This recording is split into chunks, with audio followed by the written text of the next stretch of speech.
Hello, everyone. It's Michael Jacob with Unleashing Intuition Secrets. So we're having a lot of chaos out there. Lovely, lovely rain behind me, right? We get some good rain. It's supposed to snow tonight. So mid-April, or now we're in a May. So yeah, it's crazy. So we're experiencing some very interesting things out there as far as like cities, blue cities, spiraling out of control. One of those, unfortunately, is, of course, New York's, where Mamdani is seems to be running that beautiful state in that beautiful city into the ground.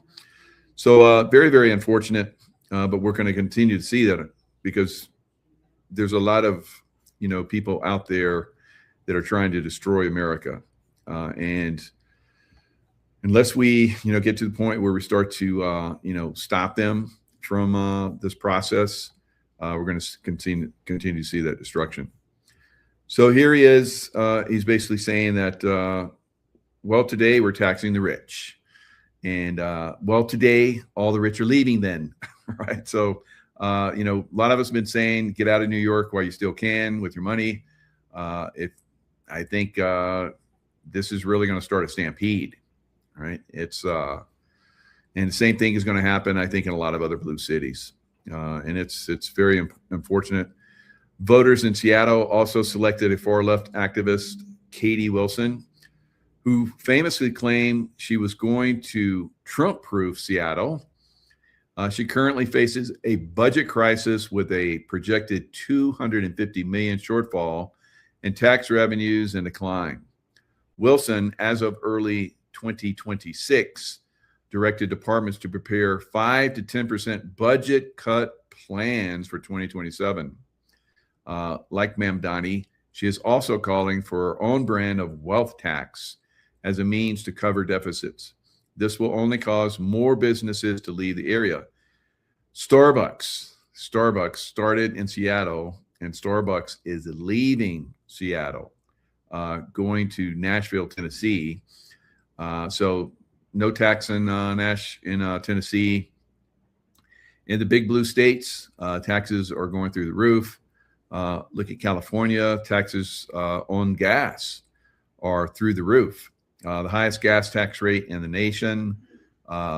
Congressional leaders, GOP congressional leaders in California are asking for Newsom to take away the gas tax, because I think gas prices are well in the $7 range for regular, and probably up around $8 for premium.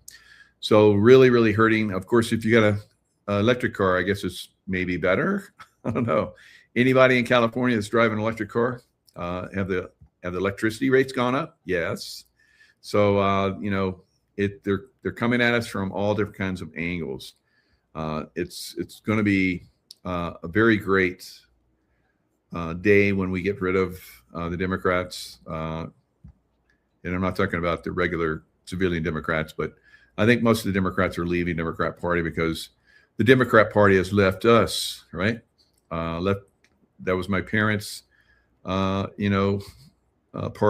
A lot of people within my family in Columbia, South Carolina were Democrats, and I don't think there's hardly any of them left that are still following the Democrat Party. We were warning I was warning people for decades. Democrat Party is destroying America, and now we're seeing results of it. And I think more and more people are turning from it. Even Democrats are saying we want to have free and fair elections, and so we want to check everybody's ID. 80% of Americans want the Save America Act to go through, and still Congress can't get it through. It's what's going on? What's going on?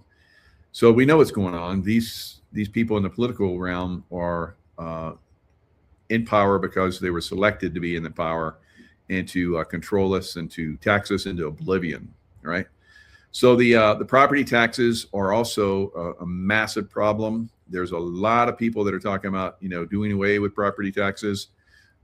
Will we be able to do that? Well, we're going to, right? Because in Ohio, I saw where Property taxes are they're higher, and they've pulled in more money than sales tax and personal tax than the property tax. So property tax is outpacing all of those other taxes they're taking in. So this is never the way it's supposed to be. You were supposed to have your property, and you didn't have to keep paying for it. There's a lot of people that own their property fair and clear, but they still pay property taxes, and the property taxes are going up and up and up. They're actually in most places outpacing inflation. That's because there's a lot of fraud that's involved in property taxes. So it's definitely getting out of control. There's going to be some payback if we don't see a massive changeover during the midterms, where a lot of Democrats go away, which looks like it's moving in that direction. But if they still another election, I think people are going to rise up. And I know, because we're not going to put up with the stuff that we put up over the last 4 years. Them coming after conservatives. We were very patient with them. We took a lot of heavy, impact from them. We're not ever going back to that. So I think it's going to be, start to move in the right direction. Who knows whether we even have an election? Because I think that when we come up on this prayer day, May 17th, we're going to have to look out, right? Because if you're going to that prayer, I would suggest. Now, I went to, J6. I was there. J5 and J6. J6 was crazy, and we saw the results of that. I think if you're going to that, now I was going to go that, and of course I was very brave and went to J6. I'm not going to the May 17th one, right? So if you're going there, I would be very cautious, and if you see something out of the ordinary, get out, right? Get out of there. The only way I think that's going to be safe is if they go out about a mile, and everybody, no cars coming in, and you go through checkpoints, and they're bomb sniffing dogs and all kind of crazy stuff. Otherwise, I don't know, guys, I wouldn't do it, right? So we know they hate Christians. They hate God, right? So there's that prayer to happen there in what used to be sacred ground, but is now not so much anymore. I'd be very, very careful. Up to that point, we're probably going to be okay to a great extent, but I would start to position yourself for something very dramatic and traumatic. Stock up on food and water, bullets, and weaponry. So even here where I live, they had a mass casualty drill, and this is probably one of the more high-end, safest places in America, and they just had a mass casualty training event. So, I think the word is out there. There's going to be it's going to be sparks of problems. I hope not. I hope that through prayer and focus, like we're going to have on the 17th, we're able to avoid that. But everything is pointing to mass arrest of the baddies. And they know that's coming, and there's probably going to be something that they're going to like to do, right? So what we just had recently, today, President Trump was trying to get some of those ships out of there. They're stuck in the Gulf, and get them through the Strait of Hormuz. And so they started launching attacks. Right. And I've been saying, we're not going to be able to deal with these people. Right. We're going to have to go in and remove them. And with the help of the people that are there, this could probably happen fairly quickly. But, President Trump is not a very aggressive guy. Right. So our or at least not until it's time to get aggressive, and then he is, and then it's over very quickly. He's proven that, over and over again. Going after ISIS, like I talked about, when I was in the CIA, I was saying, why don't we take down Mamdani?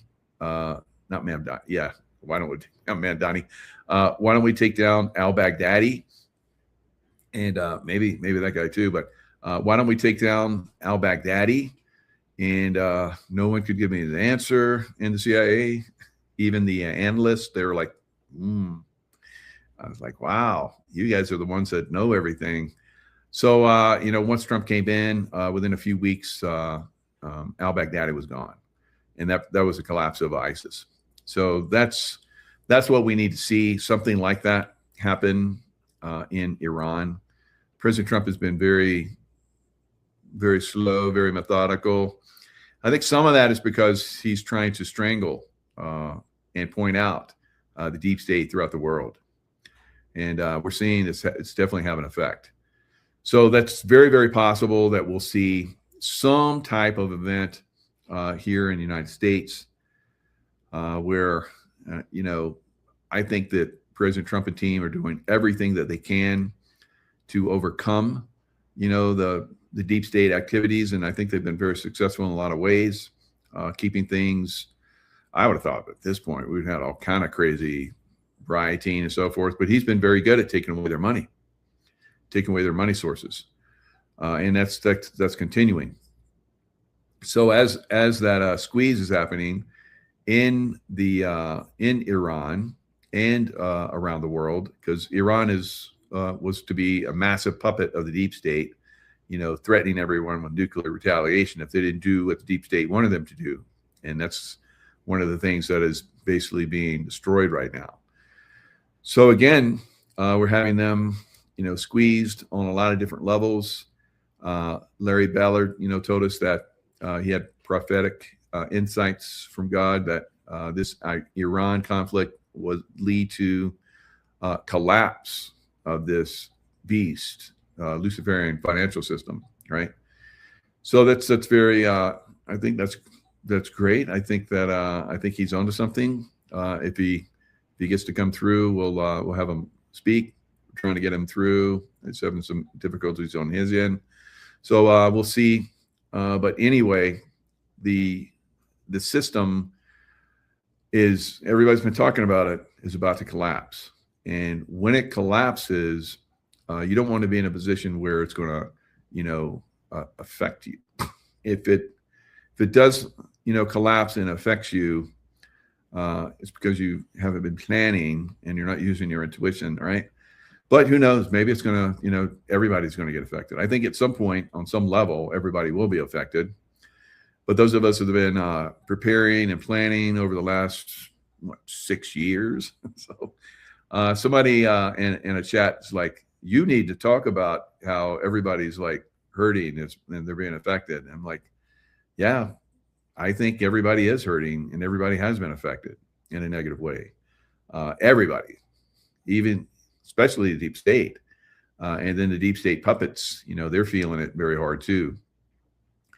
So I talked about yesterday how Hollywood, they're trying to, get a LA mayor that's a Hollywood guy that is GOP, Republican side. And that would be a massive, turn in the right direction. But, Hollywood is really destroyed itself.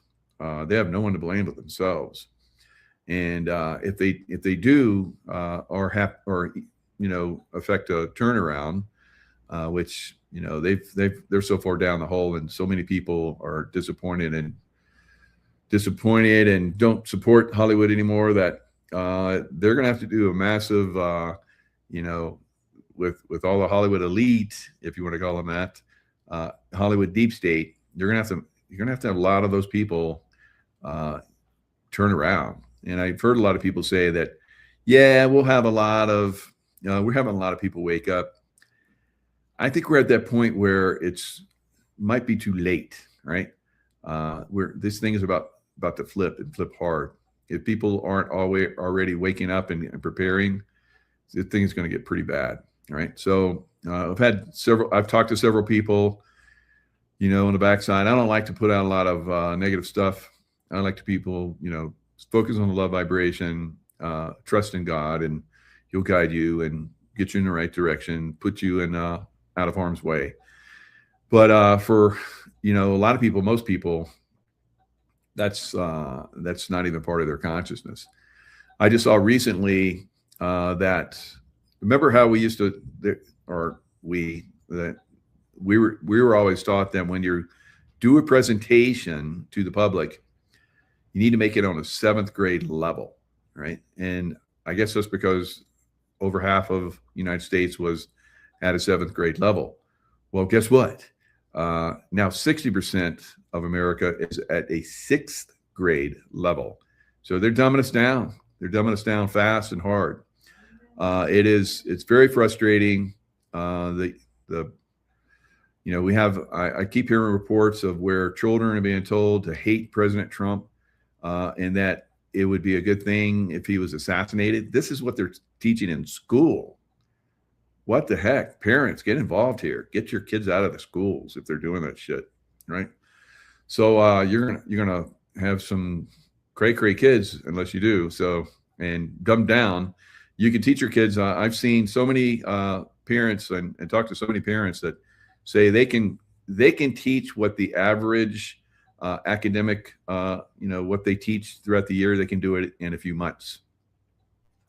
So kids don't have to go to school as long as they do, learning the crap that they're learning. All right. So if we get them to the point where they start to be free thinkers, which the school is not teaching them to do, and do research and find out stuff on their own, which is something I always did. I would come to class and I'd have all kind of extra information, and the teacher's like, "Get up here and talk." So I'd be talking in a lot of these classes. It's pretty fun, and showing other students. We got up in, if there was some science, I was a science guy, kid. And so if there were a lot of kids that, had trouble with science, I would go to desk, and while the teacher was doing the same thing, and I'd help my fellow students out. So, but that was because I was always a researcher, always, was taught that by my parents. It was great. They always taught me that what you believe in, you will achieve. And it's not part of our reality anymore. They're dumbing us down and they're making us cyborgs pretty much. All right. So we got to break free from the system. And the only way we do that is we stand up and start to push back on the system that is so heavily and so massively corrupt in so many different areas. Now, this is not always, the case in some areas out there. Parents have gotten involved in their school systems, and their schools are really teaching, on a great level. So, and we'll see that, on a great level, I think, going forward. I think that on a great scale that we're going to see some changes, but not if we continue to allow. So these activists, obviously, are being paid by, probably Soros funding and so forth. That needs to be addressed. It should not be happening. How can it, at this point, how can that still be happening? So you see these people, going against the police. The police, a lot of the people there at the medical center, the Wyckoff Heights Medical Center, late Saturday night, they said that if the police hadn't showed up, there probably would have been deaths. And the police arrested a lot of these crazy people that come in and demonstrate. And you can see them coming up and pushing on the police. And good for the Brooklyn police. I know the Brooklyn police are badasses. Most people in Brooklyn are badass. But, we're having, these crazy people, get bussed in and get paid to come in, show up and do bad things. And the police, throwing down, and they were getting pushed, and they pushed back, and then somebody came at them again. It's like if you're lucky enough that the police just push you away after you assaulted them, don't come back again. Because if you come back again, it's over for you. And of course, these crazies, or they'd love to get their fellows to do that because they're videoing it. and then they put it out there that the police are attacking us and assaulting us. But you see where they did the assault first, if you get the full view. But they're cutting out where the police are being assaulted. And then they're just showing the police just come up and, take people down. And then other police show up to push their people away. They're trying to interfere. I mean, all those people that are coming in trying to interfere with an arrest, they should be arrested as well. So probably the whole crowd should have been arrested. So they're being very, very generous with these crowds. I think that needs to end. All right. Now, I just saw this one video about Vlad the Impaler. All right. He got, they did a really bad, history, because I've been saying that history is going to be changed in a lot of different ways. So they came in, basically made Vlad out to be a very bad guy. All right. Dracula, Vlad the Impaler. But what they failed to mention is that when the Muslims came in, they basically raped the women and took the children and turned them into military slaves that fought other Christians again. And they had these armies that they built from Christian boys, and they, crazy, and then just made them, go into battle. And they would use them as their front forces, and they would just, like crazed people, they would, just run in like these people that are, assaulting police officers in Brooklyn. So I'm going to play a little piece of that. I put it up on my X. It's very insightful. It's the real history. The real history is not often shared, but if you do a little research, like I did, and like I'm doing, and sharing with you guys, then you're going to find out, that things have very definitely and very massively been manipulated. All right. So this is from Silas B. Like I said, I posted over on my YouTube, and let's listen to what he has to say. Vlad the Impaler, also known as Dracula, was a Christian hero. Romania still teaches their children this. They honor him as a defender of their nation and their faith. You weren't taught that. You were taught that he was a monster, a psychopath who impaled people for sport. And there's a reason they told you that story instead of the real one, because the real story exposes something they don't want you to see. The difference between a Christian prince who waged war on soldiers and an Islamic empire that waged war on women and children. All right, so that's what we're seeing right now. I've seen this overseas, guys. I've been quietly threading this in for well over a couple decades into my stuff. Obviously, you can't push too hard on this because you get pushed back on. But we need to wake up to this. This is happening right underneath our feet, especially here in America now with that, and Europe. But we need to focus on America because we're Americans. But, we love our, the people all over the world that have had the same thing, where massive illegal immigration, and they're pushing that all over Europe. In fact, in Italy, they pushed it so hard that they told Meloni that if she didn't start to allow immigrants in, that they were going to cut her out from European Union. So she would get, a lot of, European Union money that comes into Italy and so forth. They're going to get that cut off. So she's like, okay, I hate President Trump, and I hate what he's doing in Iran, and I'm going to let 800 illegal immigrants come into my country, after she basically set herself up with her public, with her populace, saying that she would not do that. So we are under a massive threat from Islamic extremists again. So listen and learn. If we don't learn from history, we are doomed to repeat. Here's what your history books left out. The Islamic Ottoman Empire was waging holy war against Christian Europe. They were swallowing Christian lands, city by city. And Vlad knew exactly what that conquest looked like because he spent his childhood as their hostage. He watched Christian cities fall. He saw what happened to the women, saw boys ripped from their mothers and converted at sword point. He watched his own brother break under the pressure and convert to Islam. But Vlad didn't break. And when he finally took his father's throne, he made a decision that would echo throughout history. Not here, not my people, not while I breathe. All right. So this is what I've been saying lately about this election, guys.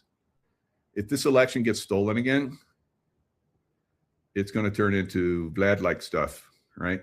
And you know, we're going to have to do it. We're going to go this route, and I don't want it to go this route, but I'm not the person that's promoting this. I'm a person of peace, but I'm also a warrior. So this is a potential that we're going to see. You've probably heard about the golden age of Islamic tolerance.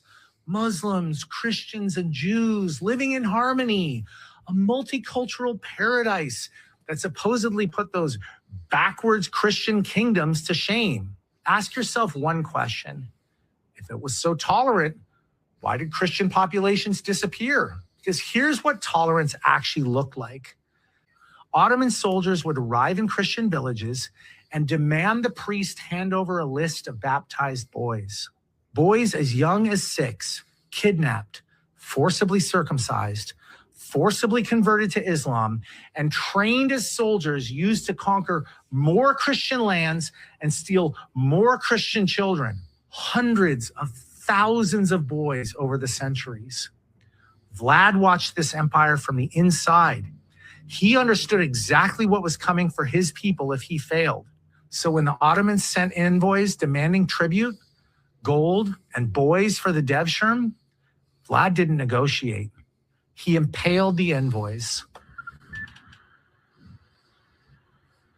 Sultan Mehmed II, the conqueror of Constantinople, the most feared military commander in the world, had assembled 150,000 Islamic troops to crush Vlad personally. Vlad had 30,000 Christian men and absolute clarity about what defeat would mean for every woman and child in his kingdom. Outnumbered 5-1, he knew he couldn't meet them in open battle. So he made his entire country a nightmare to invade. He poisoned the wells so the Ottoman Empire had nothing to drink, burned the crops so that they had nothing to eat, and drove the livestock into the mountains so they couldn't resupply. Then came the night raids, Vlad's men striking after dark, slaughtering soldiers in their sleep, and vanishing before dawn. Then Mehmed's army reached Targovist and saw exactly what was waiting for them. 20,000 Ottoman soldiers impaled on stakes, stretched out for miles like a forest of the dead. The stench alone stopped the advance. Now pay attention because this is crucial for context. Vlad's cruelty was aimed at soldiers. Ottoman cruelty was aimed at civilians. The men on those stakes were combatants, soldiers who had participated in the rape, enslavement, and slaughter of Christian women and children. What did Ottoman cruelty look like? When Constantinople fell in 1453, Mehmed's soldiers were promised 3 days of lawful plunder. Eyewitnesses documented what followed. Tens of thousands of civilians enslaved, women raped in the streets and inside churches, nuns violated on altars, young women stripped naked and sold in slave markets, the elderly slaughtered wherever they tried to hide. The Ottomans made war on women and children. Vlad made war on warriors. All right. So this is where we're moving, guys. We've seen this happening with the Democrat Party bringing in these warriors for them, these Muslims on a massive scale. We've seen what's been happening in Milwaukee, We've seen what's been happening in Texas, massive numbers of mosques being built, and the people don't want it, but still it keeps coming in. So we're gonna have to face this at some point. I think there's obviously peaceful, godly ways to do this, but if we're pushed, then it's Vlad time. All right. So I have a wonderful guest, Larry Ballard. Larry, how are you doing? Good to have you back. Oh, okay. Let me tell you, we're jinxed. Last time we did a show, we had problems. Today, my email went down twice. And as I'm trying to do this, the mouse pad on my computer just stopped and I had to go get a regular mouse. But we finally got here. So we can do this show with the slides or without the slides, whichever way you want. It's going to be more detailed with slides. So you tell me what you want to do. Yeah, let's do the slides. I got them right here. I'll bring them right up. All right. So when we do slides, I tend to talk like a robot. So you just jump in and stop me anytime you want. Okay. All right. Shall we just go? You got any introductions you want to make, or we just jump into this? Well, you've been on before. You want to give everybody a little background? Well, my name is Larry Ballard. I'm basically been at this since 1968 when I had a near-death experience and God gave me an assignment. He said, I'm going to have you work all over the world. I'm going to have you travel. I'm going to have you work in all kinds of strategic and significant jobs. And I'm not going to bring you out until we're at the last moment where America's on the absolute tipping point. So real quickly in preparation, I worked for a whole bunch of really interesting companies. I worked building skyscrapers, so I know about 9/11. I worked for Monsanto, so I know about GMOs. I worked for Atomic Energy Canada, so I know about socialized medicine, about the dangers of nuclear energy. I worked for the French, so I'd known about the formation of the European Union. I was over in China when Tiananmen Square happened, and on and on and on and on and on. So basically, I've been studying for 57 years. I read the Bible cover to cover a couple of times. I read the Quran cover to cover. So I know about what your last topic was, all about Iran and what they're doing, and about Islam and how they absolutely are not a religion of peace, but a religion of war and slaughter. And their goal is to do what? To absolutely be the dominant religious force on the face of the earth. And that's why we're having this war, because they have to be stopped, period. So that's a little bit about me. And we can jump into this anytime you're ready, Michael. Well, that's amazing. I wasn't planning on presenting that, but I got kind of, pushed in that direction. So I guess I paved the way for your presentation. So it works out pretty good. God works in mysterious ways. All right, Larry, kick it off. All right, so here we are. Basically, this war is coming to an end. I threw this show together over the weekend because I got so mad. What happened is I did something I normally don't do. I turned on the TV and watched the news. And I watched politicians who were saying, "Oh, we got to get out of this war." And I watched people come on and say, you know who the real winner in this war is? It's Iran. Trump is getting his lunch taken. And I said, that's enough. I've got to go out and I got to get the facts, and we got to do a show and tell the people the truth. And this is deep. So let's skip that first slide. You see the name. Let's go on down. Real quick on my book. I just got a brand new book that's out, and it's called Liberty Crusade, Restoring the Republic. And it's about understanding everything I've learned for 57 years. What made America great? And here's what it is. And if you don't know this, then you definitely need to buy this book. You need to know what a republic is, what your responsibilities are as a member of a republic, what the American economic system is, because it's what made America great. So this book tells you all of that and a whole bunch more. It allows you to understand what made America great, how we've had it almost completely taken away from us, how we're in the process of getting it back. And once we get it back, how we have to keep it. And then here's the important part. We're about to have a tsunami of whistleblowers come out. And when that happens, we're going to have positions open in the banking industry. We're going to have major corporations fold and their CEOs go away. And most importantly, we're going to find out the truth about the elections. And then we're going to find out that 90 or 95% of our politicians are corrupt. And then that's where the call, the seminal call comes that says, if you understand what our Constitution is, what a republic is and what your responsibilities are, then you can step in and you can fill those positions, and you can run for local, for state or federal government. You can go into some corporation, but we have no use for you if you're not informed and you can't bring some knowledge and value to the table. This book has been 57 years being birthed so that at this particular moment in time, you have the knowledge you have in order to stand up and be a responsible member of the Republic.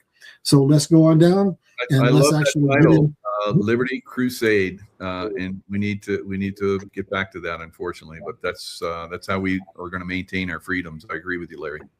That's it. And this is just a high level. So what is coming out now for the general public to understand?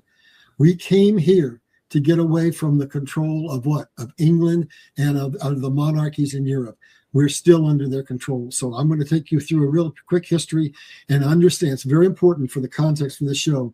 You have to understand that we have no sovereign nations in the world at this time. They're all still to this day controlled by the monarchies of Europe, controlled by the central banking system, controlled by the banking system. And who runs the World Bank, the IMF, and the USAID? England. And what are we finding out now? We're finding out England is our mortal enemy. So let's get into this slide real quick. So basically that first picture over to the left, that is the empire of England when they were said the sun never set on them. Those were the slave nations, the colonies, whose natural resources they stole. Then they manufactured those goods in slave labor camps. And what happened? They were able to sell them to the world cheaper than anybody else, and they drove nations into poverty. Then that next jump over is talking about where they decided that they needed America to protect their global assets, and so they made us the police force, and we were stupid enough to do it, and now we're waking up. So going back, so what happened is you see Bretton Woods up there, and that's the agreement we made after World War II in 1945, where the rest of the world had been decimated. The world said, we need a stable economy. Will you be the world's reserve currency? And we said, yep, yeah, we'll do that. And we agreed that we would put our currency on gold. And then in 1971, the British orchestrated a financial crisis for America. And Nixon stepped in and said, we are temporarily going to suspend the transfer of U.S. currency with gold, but that's never been removed. That made us a fiat currency. And that began the process of systematically taking our dollar from $1 to where it's now worth about 2 cents. And then we jumped forward and they said, all right, America's getting too strong. We got to cede power to China. And that entered in the peanut farmer. And what did he do? He basically took us into an economic stagnation period, and he got us into the war that we're in now economically with China. And what happened is they decided to cede power to China away from the United States, bring America down, build China up. And to do that, they said, we've got to have a completely new economic system. We can't have capitalism. We can't have communism. We have to have a super hybrid capitalist communist economy. So we have the innovation of America and the control of dictatorship.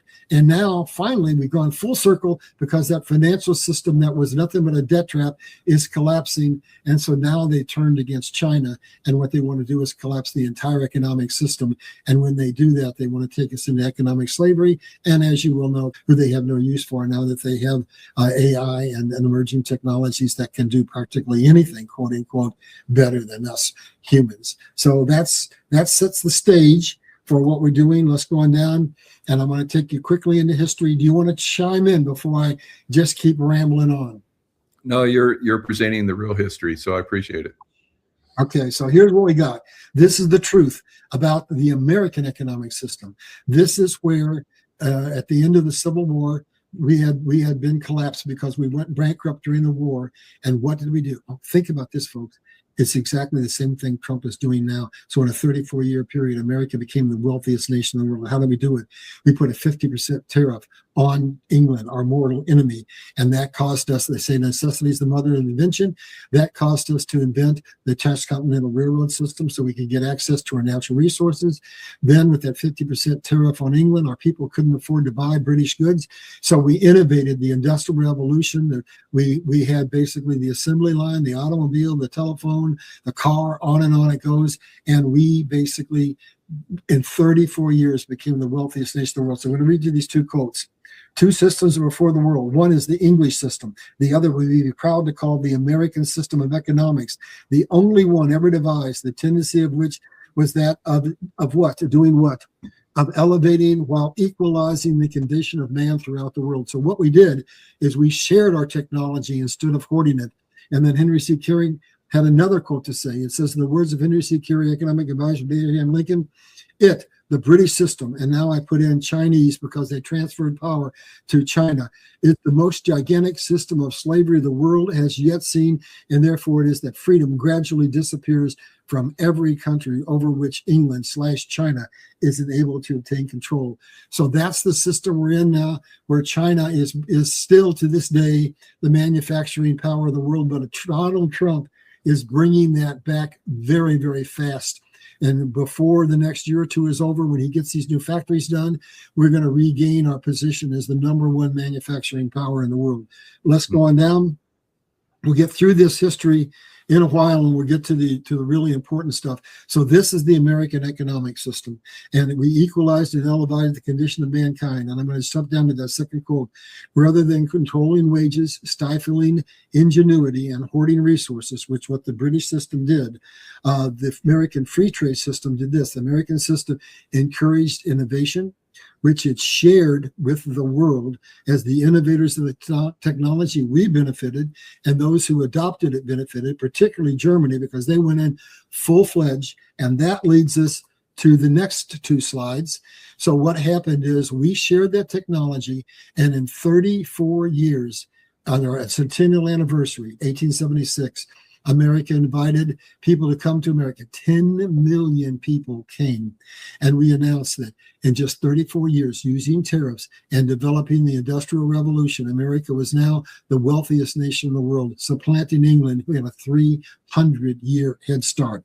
Let's go down to the next slide, and we'll see what happened. This is the system that Trump is re-implementing. This is the American economic system.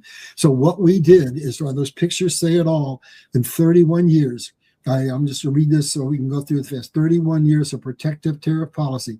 That means 50% tariffs on England. Has by any test measured by any standard vindicated itself. U.S., are you ready for this? Has achieved #1 rank in agriculture and mining and manufacturing.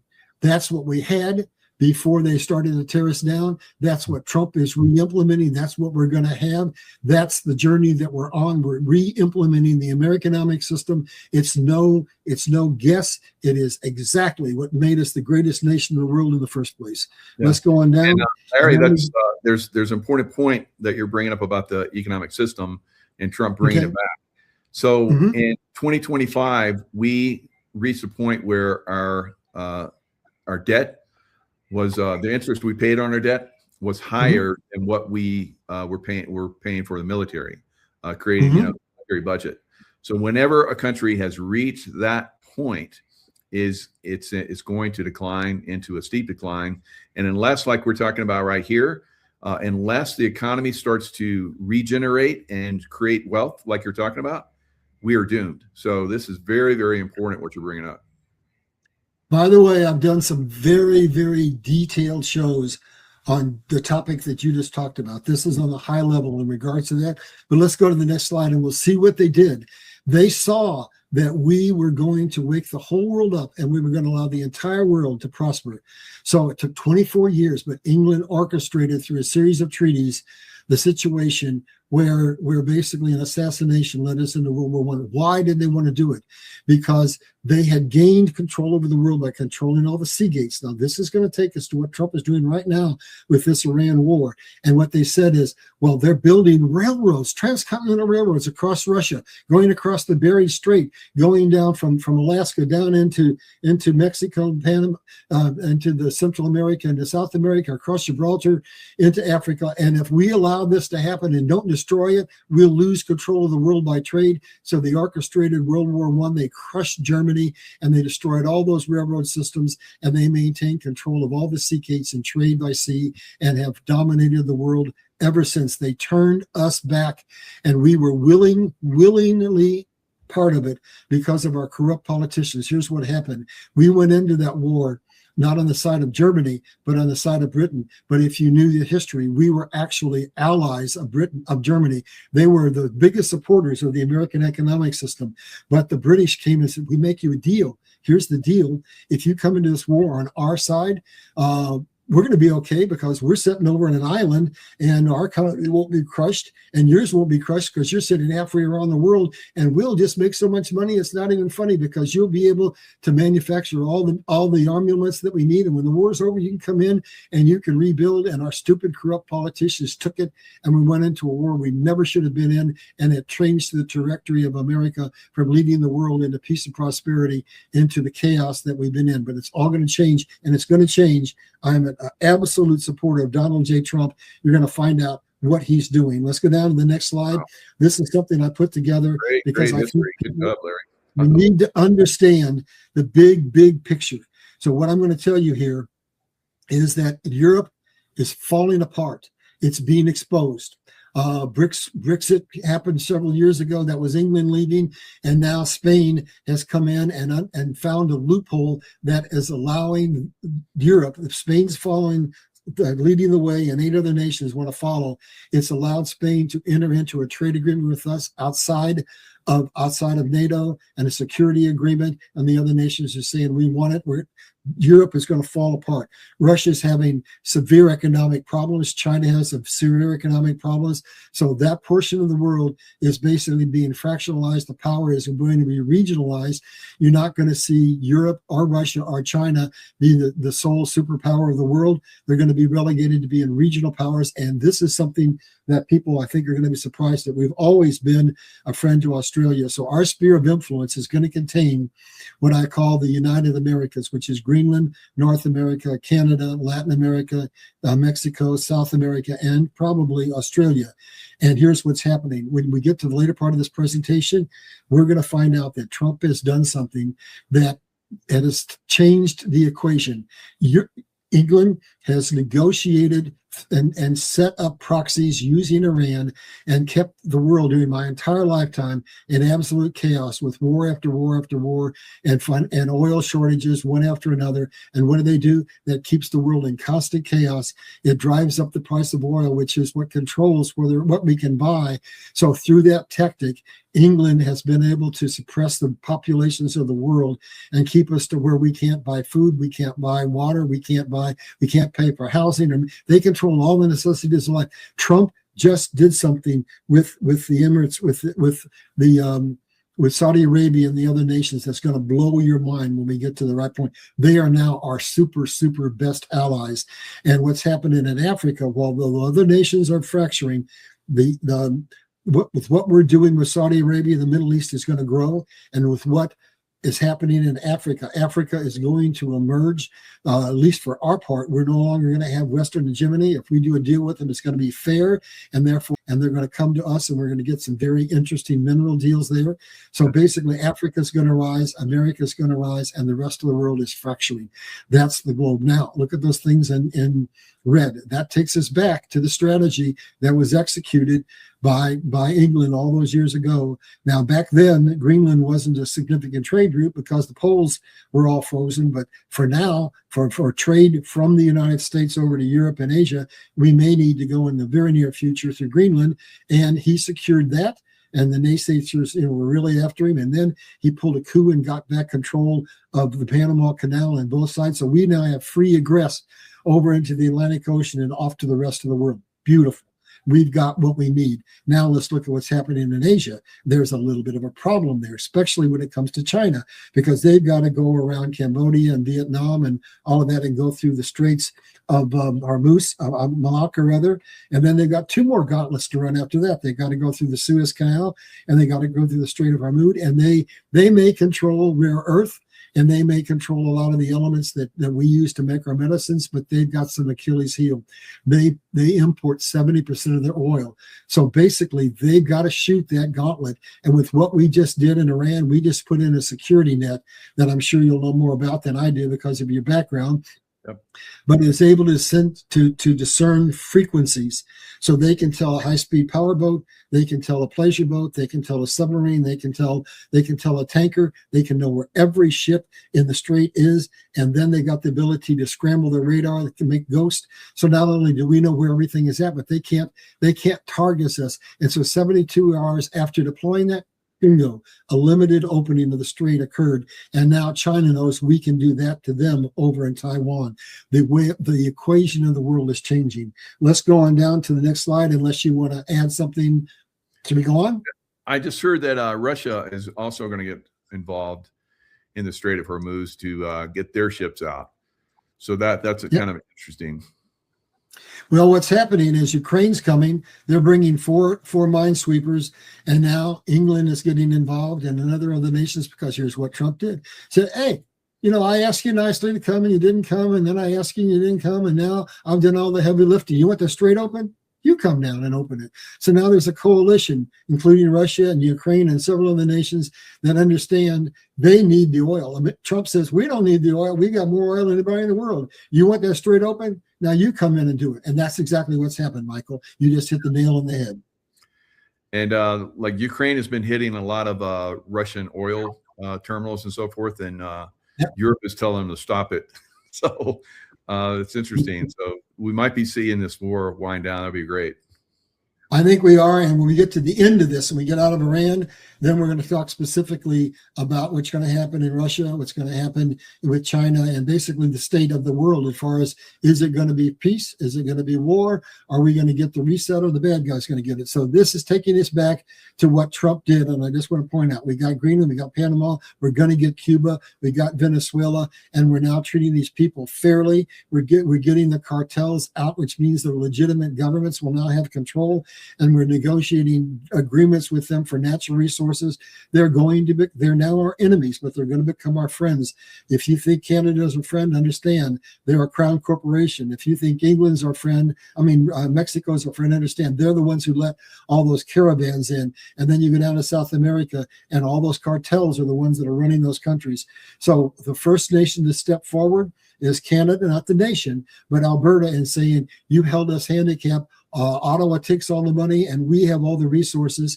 So they've already got a petition signed. They have the right to have an election to see if they can leave Canada. And if they do, then all the rest of the resource-rich provinces are standing up looking, and we may well see that Canada may join America, and maybe Cuba, and on it goes. America is freeing the world, and that globe up above, that's the golden globe for Canada and for America. And there's another globe I'm going to talk about that's going to tell you why all of a sudden that the EU buddied up with us. It's very, very important. So there we go. U.S. national security requires united Western Hemisphere, which is allowing U.S. to consolidate its resources and actually grow when other nations are being fractionalized. Comments before we go on, Jacob? Nope, that's good. Michael, comments? Nope. All right. This is I try to show you the big picture. So this whole war was about the nukes, but it was about much more. It was about trying to get to the bottom of the Smartmatic theft of our election and 71 other nations. So they had to get the man who did it so they can interrogate him, and we can have the whistleblowers to come out in the truth. And that's what's going to be part of what's going to give us our government back when we find out how many politicians don't belong in those offices. And then what else was going on?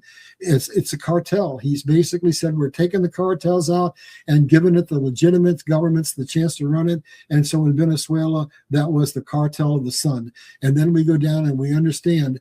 I asked this question of God in 1968 when I had my near death. I said, God, He had me study anthropology, geology, sociology, everything around the world. I know we've got more oil than anybody in the world. Why aren't we using it? He quietly came back and said, it isn't time. When the time comes, we're on the precipice, then we will disclose that America has more oil than anybody else in the world, and we'll use it to leverage. So what's part of this? It's the oil squeeze that he executed against Russia, which now has been turned around, and it's the oil squeeze that he executed against China. But guess what? He didn't cut them off completely, because then when it come into that war, what he did to Russia, he says, you know what? you've got to have oil, and Europe and everybody else has oil. So now you can buy oil from it, and you can sell oil rather than anybody you want, except you can't deal with Venezuela. And then he went in and said the same thing to China. So they wouldn't go bankrupt.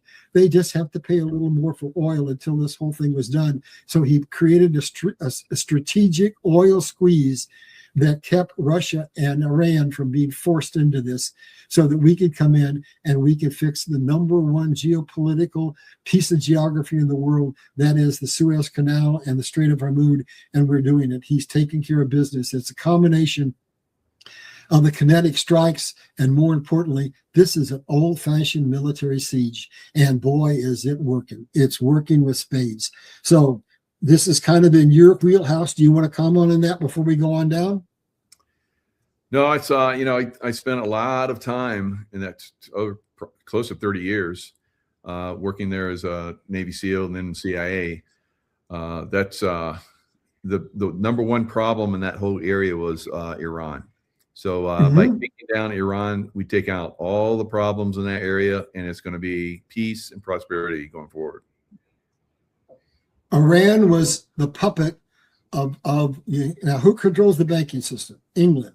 Who controls the World Bank? England, right? So England, through our corrupt politicians, was funneling money to Iran to be this bee that kept us in constant turmoil. They in turn were taking money from the oil resources to fund the proxies that kept constant chaos going on in the Middle East, and all of that is going to change in the very near future, and you're going to find out why.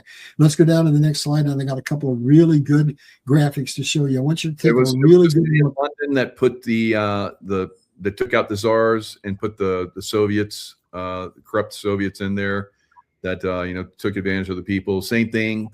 City of London did the same thing with the Iran. They put them in charge and in control 47 years ago.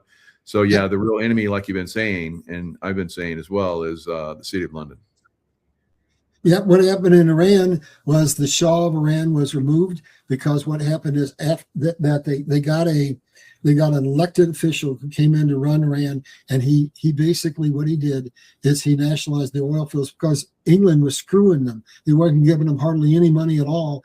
And so what happened is the three sisters oil company came in, and they went to Eisenhower, and they went with England, and they said, you got to create a coup and take this government down. And that's what took us into this situation where we've been in constant war ever since the Black Hawk Down situation. So that's what's going on there. You're right, exactly on the money. Shall we dip into this slide? What's that? Shall we start on this slide? You got a comment to make? Yeah, great. All right, I want you to look at this bigger slide here, because I want you to see something. Look over at China. China has to go around Cambodia and Vietnam, and it has to go through the Strait of Malacca. That's a choke point. And then to get to where it needs to go, it has to go through the Suez Canal at Yemen, which is where the proxies are that bomb the heck out of you. And it's got to go through the Strait of Hormuz, and that is the bottleneck that Iran and England have used to keep the world in a constant state of chaos and keep everybody in abject poverty. All of that is changing very quickly. Then I gave you a blow up of those two straits so you can see them, all three of them there. That is the dynamic. It's going to change. That is all going to be taken away within just a very short period of time. It's fantastic. And again, I'm sorry, Michael. Say again? I said, and again, the City of London controls China. Hong Kong, they came in through Hong Kong and basically took over the empire. They control every nation in the world. But here's something you may agree or not agree. So basically, if you know the history of Russia, I believe that Russia is absolutely, completely, and utterly against globalization. There may be things where we disagree, but we're both against globalization. So the England had to try 3 times to get what we now call the UN. The first time, Russia blocked it. And then when we come to the Civil War, basically what happened is England was about to come to the Civil War on the side of the South. And Russia said, ding-ling-a-ling, I got a really big army and a lot of ships. And if you come in on the side of the South, I'm going to come in on the side of the North. And I don't think you want that to happen. So Russia has shown us they are against England and all of that all of that aristocracy that controls the world. And so here's what just happened. I think this is another slide, but I'll just talk about it right now. There was a very interesting phone call that happened just, I think, yesterday, and it was a conversation between Donald J. Trump and Putin. And here's what they basically said. They said, you know what? Europe, King Charles is over here right now trying to get more money to fight that war, to keep it going, perpetual war. That's what creates that chaos that we have. And so Zelensky was pegged as, along with England and Europe, as the ones who are perpetuating this war. And basically, we now have Putin saying, I'm ready to sign an armistice and see if we can't end this war. And we have Trump and Putin saying the real bad guys are Zelensky and England. So basically, disclosures are coming. So let's go into this one. Iran is collapsing from the inside. I couldn't believe it when I heard people with a straight face saying, Iran's winning this war. So I'm just going to read this as fast as I can. And you tell me after I've read it, is there anybody who can believe with any sincerity that we have not already almost won this war? So here we go. The economy is bleeding $500 million per day. Food and gasoline shortages. So it's ironic that one of the biggest oil producers in the world doesn't have gas for their cars and doesn't have gas for their military complex, period. They're running out of food, they're running out of water, they're running out of energy, they're running out of everything. And reports of defections are occurring because guess what? They're not able to pay the IRCG, they're not able to pay the proxies. And yes, the radicals at the top may stay absolutely entrenched. But if the rank and file soldiers leave, well, then you're looking at them joining the general population, and that could well cause the coup. So I know that's an area of your absolute expertise. So let me stop before I go any further on this, and you comment on what I just said, if you would. Yeah, I mean, this is the way we've destroyed a lot of countries over time, and this is perfect. Economically, I'm surprised they were able to do this. We did the same thing to the Soviet Union and collapse the Soviet Union. We're doing the same thing to Iran. I think the Soviet Union, or Russia, no longer Soviet Union, thank God. And they're free from the deep state. They're free from England. And that's why Europe wants to attack them through their proxy, Ukraine. And they remember how, like you talked about, Russia basically, prevented them from interfering in the Civil War.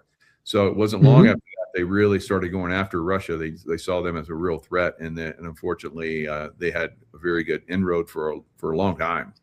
So they've done the same thing with Iran. We're going to see freedom just like we saw with Russia, and like we see with Russia. If you don't listen to all of the hyperbole from the press and the deep state puppets, you're going to see the people of Iran really, really be thankful going forward for what we're doing right now. Absolutely. And I think there's a possibility. I see these former colonels and generals that are saying, like you're talking about, that we're losing. And Trump is like so stupid for what he's doing. I was like, God. And they used to support Trump. I don't know what happened. I don't know if somebody got to him or paying him off to, lie or go against Trump, or they're just swallow the stupid pill, or what happened. But I totally am glad and honored that you came on and you were talking about the real thing, the real history, and what's really going on in the world. Outstanding job. Well, your military. Here's what's happening. We have a lot of people who are getting outed right now and exposed. And so they realize, these people are saying what you just said, they realize England's falling. They realize we're going to get peace. And they're being ordered to come out and say that. It's just like the lying news. Then we got lying journals. That's what's going on. So that's what prompted me to do this. I said, I can't sit back and let generals or politicians say this kind of crap when the facts are right here. So let's get back into this. So basically, they're days away from a catastrophic financial collapse, because I had to study geology. Is one of the things I had to study. And when you've got a well and you shut it down and you don't do it in a controlled fashion, there's water underneath and it rises up and then it contaminates the well. And then sometimes you can never get it open. And when you do, it's never as efficient. You lose capacity. So supposedly they are within a week to 2 weeks of having maxed out their storage. and then they're going to have to start shutting down wells. And that means that this is not just if an event that's happening where they're losing $500 million a day. It means their revenue for years to come is going to be curtailed.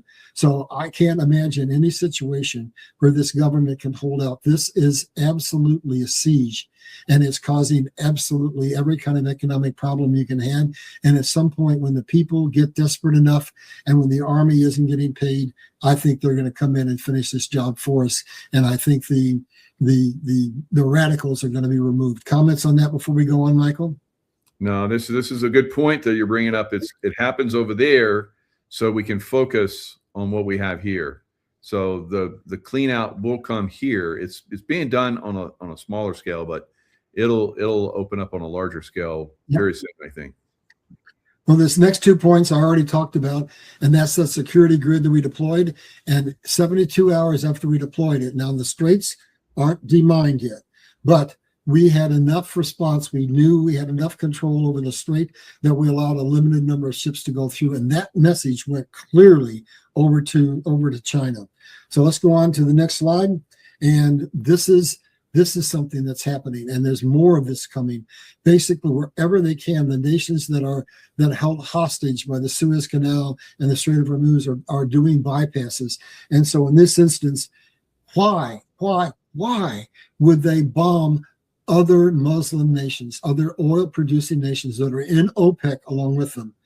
Because they needed to basically try to force them. So this is a pipeline you see from Fallujah to Abu Dhabi, and this basically gets around the Strait of Hormuz. And so there's a lot of oil they ramped that up, and there's a lot of oil going through that pipeline now. And so there's other pipelines that have been built, and other ones are really very important one is going to be built as a result of this war. So here, let me read you some statistics here.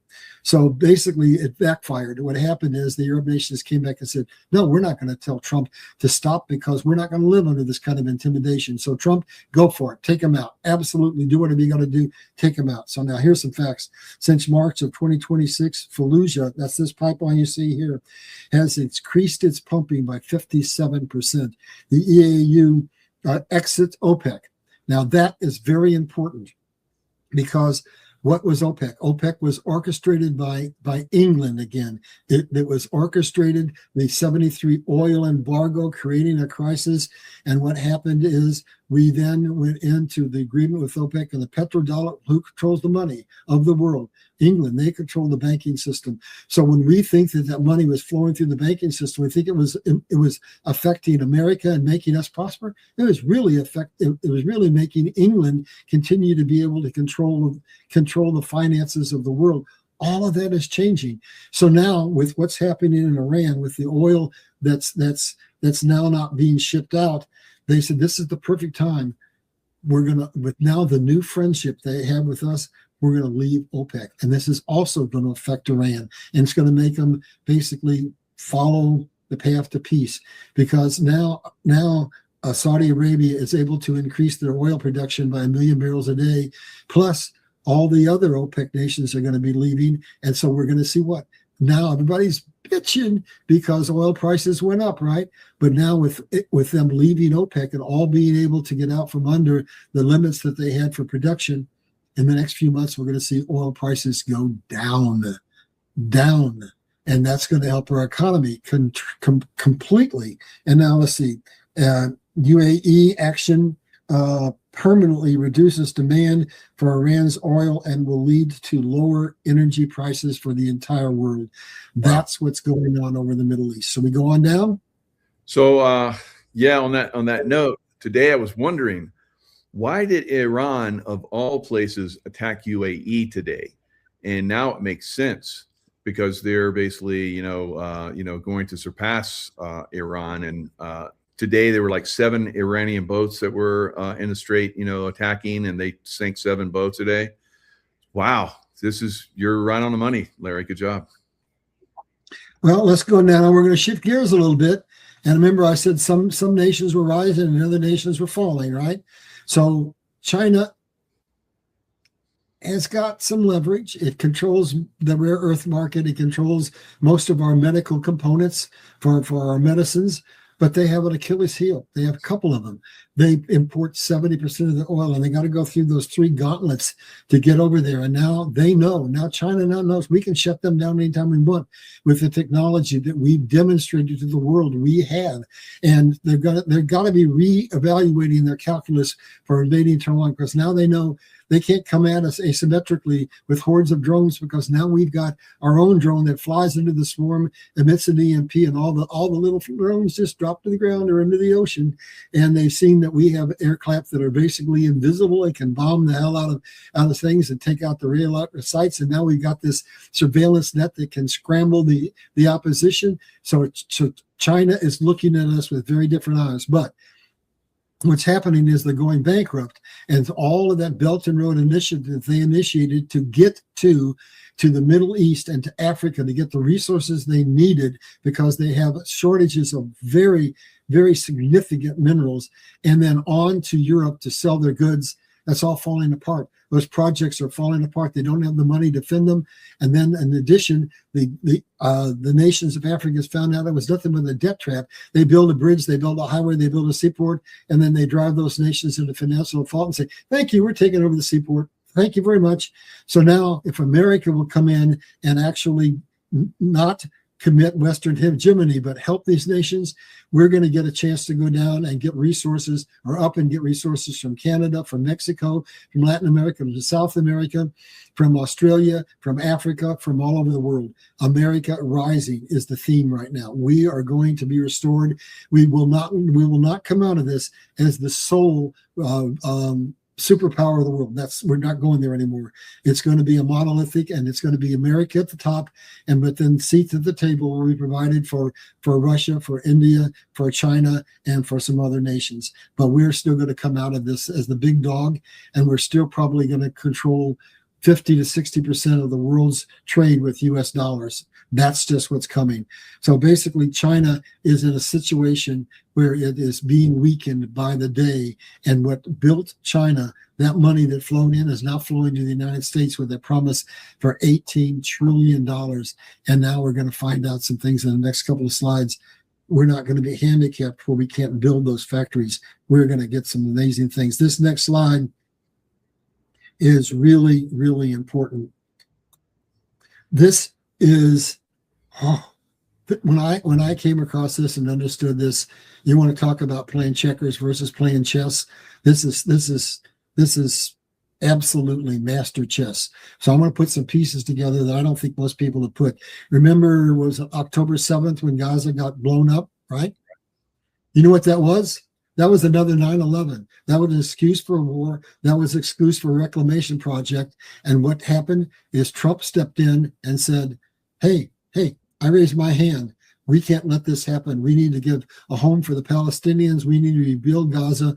We'll make it a Riviera. We'll come in and we'll build golf courses. We'll build skyscrapers and yada yada. Well, there's more to it than that. There's a whole lot more. This is going to make America one of the strongest nations in the world, and along with it, our new allies, all of the Arab nations. So what's happening is, in order to get that agreement to rebuild Gaza, they birthed the Board of Peace. And the Board of Peace long-term is going to replace the UN. And we're going to get out from under England. We're going to get out from the UN. And we just basically pulled out 5,000 troops out of Germany. We're going to get out of NATO. And we're going to get out of all the global governments, entities that control us, period. And this is the vehicle that's going to make it happen. So we're going to rebuild Gaza, and then now talk about getting rid of those choke points. What you see there is something that was conceived by Modi of India a couple of years ago, when it was held up when everything happened in Gaza. But now with this war, it's absolutely right back on the table, and I believe it's going to happen, and it's going to make America and Saudi Arabia and their allies absolutely rich. So that first dot you see there, they're leaving from England by sea, and they're going over to the edge of the Strait of Hormuz, but they're not going up the strait. They're going by land up through Saudi Arabia. And where is that land portion terminating? In Haifa, in Israel, and right by Gaza. So now here's what's going to happen in Gaza. But before I do that, then it comes sea in, and then by sea, they go to Europe. And so that is the chain, 2 links by sea, 1 link by land. And basically, here's what it contains. It is unbelievably technologically sophisticated. So it's called the IMEC, and that stands for the Indian Middle East European Corridor. So it's a trade corridor that bypasses all of those booby traps that China has to run right now. So here's what it is. IMEC integrates rail and shipping routes from India through Saudi Arabia and Haifa and off to Haifa and to Israel and on from there to Europe. And here's what it incorporates. It incorporates a digital payment system. And guess what? If America is funding that, whose currency do you think it'll be paid in? You think it's a pretty good bet it's the US dollar? So basically, that's a banking decision that you see be made there. So it incorporates digital payment system and custom systems, AI controlled. So let me tell you what's happening there. It's bulk oil, crude oil cannot be shipped in a container. It's too big in volume. But refined oil and petrochemicals can. So now they can take those refined chemicals, the gasoline, etc., and they can put them on rail cars and they can ship them across from India over to the mainland. They can put them on rail cars and they can ship them up, and then they can put them back on boats again. And having an AI, this is technology coming from Elon Musk, an AI custom system. It's bam, bam, bam. You scan those railroad cars, you offload them onto the ships, bam, it's done in no time flat, highly efficient. And the payment system is automatic. Everything is automated and less going down. And then there's a bonus for the very nation that's obstructing us. So who did not join? Stay on that slide. We're not done, not anywhere near done. Stay on that slide. So who did not join the Board of Peace? Ostensibly, England and most of the European Union, because they still want to try to keep control of their trade, right? So here's what's happening. We're giving them an invitation they can't refuse. So they have a serious energy crisis, right? So within that, there's more. We're going to be taking at the point that the oil comes out of the ground and converting it to hydrogen, clean burning hydrogen that can now be transported in those cargoes. So basically now we can transport finished oil and gasoline right through that corridor. Isn't that amazing? And then we go on down and we're going to rebuild Gaza and develop it under the Board of Peace, controlled and operated by Donald J. Trump. And we're talked about insurance and how England outed itself when Lloyd's of London says we're not covering a single ship, and Donald Trump said we'll cover them. Well, that didn't open the strip because the cost was too high. It was $352 billion.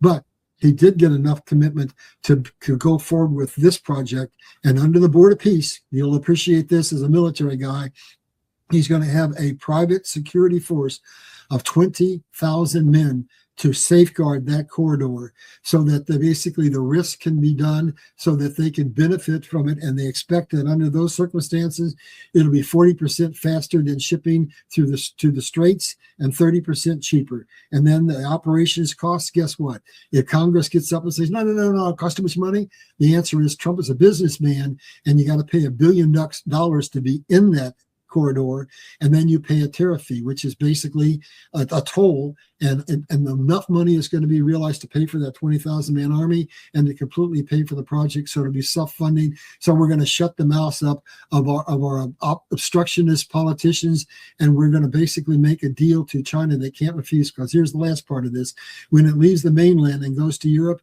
it carries something critical that England has, that England, well, Germany in particular, and France have to have an energy crisis because Brussels forced them to basically get rid of their grid and go on the Green New Deal, which is absolutely ineffective unless you happen to be sitting in the middle of a desert. And so now it contains fiber optics and undersea cables that'll be planted and high voltage cables that are going to take all of that energy that's created in those deserts where it's truly efficient and send it to Europe. And so that's going to eventually force a situation on England because of energy costs, or they can join this pipeline and this logistics system as well. So we've got the traps set for about every nation in the world. Comments before we go on? Yeah, I had no idea that India was going to be involved in that. So that's incredible. And I see you're showing it going through UAE, which is proving itself right now to, be pumping the oil and, away from the British Empire control system. Now over to Greece, the European Union destroyed Greece. And they could come back and be powerful again. I'm sure they like that. So this is a fantastic map. Now over to the private man security. I worked for Blackwater in the early days when Bush was still in office. When Obama and Hillary Clinton came in, they destroyed Eric Prince's Blackwater. So that is a possibility. If you get the right group and they're backed by the right people, you can have a private security force that's more effective, really, than any military. They're not controlled by the obstructionists in Washington and in England and in the Vatican. They're paid for by Donald Trump's Board of Peace with a singular objective: reduce the risk factor so that this pipeline, this logistics system, can operate cost effectively with very little risk. That's what it's all about. Perfect. Very, very well said. Going down, and we're going to see it all comes down to money. So basically, these three things have to happen for IMAC to be realized. The U.S. political system has to support it. And how we get them to do it? We say it's going to be free and it's going to do all these amazing things. So you better not stand up and oppose it. And then Israel is backing it because guess what? It's going to be the new Riviera. It's going to be the central hub for logistics for the entire world. Look at that network that I just described. Think about the billions and trillions of dollars going to go through Gaza and through Israel. You bet your bippy they're going to want to be a part of this. And the Gulf states, they're entering into some incredible deals with us. So they want to be involved. So all three of the nations that are required are going to be there. And basically this holds the promise for the Middle East peace, for the execution of the Abraham Accords, leading to global peace and prosperity, order out of chaos. America financially restores itself, does what it did in the Industrial Revolution, leads the world into a technological revolution, and we basically help the rest of the world to come back and have financial prosperity, which leads to peace. Because Eisenhower said, is there any man, any woman, any child that doesn't understand that the principal cause of war is economic disparity between nations? We're going to wipe that disparity out. All nations are going to have their currencies reset. The first world nations' currencies will decline. The second world nations' currencies will increase, and we'll all meet in the middle and we'll all be happy. That's what's happening here. Fabulous. All right, let's go down. So basically now a lot of people are afraid of BRICS. Oh, BRICS is going to collapse the dollar. It's going to cause the bonds. We're going to have some trouble with bonds, but it's not going to be what you think, because let's dissect BRICS. Oh, it seems to me that they might have a few problems of their own. It seems like Russia, now pretty much sovereign, has pulled out, and India is siding with us, and they pulled out, and China has a whole bunch of problems. So who's left? Financially strapped Brazil and financially strapped South Africa and a host of smaller nations. So they don't have the leverage that people think they have. So basically what's going to happen is BRICS is going to find out one day that we have more gold than anybody. And when the time is right, Trump's going to put that queen on the chessboard and he's going to say to America, today is no longer a fiat currency. It's a gold-backed system. It's backed by a bucket of commodities. And now we have basically taken the BRICS card off the table. And America has now proven that we're the nation that the world needs to do business with. And here's what's going to happen. America has plenty of gold. And America is reclaiming its manufacturing prowess. Give us 2 to 3 years and we'll once again be the largest manufacturing in the world. And I need to stop. And there's a saying that says, who controls money controls the world. Well, you got to start at the genesis. How do you get that money in the first place? You have to control natural resources, which Trump is going all around the world getting. He's got resource deals with Canada, with Greenland. He's got one with Venezuela. He's got one with the Democratic Republic of the Congo. He's got one with Australia, and there are many more to come, right? So he's giving us the natural resources. He's giving us the ability to rebuild with $18 trillion coming in to rebuild factories, and with an investment bank coming in that I'm going to talk about a little later, to make sure that Congress can't say, well, we're not going to fund this or fund this. We'll say, forget it. we'll do it ourselves. And so we're going to get these factories built, and we're going to become the number one superpower. Only America is in a position to create a new industrial revolution, tapping into the 5,915 patents that Trump made available. And here's what's going to happen. We're going to have a slow, gradual movement away from dependency on oil and go to hydrogen. And then from there, we're not going to go to nuclear, in my opinion. What we're going to do is we're going to free up the truly free energy technologies that are in those 5,915 patents. And when that happens, not only are we going to basically get rid of the Fed with the new Fed chair that's coming in, and is going to be Trump's man, and is going to lower interest rates and basically reduce the amount of money that we have to pay to cover this huge national debt, but there's going to be more that's going to happen. Basically, America is going to get control of the entire economic system of the world. We're not going to be tyrannical, because there will be power that will be exerted by all the other nations who share responsibility. But we're going to be the only nation that the world will trust. And so with that, what's going to happen is Trump's got a couple of pieces to his plan. I'm freelancing here. I don't want to go too much into these slides. And he's going to give us a stable coin. And what's the stable coin have to do? That's part of our strategic reserve. It forces you to do what?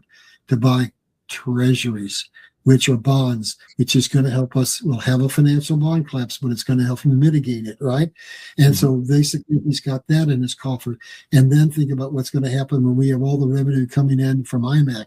So bottom line is, America is also going to have a banking system, and I want to hold that off until we get to the right place. So IMAC payments rail will be denominated in US dollars. And then he said the last card here on this slide is America will be the crypto capital of the world. So now let's analyze that. There's 2 to 3 billion people in the world, in India and China and other nations that aren't banked.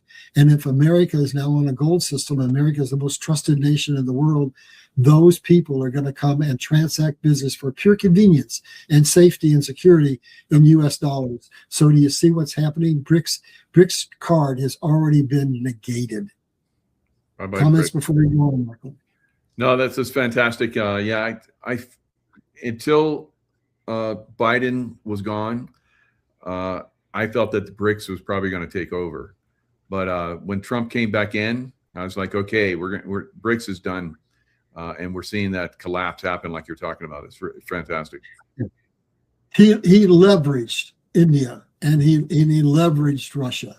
And now they're on our side because they see who the winning side is. So this is what you were talking about before. And there's that conversation that happened where Putin and Trump got together, and they said it's England and it's Ukraine that want to keep this war going on. But Russia has some problems. The Ukrainian drones now have range, and they've been bombing the oil. And basically, I'm going to just read you some facts about the financial condition that Russia's in, which makes it make sense that they now want to, if they have a peace agreement. So Russia's refineries are being bombed. March oil exports are down 43%. Reports that military are experiencing fuel shortages. The economy is collapsing, and Russia's army is experiencing serious attrition. They've got a kill zone set up with all those drones, and basically the attrition rate of the soldiers is the highest it's ever been in any war I've ever heard of. So let me stop again, because that's another area of your expertise. Do you want to comment on any of that? Yeah, I think Russia's been doing a fairly good job of destroying NATO and the Nazi system. But yeah, it has its limits. And I think it's coming to that point where they're ready to negotiate, like we're talking about, and work with the United States. Yeah. Should we go to the next one? Yeah. This one's got some important stuff in it. Look at that graphic. Bretton Woods Agreement. And what did it say? We, the world, will give you the ability to be the world's reserve currency, provided that you give us an exchange where we can turn your dollars in for gold at any point in time. And we did it until 1971, when England orchestrated the financial crisis that led Nixon to say, we temporarily suspend the conversion of dollars into gold. Well, that temporary suspension is in effect to this very day. And so let's go on down. That happened in 1971.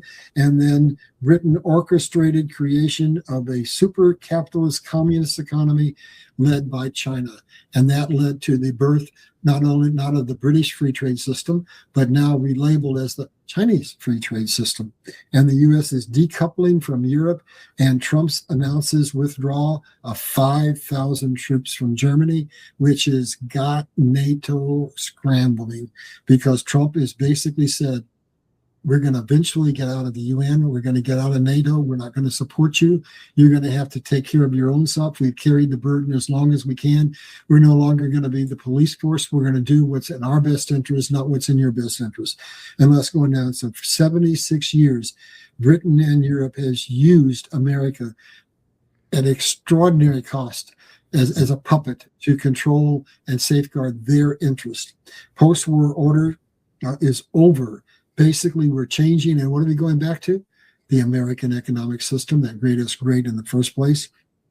And we're going to control the Straits of Iran and Hormuz and all the proxies, and we're going to end the wars in the Middle East and all the chaos and all the financial pandemonium that creates, and we're going to lead into the Abraham Accords getting teeth. And now in this next slide, we're going to talk about a couple of very important things about money, M-O-N-E-Y. So we're going to restore the American economic system. The Iran war will end control of the Straits and Britain's and Iran's control over the proxies, and therefore all the instability that you see in the Middle East is going to quiet down. And the EU is withdrawing from OPEC. And what does that mean? They were under constraints as to how much oil they could produce. So the shorter something is in demand, the higher the price is. The more there's instability, the higher the price. So now we're going to have peace and prosperity in the Middle East, and all prices are going to go down a lot, I think. So that's coming out of that. And then here's the big one. Why? Is Jared Kushner the best negotiator in the world? I don't know. But I think he had a secret trump card. And here's what it is that basically we've negotiated some very powerful economic deals with them, such as being part of the IMEX situation. That's going to make trillions of dollars for people. But Trump was smart enough to know that Iran was going to attack his Arab nations, pressure on that oil production. So what did he do? The unthinkable. This one caught me off guard. We've got the dome that we're creating over Canada and the United States, right? There's the Iron Dome over Israel, right? Well, what he did is he created an Iron Dome over the Arab nations, and they received more missiles than did Israel, and we shot them down. And that solidified our relationship with the Arab nations, with Saudi Arabia. Now they are our bosom buddies, and Iran is their mortal enemy. And they said to Trump, don't stop, take him out, take him down completely. So that was something that I truly didn't expect. That one surprised me. And then we go on down, look at that black graphic down below. This just happened in an announcement. The White House U.S. Department of Defense office creates a strategic capital bank.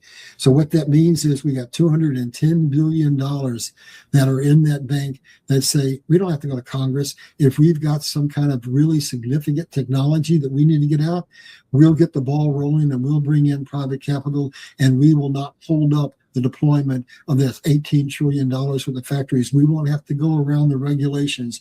We'll be able to have the money. We'll be able to go right to the juggler. And Trump says, you give us $1 billion and I'll get your factories built.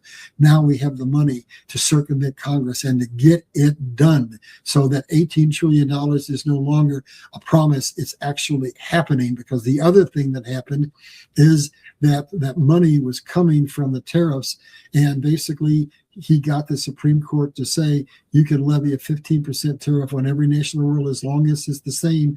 And what's that mean? That means this tariff is no longer, it's no longer an executive order. It's codified, means it's long term. And now those promises are going to turn into real money coming in to build real factories. And let's go on down to the last thing on here. Rebirth the American economic system and bring back America's greatness. Not just make America great, but make America greater than it's ever been, and lead to the reimplementation of the American economic system and peace and prosperity. Comments, Michael, before we go on? Yeah, this is fantastic. Puts me at peace with a lot of the stuff that I was kind of confused about. So it all works very well. Good insight. Good insights from God. Thank you very much. And actually, I'm going to say something. I did another show. That's one slide I showed you with all the straits and everything. Mhm. I used a map almost like that. And I finished the show and God said, ha, you think you told the story? And that's when he dumped all this on me. And I just had to go out and get the facts. So bam, there it was right at the end of that show. And I had it. And I spent all weekend. I got up on Saturday at 4:30 in the morning and started researching. We didn't stop till 2:30 in the afternoon. Wow. And then the following day, I put the slide presentation together in 2 days. So here we go. We're now going to go to China because we got to see that all the superpowers are going to be brought to heel. So China is basically in deep donkey dong. And if you look at them, I think they're going to have to absolutely rethink whether they're going to attack Taiwan. Japan has seen them as a predator. And over the last few years, they've developed their military and they are one smart cookie. And they have a railgun. Only first nation in the world to have a railgun. And so basically they are a strategic force to be worried about. And then even though they're not a specific ally of ours, India has a formidable navy and they're against them. And then you've got every nation over there, Japan, South Korea, Taiwan, they're all on our side. And if you look at the blue graphic to the other side, and you can read that, all of those are U.S. assets, U.S. naval bases, U.S. facilities. And now what's happened over the last 2 or 3 years where China's been threatening to attack Taiwan, we under shipments that were made that were somehow or other kept from surveillance, we have loaded that island up into an island fortress. Wow. And now they are virtually indispensable. They have long-range missiles, and it's only about 120 miles across that strait. With the missiles that they were given, they can strike all the coast of China, and that's where all their infrastructure is, where all the ports are, in a matter of seconds, 0 time to respond. And if they try to attack Taiwan, they now have been given the weaponry that says that any amphibian vehicle coming will be blown out while it's in the water before it ever lands. So they're going to have to think really hard how important it is to attack. And if I'm right, and if actually Xi Jinping is on our side, I think this is just bluster to keep the world all upset. And I don't think it's going to happen. I think the calculus has just changed. So we're almost done. So I see this next slide coming up, and this is my summary slide. And then there's just one last one. So this is what I think Trump has orchestrated with the events that started with Venezuela, and then so that he could create the oil squeeze, went over to Iran to create the war, went down and negotiated deals with the oil producing Middle East nations, and then got the permission to rebuild Gaza and to build this absolutely incredible logistics channel so that we can take back control of the world, and they can no longer create this hostage situation that Iran and their proxies and England have been creating. So what comes out of this? National security for the United States and the world, removal of the nuclear threat from Iran, and establishment of secure trading routes so that the world can now trade with assurances that trade is not going to be turned against them every other day by some kind of an orchestrated crisis. Establish secure trade routes. Honest elections, that's going to come up partly out of Venezuela and what we found out with the election frauds there, and secure borders. So as we get control of our relationships with Mexico and with Canada, the borders are already pretty much shut down, but we're now going to have to get those people who refuse to assimilate, who came here. And what did Maduro say? This was really telling. Maduro said, well, I just did what Biden told me to do. We put all the people that were in insane asylums, let them out. We allowed all our criminals to leave, and we sent them to America as a gift to basically destroy America from within. So the world realizes America is too strong a military power to take exclusively from without. But if they can have an insurrection within at the same time, then maybe they could take us down. So all those people who are fighting ICE, you need to put your heads on, spin them around from the backwards to the front, and you need to say, we got to get these people out of here. They're an army of concursion. And then we've got sovereign currency coming, because we're going to go to a gold-backed system. And if you don't have sovereign currency, you don't have a nation to be sovereign over. If you don't have a sovereign border, you don't have a nation to be sovereign over. over, and then we're going to get back control, leadership role in manufacturing and trade. And America is going to merge, basically first restoring its financial capability, its manufacturing capability, and its industrial prowess, and then help the rest of the world, just like we did following the Civil War when we invented the Industrial Revolution. And now, folks, this is your last chance to buy this book that tells you what made America great, how we lost it, how we're getting it back, and how we're going to keep it. And for those of you who got my first book, I'm sure you probably already bought this one because you know how good it was. This one, they're telling me, is even better. And all you got to do is click on that QR code, and it'll take you where you can buy it. But if you don't know me and you're skeptical as to whether you should buy this, then just click on that QR code. It'll take you to my website, and I got a gift for you. I've got a chapter that you can read for free in order to decide if there's any valuable information in here. And here's what I'd say to you. If you think the information I do in these shows is valuable, then why would you wonder if further the information in my books are valuable? So please, we are now at the point where we need an army of people to stand up and fulfill the roles of citizenship and step into the positions that need to be filled as we extricate our enemies from those positions. Please stand up and stand for the Republic, be a patriotic citizen, and play your part in restoring America and restoring the world. Michael, that's it. I'll turn it back to you for final comments. I always have to apologize because when I do one of these, it's a rip, and I just talk and talk and talk and talk. I love it. Yeah, incredible information, Larry. Like I said, I feel much more at peace with this information that you revealed from God. It's amazing. You're like me. You get a little download, and you're just like, it's, that's it. It's amazing. Well, that's something we have in common. We both get downloads from God. I mean, I couldn't do anything I do if He doesn't first point me. He makes me do the research, but He tells me where I have to go and what the problem is and what the solution is. Then all I have to do is go get the facts. And that's what I did here. He gave me the download on Friday, and on Saturday at 4:30 in the morning, I was up doing what I was told to do. That's it. That's amazing. So yeah, definitely guys, help support Larry. Go to larryballard.com, get his free download, check it out. Help him out, buy the book. I'm going to buy it after this. I'm looking forward to reading it, Larry. I love that title. Sorry, definitely where we need to be right now. If we don't, get involved, the link's in the description right now. The show notes. You guys want to jump over there and grab those. And Larry, thanks so much. Great information. I know it was kind of like you said last minute, I want to do this. I'm like, let's go, let's do it. So you jumped right on. Thanks so much. No, thank you, Michael. I am really pleased that we got to meet one another. And oh, by the way, thank you for having your people patch me when I was in all that pain down there. So I'm talking to them. I'm not ready to start marketing that product yet because frankly, I need some money to hire somebody to help me do it. But I've logged it in the background, and I intend to do it. Well, that's great. So thank you. We'll keep you until you get the opportunity to, go further. So we're going to help you out because there's no reason to be in pain these days. You're really focused on your work, and sometimes you can't make all the income that you want. But I hope everybody will come in and help support you. It's very important. Well, thank you, Michael. We'll look forward to doing another one soon. God has given me some incredible downloads. I've put some stuff together that are on that bond crisis. We can do more on that down the road if you want. Now I'm going to be still doing my 3 shows this week, even though I'll be out of town. I'm going to go. I probably need to plug this for Mary Carly. I don't know if you're going to be there, but I'm going to be at her event in Vegas and speaking there. And are you going to be there? No, we have another event we're going to in Hawaii. Oh, that's right. I remembered. Tracy told me about it. Congratulations. I'm a little jealous.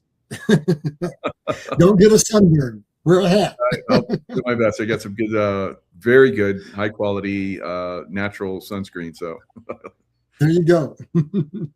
All right. We'll see you next time.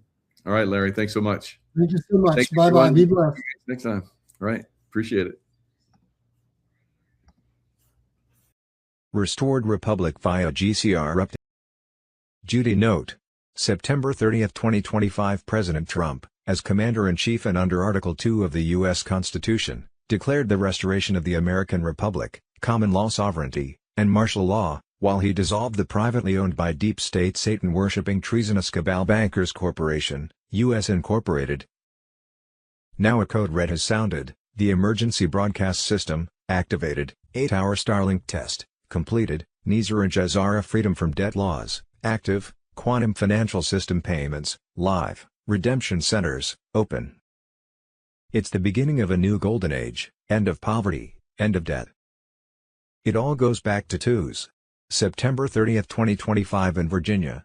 President Trump, as Commander-in-Chief and under Article 2 of the U.S. Constitution, declared the restoration of the American Republic. Common law sovereignty and martial law, while he dissolved the privately owned by deep state Satan-worshipping treasonous cabal Bankers Corporation, U.S. Incorporated. From that day forward, by lawful command under the Uniform Code of Military Justice, UCMJ, every flag officer of the United States Armed Forces by oath and by law, was bound to obey lawful orders of Commander-in-Chief Donald Trump.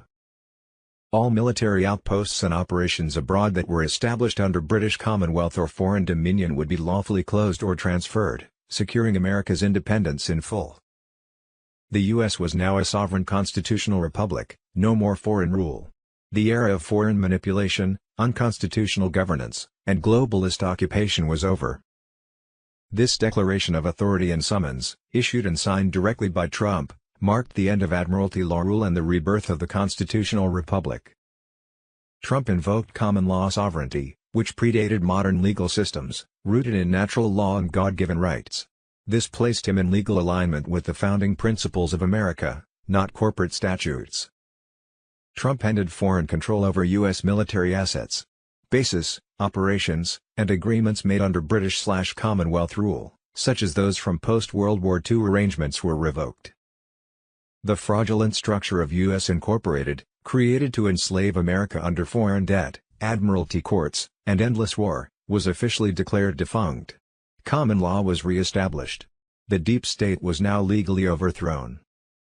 Sunday, May 3, 2026, breaking update. President Trump declares the restoration of the American Republic, U.S. Incorporated dissolved, common law sovereignty returns. Soon the emergency broadcast system would bring in that martial law to protect us while Trump's global military alliance finished bringing down a Satan-worshipping deep state cabal. Nizar and Jazara laws, freedom from debt to the cabal, had been activated across the globe. It's the end of poverty, end of debt and the beginning of a new golden age. This week the old banking system, Bank of America, Deutsche Bank, and J.P. Morgan, was expected to collapse, with the new gold/asset-backed quantum financial system taking over as stock markets crash. Tier 4B ISO 20022 on Telegram. Tier 4B notifications to set exchange appointments would not come through a bank, but through government-secured portals of the U.S. Treasury. Mr. Pool on X, reversed red triangle emoji. They just built the portal. And nobody noticed. 2 days ago, Trump signed an executive order creating a federal government website where 50 million Americans will register their financial accounts directly with the Treasury Department. Read that. On Friday, 1st of May midnight 2026, Project Odin and the Emergency Broadcast System, EBS, final sequence was initiated, a 8-hour Starlink test. Expect controlled blackouts to shield the transition. Saturday, May 2, 2026, Code Red. EBS ready, 8-hour Starlink test completed, full national broadcast system activated. On Friday, May 1, 2026 at midnight there was a test of the emergency broadcast system, the greatest sting operation ever. Military units have been mobilizing worldwide for a coordinated strike to destroy the globalist power structure. Global blackout and emergency broadcast system EBS activation soon. Normal communication will cease for 10 days, Ezra A. Cohen on Telegram. Saturday, May 2, 2026 when the EBS activates, the world will hear the truth. Every child trafficked, every war funded, every bioweapon developed, it will all be exposed. Trump is ready. The patriots are ready, and nothing can stop what is coming. It's only wise to have at least a month's supply of food, water, cash, medicine and essential items on hand for yourself, your family and to share with others in case of emergency. EBS Donald J. Trump on Telegram. Saturday, May 2, 2026 attention, confirmed today. I just got the new mission clock, and the time is running out. The last day of this world has begun. Stays alert. Watch everything. Nothing will ever be the same after tonight. Global Wealth Distribution, GWD, based on trade and sovereignty means that every QFS account worldwide will be solely owned by the account holder, not a bank or government. Tier 4B martial law on Telegram. Saturday, May 2, 2026. The EBS test has gone off in the USA. Los Angeles, Chicago, Houston, Phoenix, New York City, Philadelphia, Seattle. Tier 4B ISO 20022 on Telegram.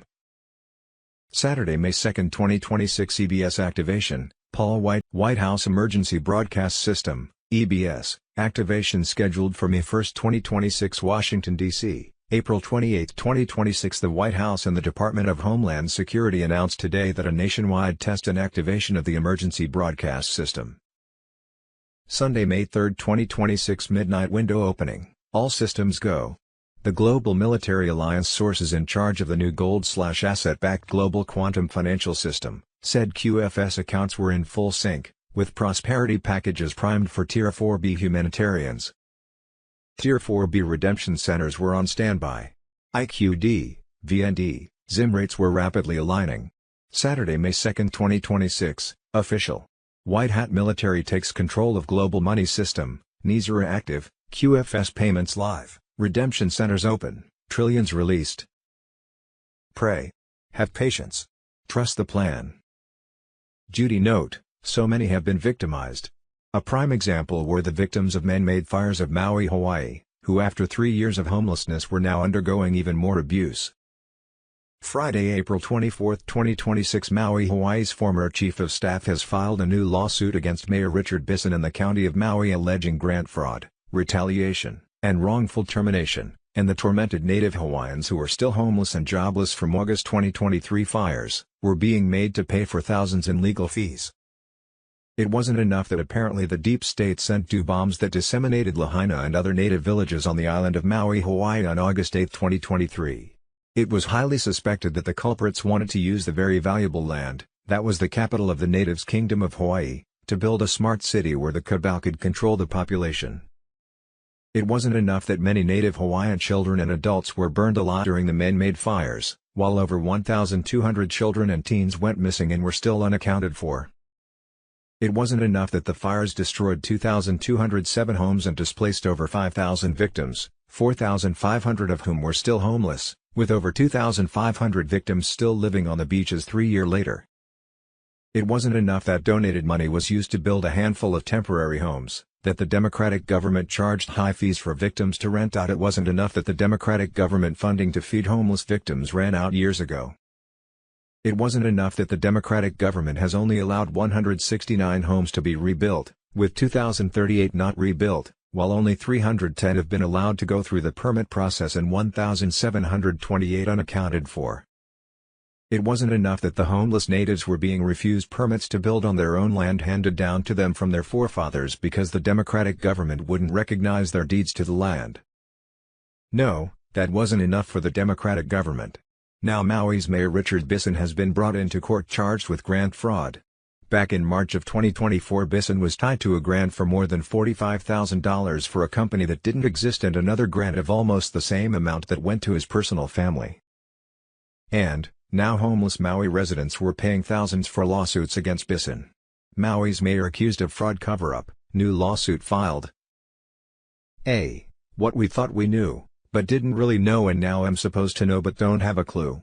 With clones, doubles, made-up movies Hollywood style and Trump's military alliance throwing more popcorn at us, it gets so confusing. Saturday, May 2, 2026. Phase 1 complete, 11,914 clones flagged, 5,922 already gone. Patriot Freedom on Telegram. Saturday, May 2, 2026. Tyler Perry Studios in Atlanta, Georgia has an exact full-size replica of the White House and was suspected to be one of the locations of the fake Biden inauguration. Sunday, May 3, 2026. Ancient Phoenician, Canaanites worshipped Saturn, Khazarian Mafia fake Jews, worship Saturn, Muslims worship Saturn, Freemasons worship Saturn, the Jesuits black nobility, at the Vatican, worship Saturn, Catholics worship the doggone god Satan. While Vatican popes claim to worship both God and Satan before each new pope is ordained, Ra, Osiris, Moloch, Baal, Bel, Enki/Ea, Kronos, Dagda, Zervan, Ptah, are archetypes of Saturn. Saturn is Lucifer, the 17th letter on Telegram. Joe Biden was executed at Gitmo on June 17, 2020 after a military tribunal found him guilty of high treason, subversion of the Constitution, collusion with foreign powers and crimes against humanity, including the fatting out of his 200-acre property in Ukraine. His inauguration was actually a funeral partially filmed on a Hollywood movie set, and the Biden presidency was played by actors, doubles and clones, allowing Obama to control another term as U.S. president. Sunday, May 3, 2026. The deep state continues to shield Hillary Clinton from accountability, but justice appears to be unfolding in secret military tribunals at Gitmo. This uncovers hidden trials, deep corruption, and the elite's desperate cover-up of her crimes under U.S. Code 2071. Sunday, May 3, 2026 were copies made of the Wider laptop, and is this why 9+ cops ended up dead? The government would fall and lives would change overnight if the information on the laptop was ever released. Who has the tapes, and would it be a good thing to release the tapes to finally get some accountability? Chief Stephen Silks allegedly threatened the FBI to indict Hillary Clinton and other elite individuals mentioned in the emails and videos, and if they didn't, they would go to the press and drop the evidence. 10 total, some within days of each other, over a very short total period of time. The commissioner's exact words were, "What the hell is going on here?" Be possible timing: Sunday, May 3, 2026 midnight window opening, all systems go. Military sources say QFS accounts in full sync, prosperity packages primed for Tier 4B humanitarians. Tier 4B redemption centers on standby. IQD, VND, Zoom rates aligning rapidly. Project Odin and DBS final sequence initiated. Controlled blackouts to shield the transition, Project Odin on Telegram. On Sunday, May 3, 2026, White Hat sources and global military alliance insiders worldwide activation as the satanic deep state cabal faces its final collapse. Wednesday, May 13, 2026, the EBS emergency broadcast system will begin in every country of the world. Through May 14, 2026, Project Sandman, US dollar crash, was expected to kick off. On Friday, May 15, 2026, when Kevin Warsh takes over as head of the Federal Reserve, he was expected to announce to the general public the global currency reset of 209 nations, including death of the fiat federal dollar, which was replaced by the gold/asset-backed U.S. Treasury note. Monday, May 18, 2026, Q clock will strike the 00 marker. Sunday, 7th of June, 2026, Nuremberg Trials 2.0 to begin. Throughout late May and June 2026, major revelations continue. QFS thrives, justice tribunals proceed, and humanity embraces perfect health free from cabal poisons. This divine technology restores body and spirit, repairs generational harm, and launches a starseed future of peace. The Alliance mission is victorious. Trust the plan as light wins and a new sovereign golden era begins for all. WWG1G. EBS, blackout, martial law, lockdowns. See Sunday, May 3, 2026 Global Emergency Alert, QFS activation and DBS blackout imminent. The end is here. The old world dies to the cabal's fiat empire, built on debt, deception, and control, is collapsing under the weight of irrefutable truth. Quantum financial system, QFS, is now fully live and overriding every central bank ledger worldwide. Gold-backed, quantum secured, incorruptible. No more manipulation. No more theft. No more hidden accounts for the elite. Emergency Broadcast System, EBS, activation sequence has begun. Which meant that the entire Congress would be overthrown, the U.S. incorporated government would be shut down, as well as other nations' governments. Which meant that Trump would use his global military alliance to activate martial law worldwide. Saturday, May 2, 2026, the White Hats have seized control. This week President Trump stated, "We're gonna need more popcorn this weekend." Tier 4B ISO 20022 on Telegram. Sunday, May 3, 2026 Emergency Broadcast System Alert, everything is about to change. It's the official end of the old debt-ridden control system and start of the new system. The Starlink satellite system now has complete control of our new financial system and TV, radio and internet broadcasts. We're locked, loaded and functioning. The old fiat currency SWIFT global financial system has been shut down, while the new gold/asset-backed global financial system is functioning worldwide. The Emergency Broadcast System, EBS, overrides every screen and phone worldwide. Worldwide communication blackout. Soon on cell phones worldwide 7 trumpets will sound, urging us to tune into our TV, radio and internet where temporary global martial law was being declared to protect us while the global military alliance made mass arrests of treasonous deep state global elites. With the global military alliance arresting most of Congress, martial law will stay in effect until fair and transparent elections can be held. The EBS would announce over cell phones, TV, radio and internet worldwide that sometime in the next 5 hours or so, everyone needed to be in a place of their choice for a global lockdown that would last 10 to 12 days. The EBS will broadcast for 10 to 12 days over all TV, radio and internet across the globe. Anezer and Jazara announcement. There will be 3 days of darkness for planned cyber attacks where the internet is down, communications cut. There will be 10 days of disclosure where a single website, one web channel with broadcast 8-hour documentaries of disclosure truth bombs rotating 24/7. During those 10 to 13 days across the globe, planes and trains will be shut down, banks will be closed, ATMs and credit/debit cards will not work in preparation for migration into the new quantum financial system. Phones will only work for 911 calls, but the military will make available a Signal app which will secure regular cell phone use through the new Starlink satellite system and quantum computer. Be prepared, but if you do not have essentials like food and water to last during the lockdown, the military will supply what is needed. E-Global Currency Reset Sunday, May 3, 2026 midnight window opening, all systems go. Military sources say QFS accounts in full sync, prosperity packages primed for Tier 4B humanitarians. Tier 4B redemption centers on standby. IQD, VND, Zoom rates aligning rapidly. Project Odin and DBS final sequence initiated. Controlled blackouts to shield the transition. Project Odin on Telegram.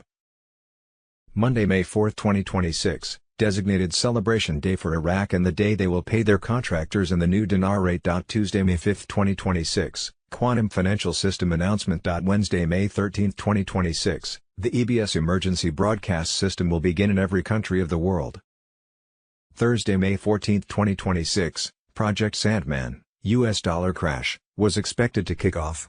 As of Friday, May 15, 2026, 50 million Americans will have their money accounts registered not with a privately owned by the Cabal Bank, which won't exist much longer, but with the people-owned and safe U.S. Treasury that contained their 50 million accounts. Citizens had direct U.S. Treasury access at TrumpIRA.gov. No bank, or bank fees required. They just built the portal. And nobody noticed. 2 days ago, Trump signed an executive order creating a federal government website where 50 million Americans will register their financial accounts directly with the Treasury Department. Friday, May 15, 2026, millions of American workers gained powerful new tools to build long-term wealth thanks to President Trump's executive order establishing TrumpIRA.gov. That activates on Friday, May 15, 2026. The initiative delivers up to $1,000 in federal matching contributions and expands access to alternative assets and retirement accounts, putting real money back in the pockets of working families. Monday, May 18, 2026, Q clock will strike the 00 marker. Sunday, 7th of June, 2026, Nuremberg Trials 2.0 to begin. Timeline: on Friday, 1st of May midnight 2026, Project Odin and the Emergency Broadcast System, EBS, final sequence was initiated, a 8-hour Starlink test. Expect controlled blackouts to shield the transition. Saturday, May 2, 2026, Code Red. EBS ready, 8-hour Starlink test completed, full national broadcast system activated. On Friday, May 1, 2026 at midnight there was a test of the emergency broadcast system, the greatest sting operation ever. Military units have been mobilizing worldwide for a coordinated strike to destroy the globalist power structure. Global blackout and emergency broadcast system EBS activation soon. Normal communication will cease for 10 days, Ezra A. Cohen on Telegram. Saturday, May 2, 2026 when the EBS activates, the world will hear the truth. Every child trafficked, every war funded, every bioweapon developed, it will all be exposed. Trump is ready. The patriots are ready, and nothing can stop what is coming. It's only wise to have at least a month's supply of food, water, cash, medicine and essential items on hand for yourself, your family and to share with others in case of emergency. EBS Donald J. Trump on Telegram. Saturday, May 2, 2026 attention, confirmed today. I just got the new mission clock, and the time is running out. The last day of this world has begun. Stays alert. Watch everything. Nothing will ever be the same after tonight. Global Wealth Distribution, GWD, based on trade and sovereignty means that every QFS account worldwide will be solely owned by the account holder, not a bank or government. Tier 4B martial law on Telegram. Saturday, May 2, 2026. The EBS test has gone off in the USA. Los Angeles, Chicago, Houston, Phoenix, New York City, Philadelphia, Seattle. Tier 4B ISO 20022 on Telegram. Saturday, May 2, 2026. Breaking news: White House Emergency Broadcast System, EBS, activation scheduled for May 1, 2026. Washington, D.C., April 28, 2026. The White House and the Department of Homeland Security announced today that a nationwide test and activation of the emergency broadcast system. Sunday, May 3, 2026. Midnight window opening. All systems go. The Global Military Alliance sources in charge of the new gold/asset-backed global quantum financial system said QFS accounts were in full sync, with prosperity packages primed for Tier 4B humanitarians. Tier 4B redemption centers were on standby. IQD, VND, ZIM rates were rapidly aligning. Saturday, May 2, 2026, official. White Hat Military takes control of Global Money System, NISRA active, QFS payments live, redemption centers open, trillions released.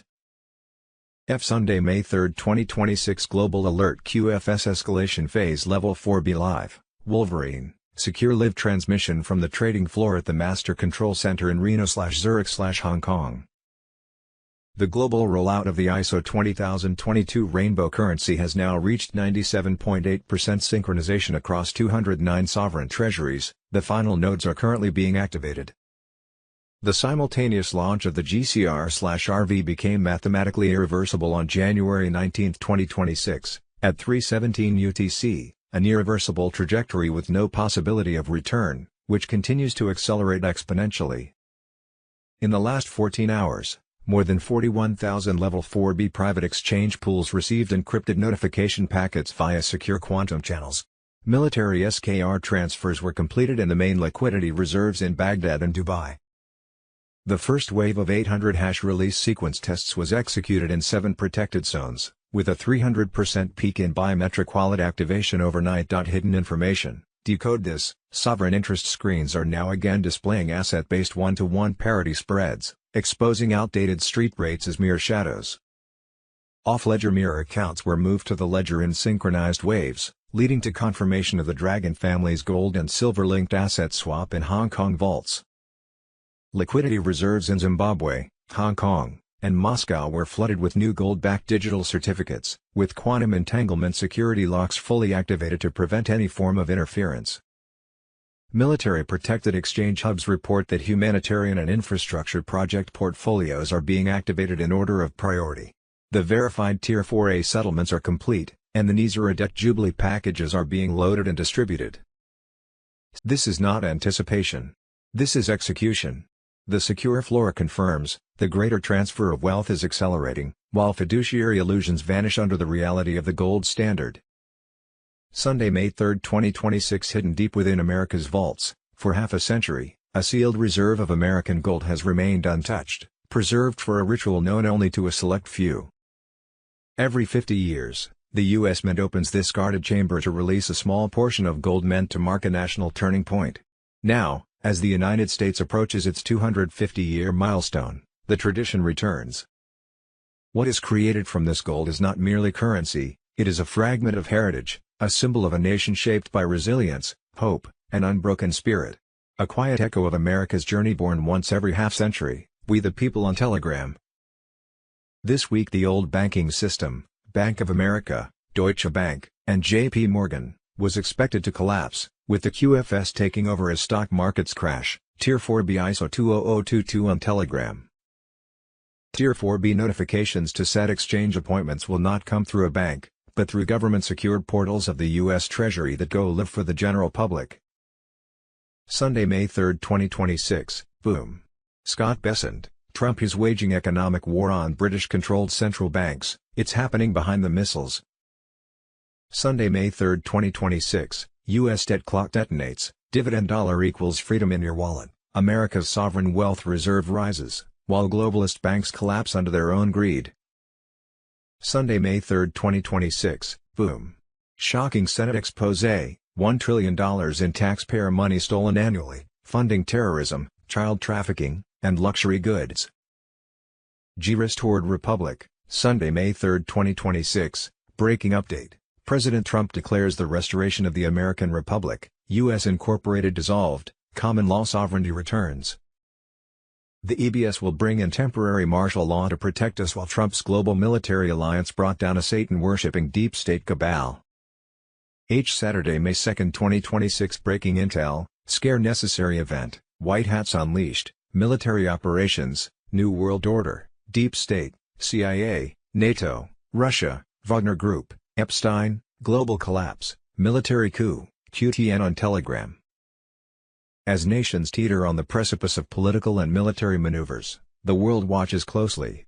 In an era of disinformation and stealth, a pattern of global power shift emerges from the shadows. The United States deployed 7 naval fleets consisting of 180 to 350 warships across 22 time zones. The number of Marines entering key operations has surged. Over 24 African countries have shifted allegiance to Russia, forming alliances and distancing from the UN and NATO backers. Putin has declared the end of the New World Order, with the Wagner Group deployed to challenge Western bases in Africa. These events connect to the deep state exposure. The recent U.S. elections were a strategic military operation to uncover corruption. Trump's executive orders against interference are now in play with military protocols. The Biden administration is viewed as operating a fallen U.S. corporation dismantled under Trump. The CIA and allied intelligence agencies have controlled governments alongside banking elites. Facing collapse, the deep state engineers global chaos. Military coups in over 30 nations, blackouts, and breakdowns are anticipated. White Hat forces have plans to restore order quickly during this scare-necessary event. A coalition of White Hats including Donald Trump, Elon Musk, Joe Rogan, and RFK Jr. is unleashed against child trafficking. The next 10 months will bring revelations that alter history. Operations will dismantle the rings through raids and alliances. Epstein's files will expose ties to the Bidens, Ukraine, CIA, MI6, and Mossad. Evidence was secured early by special forces. Obama, Trudeau, and Hollywood figures face exposure of their secret connections and double lives. The U.S. corporation is done and fallen under White Hat military control. Global politicians realize they were manipulated in elections and crises. Billionaires join the Great Awakening movement with military alliances, climate, and AI. As the storm builds, arrests and truths accelerate. This pivotal battle ends the human trafficking epidemic in the old order. Justice prevails as truth reshapes the world.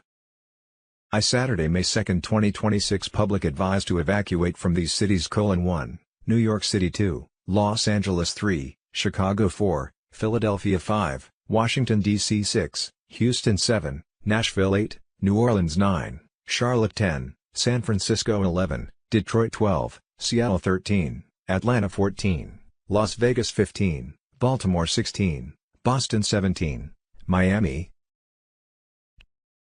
And Sunday, May 3, 2026 Code Red, Starlink EBS system activated, 8-hour test confirms new national communication grid, Tier 4B martial law on Telegram. The emergency broadcast system has entered a new phase with extended test runs across the Starlink satellite network. These 8-hour operations mark the transition toward a direct communication infrastructure that bypasses traditional ground-based systems and centralized media channels. At its core, this shift represents more than just a technical upgrade.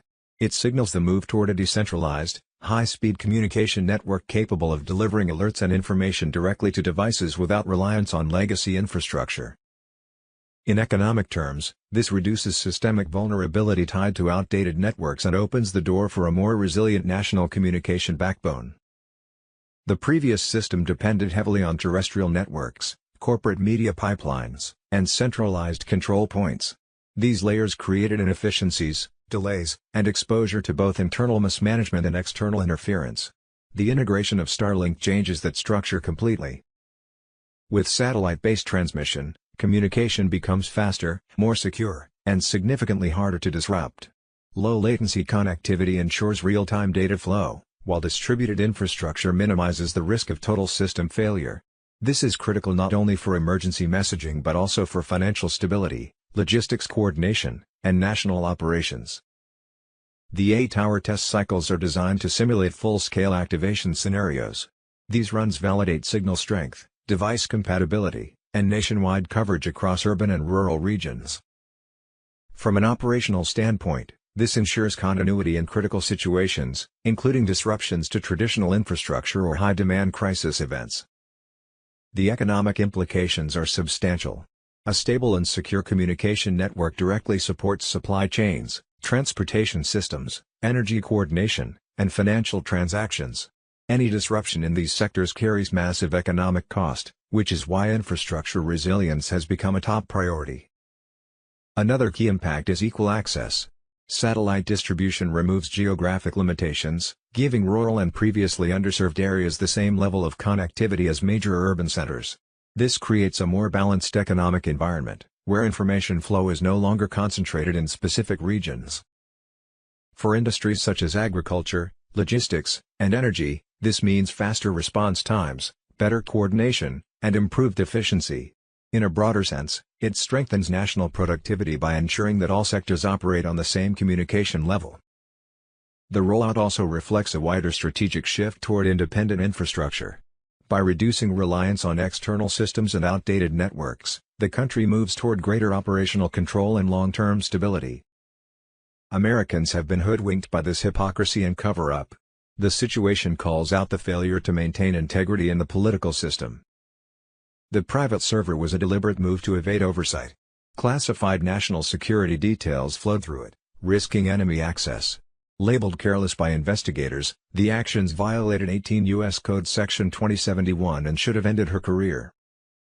Deep state complicity protected Clinton as the Washington machine looks after its own. Agencies like the FBI had grounds to act but chose elite loyalty over justice, creating a rigged system.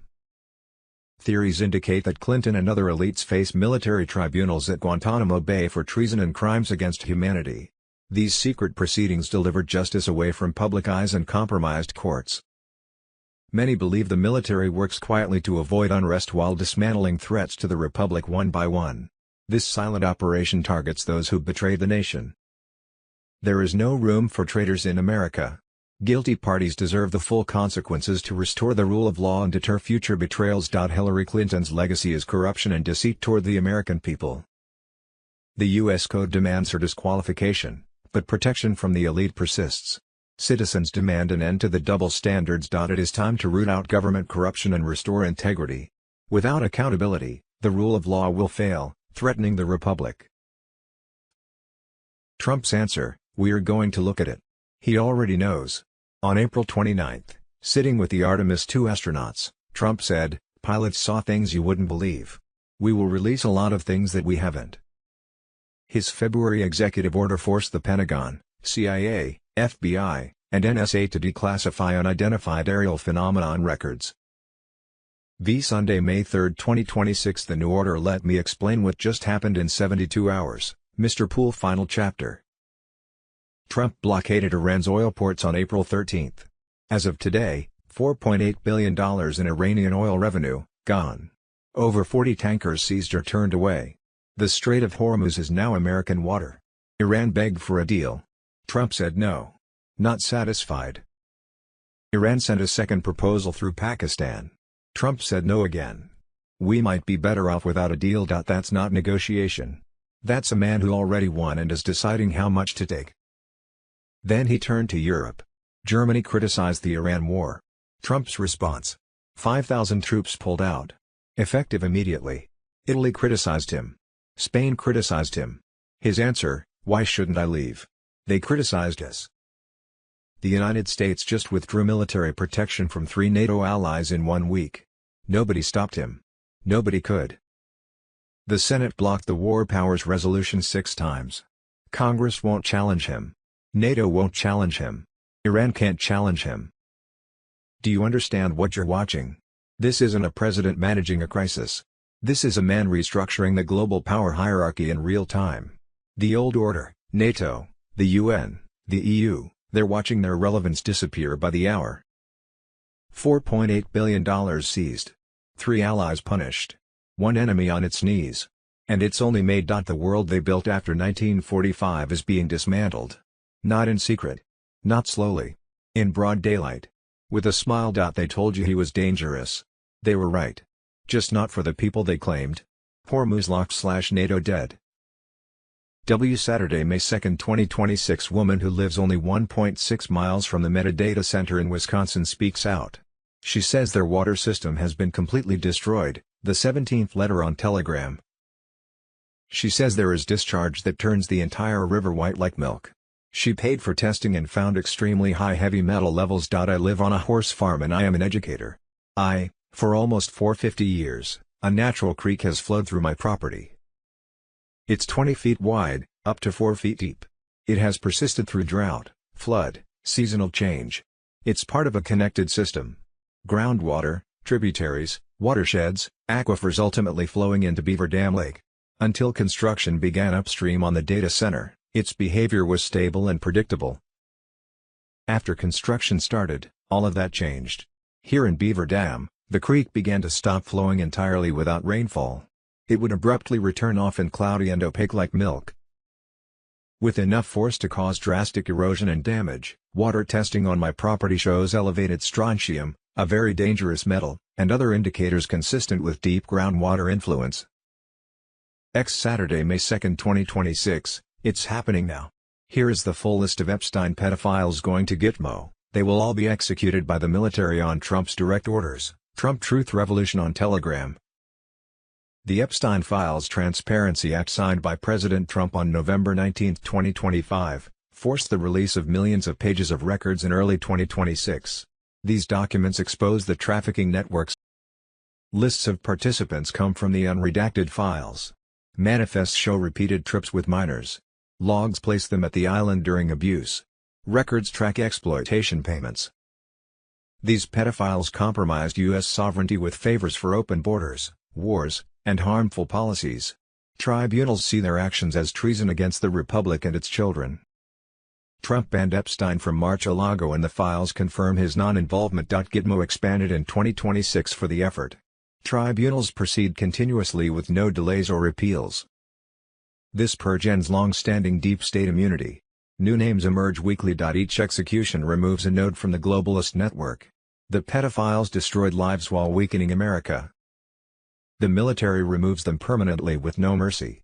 Evidence comes from the Epstein files. Guilty parties transport to Gitmo for execution. This cleanup restores American sovereignty. The battle concludes when the last pedophile faces justice. Why Sunday, May 3, 2026. The IRS building in Washington just went dark. No lights. No employees. No explanation. True patriot voice. Tuesday morning, 7,200 IRS workers arrived at the main headquarters on Constitution Avenue. The doors were locked. Armed military police stood at every entrance. No one was allowed in. The official memo sent to employees at 8:14 a.m., building closed for emergency infrastructure assessment. Report to remote work protocols until further notice. Infrastructure assessment. With military police. Inside sources confirm that DoD forensic teams entered the building at 3 a.m. They didn't come for the computers. They came for the basement. 3 sublevels that don't appear on any public blueprint. Servers that process transactions never reported to Congress. A parallel accounting system that tracked every dollar collected, and every dollar diverted. The IRS collected $4.7 trillion last year. The Treasury received $4.1 trillion.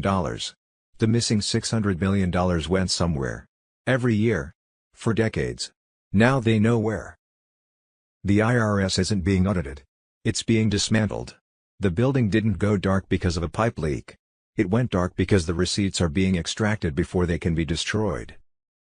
Code, IRS Dark, 600B missing/basement breach/dismantle active. They taxed you to fund their empire. The empire just lost its revenue stream. Hello, everyone. It's Michael Jacob with Unleashing Intuition Secrets. So I'm wearing my beast shirt, but it's not for the negative side.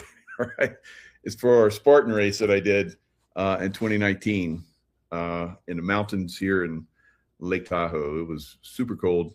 When I finished the race, It's like what is it, like 13? It's like a half marathon, but it was a little bit more than a half marathon, about 15 miles through the mountains and jumping into cold water. And some of it was frozen. You had to like break through the ice. Of course, that's my forte. I'm good at getting in cold water as a Navy SEAL. So I did really good with that race. Lots of obstacles. There was like 26 different obstacles, running through the mountains back when. And 2 weeks before, I'd done a bodybuilding contest and won it. So it's like, I was like, what? Why do I push myself so hard?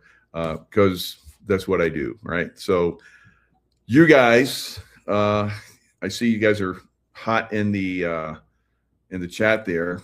Now with all of you guys in the chat, in my shield wall that's in there with your wrenches to like crack the heads of the trolls.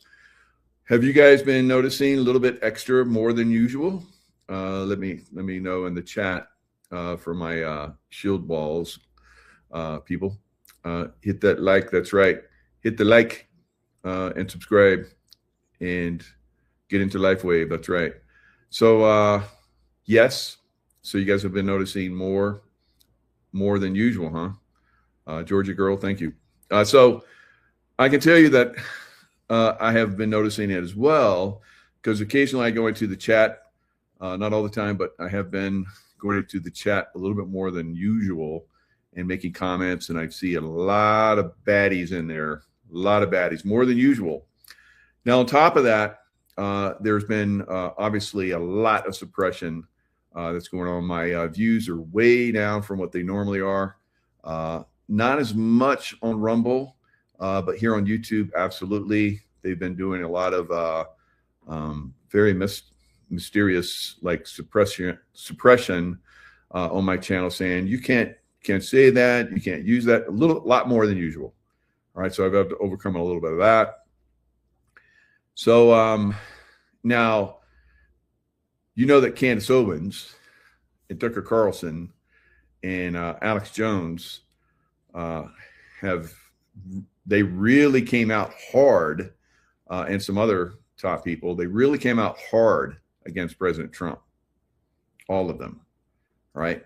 So I've been saying for a long time, there's a lot of people that are infiltrating in the truth community. I pointed some of them out over the years, and I just get so much blowback. I just don't care anymore. Well, I do care, but it seems like there's a lot of people that don't care. So I just gave it up because I got tremendous pushback on that, and I was like, okay, you guys are going to find out on your own then. So we had Alex Jones basically sign off from InfoWars. Candace Owens is going full retard, and a lot of the other Tucker Carlson, full retard. And I think they basically came in to infiltrate the MAGA and truther community, and basically at some point, of which we've just seen, to try and derail it. Did not work. It did not work. We're very focused, and we're very, God is on our side, right? So we're able to see through the evil side, right? The beast side, right? And again, I'm not wearing a beast shirt for the bad guy side. I'm wearing the beast shirt because I'm a beast, right? And the Spartan Beast was like an incredible event that I did. All right, so let's look at some of this. So Alex Jones, InfoWars shut down. So there was a little bit more in here. Where is it at? So here it is. Open Elon Musk X, and you will find people building on Jones's legacy as a purveyor of brain poisoning lies.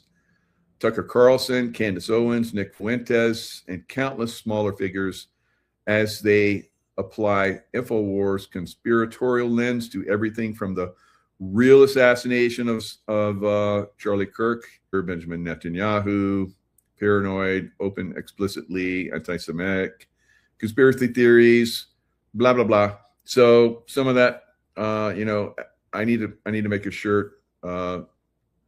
Conspiracy theorist, and then I'm right, something along those lines.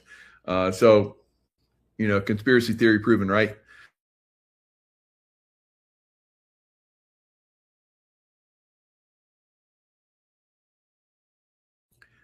And I think that's very suspect. And it looks like you got a little bit of a streaming problem there. So if that continues, I'll switch over to another platform. We got some storming here, so that might be what's causing it. Or it could be because I'm revealing. And used to be they would really come after us while we're doing shows, and our streams would get interrupted. We haven't seen a lot of that. I've seen some of that in the past, and I've learned to switch over into other platforms at my disposal, and I don't say what those are, although you can see one of them in the background there. So thank you, Elon.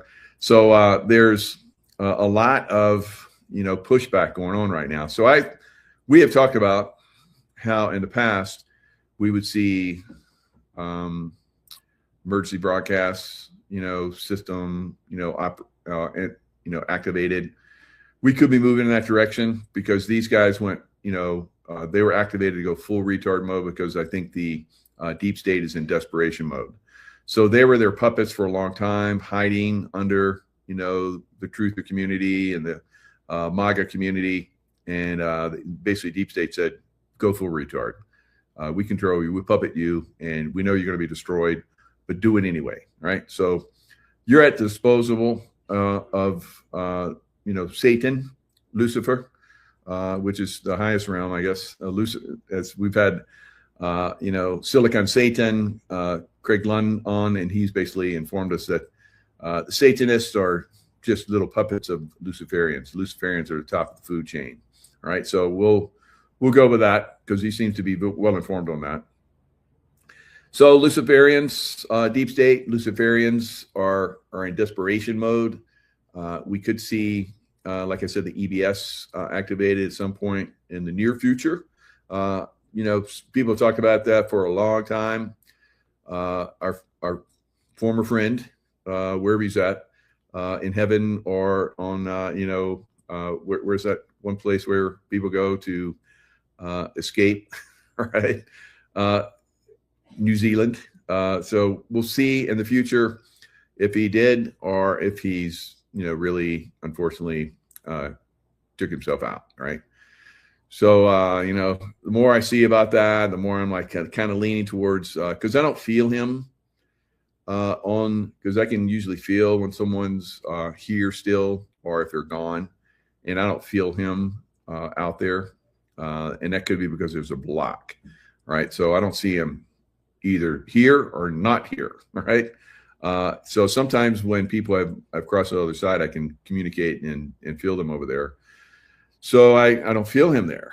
And that's kind of, this is one of those anomalies. So I'm not saying that he's gone, and I'm saying that he's here. All right. So that might be, a lot of you guys are like, well, you're not all that gifted then. I'm very gifted, but I think that this is on purpose, that there is this confusion because there's so many people that are onto this, and there's so much information and so many, potential timelines that are out there. And I don't know. I can't, Viking heaven. That's right. Valhalla. So we don't know exactly if David's here or if he's gone. Whatever happened, it was a good play on him being, of the persuasion of leaving by his own means, right?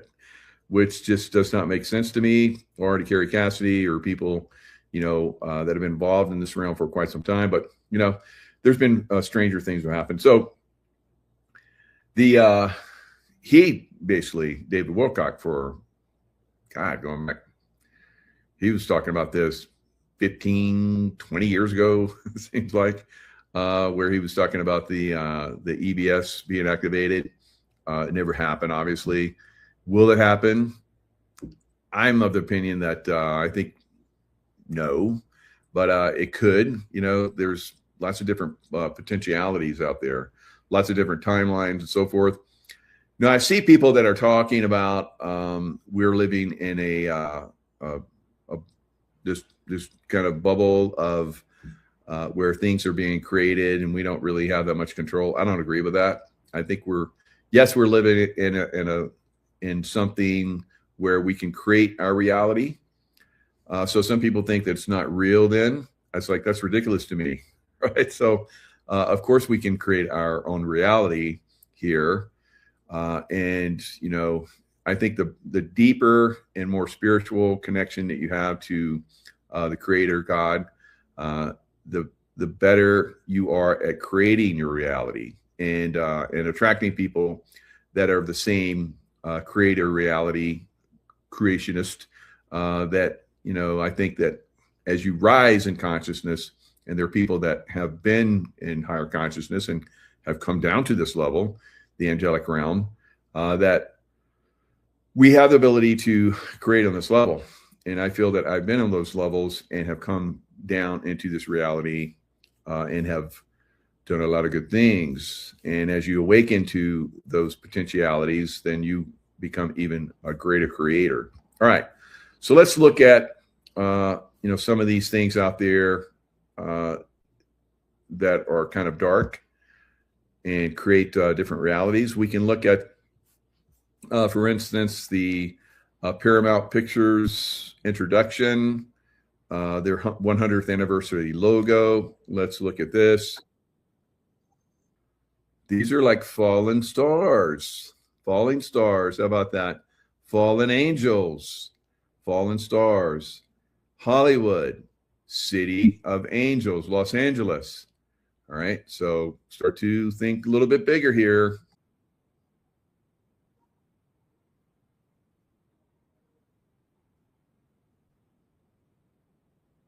All right. So the fallen angels, Mount Hermon, right? Supposedly where the fallen angels came down in the biblical text. Now, the biblical text, they talk about that. And what they say is quite interesting. So Mount Hermon, let's look at what Mount Hermon looks like. Kind of similar to what we saw there. Now, they have changed that over the years, what the Paramount mountain looks like.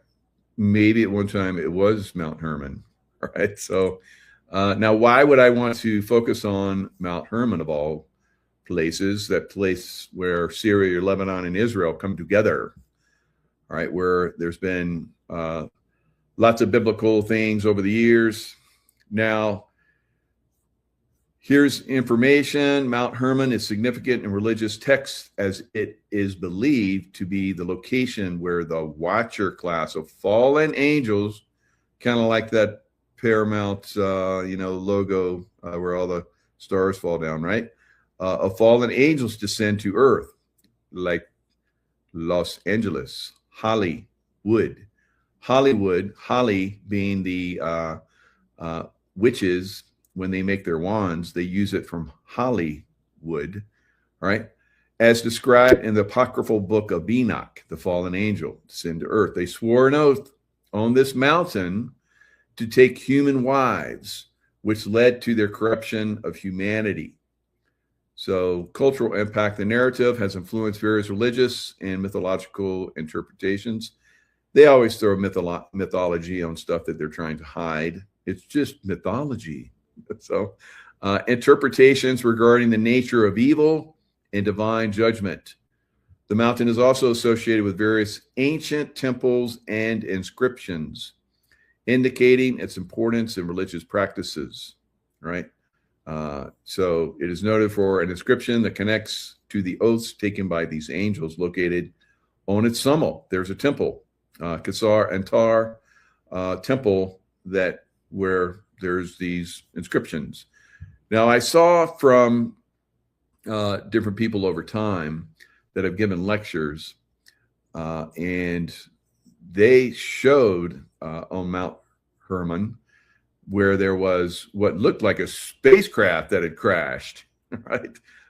It was like had just a groove down a mountain, and these fallen angels, right? So are they extraterrestrial that that, or are they angels like we think of, with wings flying in the sky? So I'm just open-minded about it, but I think these fallen angels came to Earth in craft. All right. So with Lucifer. All right. So that's, some of the stories that we've seen over time. So they were beings, they were tall, and they mated with women. Now I've had Juan on, and Juan has talked about this quite often, Juan O'Savin, and he's talked about how there was a city at the base of Mount Hermon where they formed a city, these fallen angels that crash landed here, is what I believe, and with Lucifer. And they started the city. They liked each other. Men liked each other, right? And we know that is one of the things that we've seen with these fallen angels. Like they kind of look like, in descriptions that they have, kind of look like the Statue of Liberty, right? And so anyway, because Statue of Liberty has very masculine cheeks, and its arm is like very strong, like mine, right? It's not feminine at all, and it has a little bit of little booby, right? Like some hermaphrodite type thing or something. So anyway, these fallen angels liked each other, and they're like, hey, why not? Let's check out these women, right? So they started their own little sect, right? Some of these people that we are seeing now that are in positions where they should not be, actually in leadership positions, which they did not earn. They were placed in those positions by these fallen angel offspring, right? Over time. So I think we're going to find that out. We're finding that out. A lot of us understand this. There's lots of great talk about this already, and we're just going to continue this conversation until it's all revealed. And those of us that know this stuff, just basically crush it out there. All right. So we have, some of these fallen angel puppets, like we talked about, and they are being revealed. They have revealed themselves. Laura Loomer has been destroying Candace Owens. She has been doing such a great job. Good job, Laura. All right. So let's look at the latest of Laura Loomer. And so these people lie. And when they're caught in lies, it should be the end of them, but they continue because people are, attracted to them. I don't know, attracted or, subverted. Their consciousness is pulled in. They're very, they're outspoken people, and they have a lot of charisma, a lot of karma. Well, they do have karma coming, but they have a lot of charisma. So people are attracted to them, but they're being exposed. All right. So more and more of these people are being exposed. They can't lie anymore because their lies are being exposed. Emery Smith says David is safe. That's good. Emery Smith is a good guy. I liked Emery Smith. When I did the show with Gaia, I connected with him. Pretty cool. He's a really good guy, I think. So good to hear. So, I mean, like I said, there's conflicting stuff. There's very good people out there that are revealing, but we'll have to see going forward. Like I said, I'm open-minded about it. I don't see him on either side. So that's crazy. So there's a block there. And that could be David's consciousness, because he's a pretty strong spiritual guy. And it could be the good guys are putting a block on that as well. So anyway, let's look at what's going on. So what I think the system is being crashed. The Luciferian deep state system is being crashed. One of the main places where it has to be crashed is Iran. So Iran now, a lot of people, you're seeing the Congress, of course, the Luciferian demonic demon rats, with some rhinos, Republican in name only, thrown in. which is, at this point, I think the whole Congress and Senate needs to be cleaned. All right. Just cleansed. And then those people that are of great merit that usually possibly don't have, a lot of money. So they're not influenced by that, that level of to get to the billionaire status these days, you pretty much are going to have to be involved with the deep state Luciferian crowd, right? So that's not good. Now you can be involved with them. Like when I was in the CIA, I knew who the bad guys were, the Luciferians, the reptoids, right? So I could see them. I'm like, hey, I'm of the light. You guys have your agenda. I'm over here doing my thing. I'm gonna work around you. I'm gonna expose you at some point, which I'm doing now. And it doesn't matter to me because we're finally moving into a level of consciousness where we're creating this world. We're creator beings that have been given the ability to create from our creator. So we're connecting with him and we're creating a new reality on this earth, one that has been stopped out over and over and over again for millennia, and maybe even as far back as a million years. I don't know. But regardless, we're at the point where we're going to break free. We've been suppressed over and over again. And finally, after, all the problems we've overcome and learned from and evolved to the point where we can finally break free. We're at that point now, and we are going to break free. Of course, they're going to continue to try and stop us.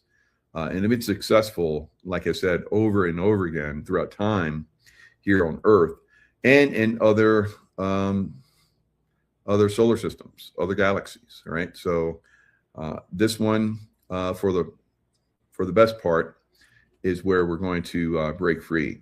And we're one of the last, I think, bastions in our galaxy of where the deep state evil exists. So everybody's watching to see if we evolve, and we're evolving. We very, very high level beings of light are evolving. Some of us reptilian, all right? Some of us, Palladian. Some of us Arcturian. Some of us, from many different solar systems, are here at this time after evolving, coming down into this reality and evolving as a group and breaking free.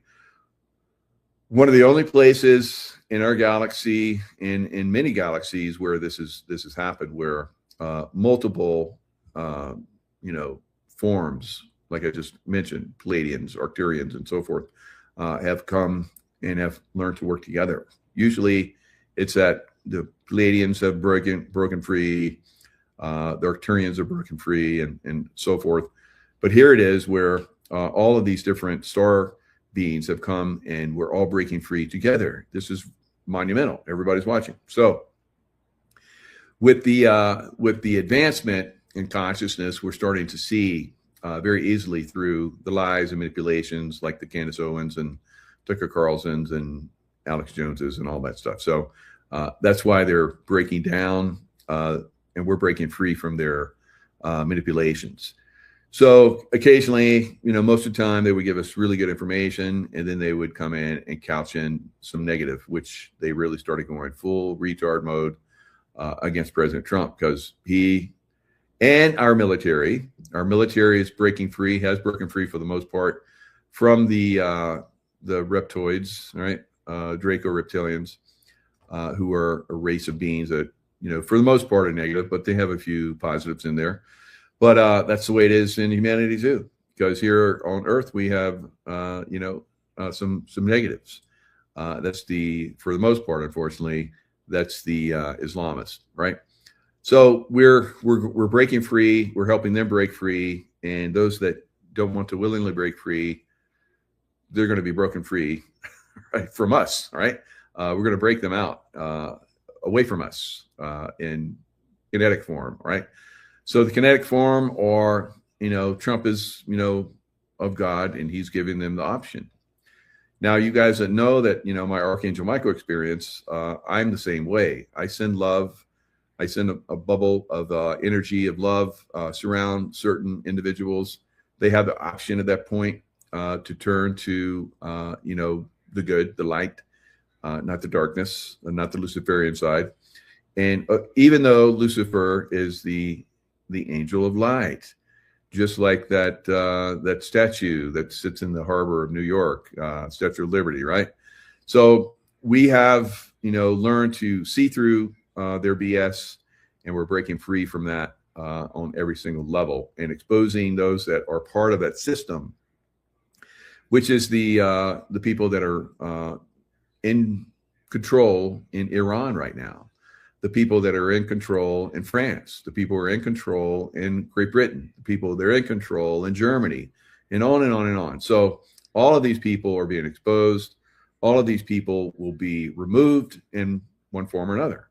Just like when I would surround people, it's funny. One of you are like, Mike, I wouldn't, send a bubble of love to Newsom. He might come back at you with that love. I was like, that's funny. That won't work. So no, that's what happens when you send love to someone, is they become unable to connect with their Luciferian dark energy forces. And it basically, it'll either break them free or it will expose them. If they don't go to the light, then they'll be destroyed. Right. And unfortunately for most people that I've sent that love light to, almost all of them have been destroyed. Right. So that's what I've been doing to, obviously, and I hope a lot of you have been doing that because you've been listening to me for a while, have been sending that love energy to the Iranian regime. For the most part, a lot of those guys are gone, right? And we're going to see the rest of them go bye-bye too. Some of them will go to the light, but most of them, they're going away, guys. All right, so that's just the way it is. So those fallen angels, they don't get to exist here on Earth anymore going forward. They will be removed, and or they will come to the light, right? And I know of some that have actually come to the light, believe it or not, some of these fallen angels. So, and they've spoken to me. Of course, I'm very, very observant, right? So maybe they're trying to just pull me into a false narrative, but that has never worked. All right, so let's look at a little bit more what's going on out there. The coming collapse of the Iranian regime, the coming collapse of the Cuban regime. So all around the world, now the God military, the U.S. military, along with other militaries that are moving towards the light around the world, will start to take out these fallen angel control systems and so forth, right? All around the world, because they used the U.S. military for the longest time. They had infiltrated and controlled the U.S. military and Luciferians, and they were using the U.S. military for their evil purposes. So that is being flipped. Of course, the Luciferians want to, they're screaming and yelling that Trump is a bad man and he's trying to do evil things. Of course, whenever you see that, guys, you should know right away that anyone that's doing that is either unfortunately misinformed, has a demonic soul, demonic figure that's controlling, manipulating their consciousness in their mouths, right? So that's the way you can start looking at them from now on, right? So if you're, behind President Trump, you're on the right side, guys. So let's look at what's going on. DC is saying non-negotiable and impossible. Meanwhile, reports are coming out of their people. Again, basically anybody that blinks wrong in Iran, because the regime is so paranoid, is getting the axe or the noose. So that's very sad, obviously. Now, they did that for a long time, for years here in America with J6ers. And the people that were very conservative and so forth, they went after their bank accounts. Of course, they did the same thing in Canada against the trucker convoy guys, people that are of God, of the light. They have gone after them in Canada. Same thing in Australia, same thing in New Zealand. There's massive pushback around the world on that, but they're starting to come back again and exert their power again. So it's the last ditch push by the Luciferians around the world. Last ditch, right? Now, will this be over this year? Think about that, guys. You think this is going to be over in 1 year? Some of these places like Australia and New Zealand and Canada and Europe still have a stranglehold over their country and their people, right? So it's going to take time. Now in America, we're breaking free from it, and we're not going to allow it to come back again, right? And anytime it comes in, we're going to be like very soft, very gentle, like good angels are. We'll give them the option to do the right thing, and then we'll press them. And that's what we've been doing since Trump came back. So we've been very patient, very calm, very cool under all the pressure that we went through under the Biden administration. Another one of the last ditch efforts by the deep state Luciferians, right? So that got exposed, that got pushed back, that is being unwound. And as that's being unwound, the 2020, it's not over yet. All right. So we're going to see a lot of this stuff be exposed. The people that are involved in all these different things are being exposed, are going to stand justice. So all these things are happening. And the people that are going to be, involved in that, Pam Bondi, obviously not. Will the person that was her underling, her second, seems to have, in the beginning, seems to have done some good things, but now seems to be fizzling out. So there's people in the wings that are waiting to move in that position to take that ball and run it through the goal line and expose a lot of people and take a lot of these evil people down. So we'll see, going forward. So Trump gives people the opportunity, just like I do when I send love to someone, they're given the opportunity to do the right thing and turn to the light. And if they continue to do evil, then they get removed, guys, right? And one fashion or another. So Max Afterburner, he's basically exposing a lot of this stuff too. He gives a great overview. He was a pilot, so he gives a lot of good insight of what the pilots are capable of. I like to listen to his stuff, and he's around the world. He's a very worldly guy, so great guy to follow. This point, President Trump heard all of what the IRGC has been saying, it seems like, and he responded in a way that only he can. He told reporters flat out, frankly, maybe we're better off not making a deal at all. Do you want to know the truth? Because we can't let this thing go on. He then referenced the naval blockade directly, saying Iran has not paid a sufficient price yet for its behavior, and outlined two options on the table: an acceptable deal or escalated military action. And on those same lines, in a Truth Social post, this is exactly what President Trump said regarding Iran. He said, I will be soon reviewing the plan that has just been sent to us, but can't imagine that it would be acceptable and that they have not paid a big enough price for what they have done to humanity and the world over the last 47 years. Thank you for your attention to this matter, President Donald J. Trump. So what they have done to humanity and the world over the last 47 years. Now, one of the reasons why Europe is not getting involved is because Europe has had their finger in the pot, and they were getting a kickback from the oil as Iran sold it. Europe was getting a kickback as the oil was being sold. And we're seeing that potentially Europe, it's been out in the press already. I say potentially, but it seems like it's already been exposed, that Europe has been given classified information on the movement of American aircraft and troops and so forth, coming through Europe and so forth, guys. So that's one of the reasons why President Trump is saying, he's ready to just move out. Now, why would we get involved in this conflict to begin with? Now, ultimately, Europe would be the one that pays the price first. Europe and Israel. So, we have a agreement with Israel to protect Israel. and Europe, NATO. But at this point, NATO is not helping us, and we're starting to see the reason why, because they've been getting kickbacks to the tune of, over the last several decades. Of course, the City of London is involved in this.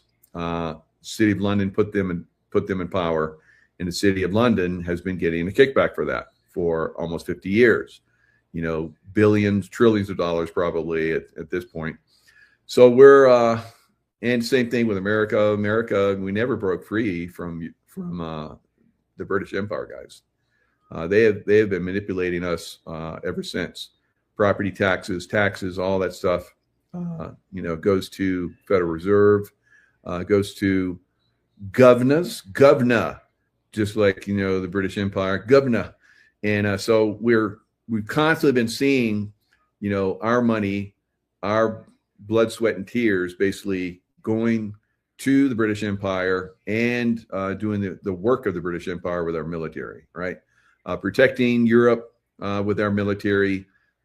We are the ones that have funded NATO.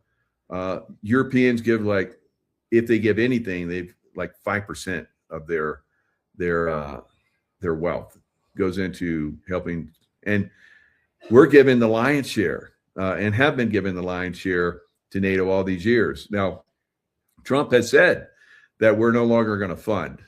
It's not in the budget anymore, Ukraine. So they're all up in arms about that, because they're like, this is against Russia, and Russia's always been the evil thing, even though Russia basically broke free from the deep state control, which was the Soviet Union. They broke away from the Soviet Union, became the Republic of Russia again.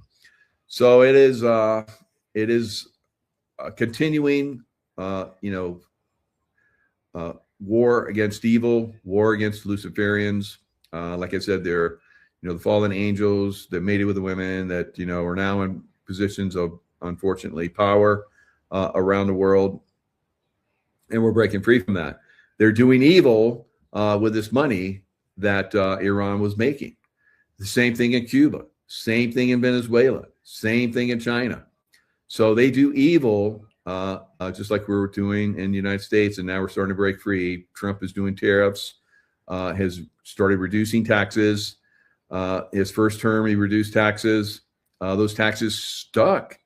Those taxes haven't been reversed, even during Biden's administration. Wow, interesting. It seems like there's still some control there. And President Trump with Warsh, this new Federal Reserve guy that's coming in on, I think, the 11th of this month. And then he's put in position, but he's going to be confirmed by 11th, then in position, I think, the 15th.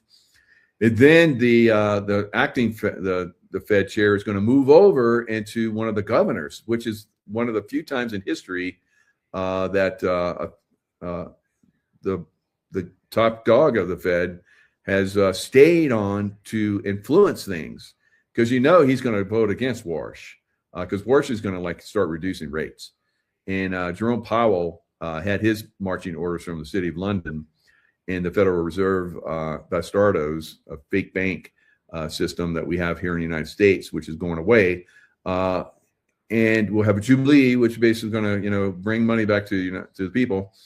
Sooner the better, and sooner the better we take out this Federal Reserve and destroy it, and the taxation system and the property tax system, which is horrific. You can own your own property. You, as a senior, you should not be continuing to pay property taxes. And I'm a senior, right? So, and I plan to buy a home very soon, and I'm going to own it outright. And I don't want to pay property taxes. That's bullshit. I'm a senior. I'm paying for my property completely. And why do I have to pay property taxes? Well, for the schools, for the children. I raised my children, and they're grown-ups now. Why do I have to continue to do that? It's bullshit, guys. We're showing you guys that they're stealing from us on a massive scale. These property taxes going up and up and up, and soon it's kicking people out of their homes on a massive scale. Foreclosures are exploding again. It's horrific what's going on here in the United States. All right, so all of that stuff gets cleaned up. All of the Hezbollah, all of the Hamas, and they were given money by the world. The United States, helped out the Hamas, the people in the West Bank. And where did that money go? Those people were still living in poverty. And meanwhile, Hamas is building tunnels and collecting massive amounts of armaments and controlling their people, brutalizing their people, just like the Iranian regime has been doing. They've been stealing the people's money. They have incredible oil revenue that comes to that country, and the people have been not benefiting from it. And the American people have not been benefiting from all of our work. We should not be paying taxes. We should be actually getting money, which is going to happen. So that is one of the things I think that this world is just complete slave Luciferian nonsense, and it's got to be corrected. So we have to back President Trump as we move forward.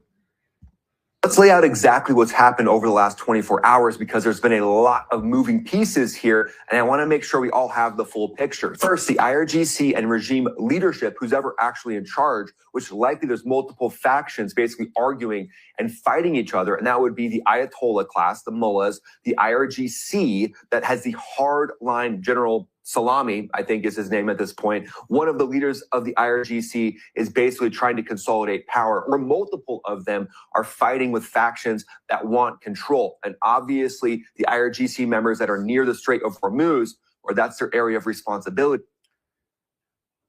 These people have to be removed, right? They have to be completely removed. Their goal is world domination. World domination, guys. We cannot let that happen, right? Just like we can't let the Democrats, stay in power and abuse us like they've been doing for, generations now. They have to be removed. They probably feel like they have the biggest say in these negotiations and in what happens to Iran, because they feel like they have the actual power. That's what they feel like, but the A10 Warthog has a little something to say about that, trying to decide who's in power. That's what's going on in Iran's leadership right now. In my opinion, it looks a lot more at this point like taking. All right. So the mullahs and all those guys, they're all the same. Leftists, around the world, in Europe, here in the United States, what they want to do is have extreme and complete power. Fascist, systems that they basically choose who gets ahead, who doesn't, and people don't have any say anymore, and it's very frustrating. And thanks for those super chats, guys. 111, that's good. Angelic, very good. All right, so Trump says probably, when asked if he might pull U.S. troops out of Italy and Spain. So this is the movement.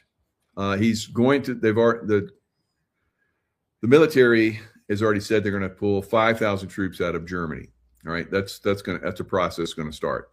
It's going to take anywhere from 6 to 12 months or something like that, or 9 months. So it's a process going to start, and that's 5,000 is a drop in a bucket. Right. We have 37,000 troops there. We have huge bases there in Germany. I've been to some of them. It's pretty impressive, but we have to pull out. Why? Because they're targeted by the leftists. Those people that are there in Germany and so forth don't want our troops there anymore. All right. So I've seen this, over time, where we're no longer wanted or liked or whatever, and we just pull out. Right. So we should be doing that from NATO. We're not going to support NATO anymore. NATO's done. It's over. It's a demonic form. It's always been demonic, and we should be pulling out as quickly as possible. Right. So he says he would consider pulling U.S. troops out of Italy and Spain a day after announcing that Washington was looking at reducing the number of military personnel in Germany. Trump has harshly criticized NATO allies for not sending their navies to help open the Strait of Hormuz, which they would mostly benefit from, at least their people would. But again, who's really benefiting already? And that's the fallen angel class, right? We're not going to call them elite anymore. We're going to fallen angel class, all right? So the fallen angels basically are, benefiting every time Iran has moved over the last almost 50 years, oil through the Strait of Hormuz. They've been getting kickback.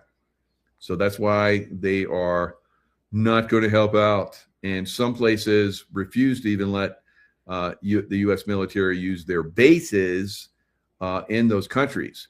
So that's a major reason why we're pulling out of there. An internal Pentagon email reported by Reuters last week outlined options for the United States to punish NATO allies it believes failed to support U.S. The words they use, failed to support U.S. operations. Like we're punishing them because they're bad to us, right?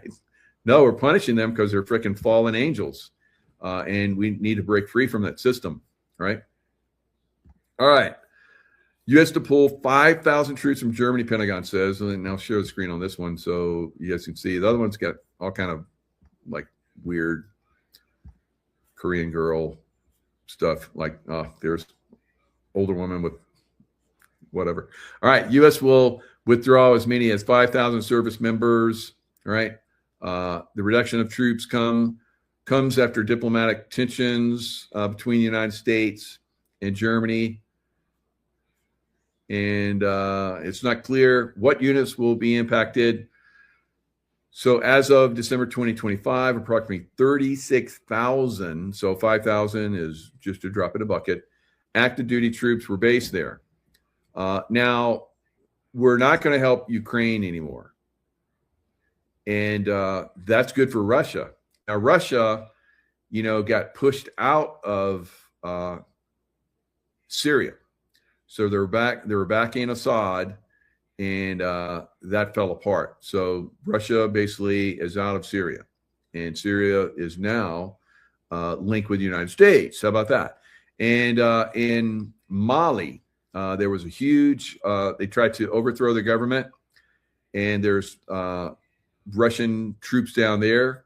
The French, the Malians, after years and years of being manipulated and controlled by the French, wanted to kick the French out. The Russians backed them. They kicked out the evil French. And then these Muslims, radical Muslims, 12,000 radical Muslims tried to come into Mali, and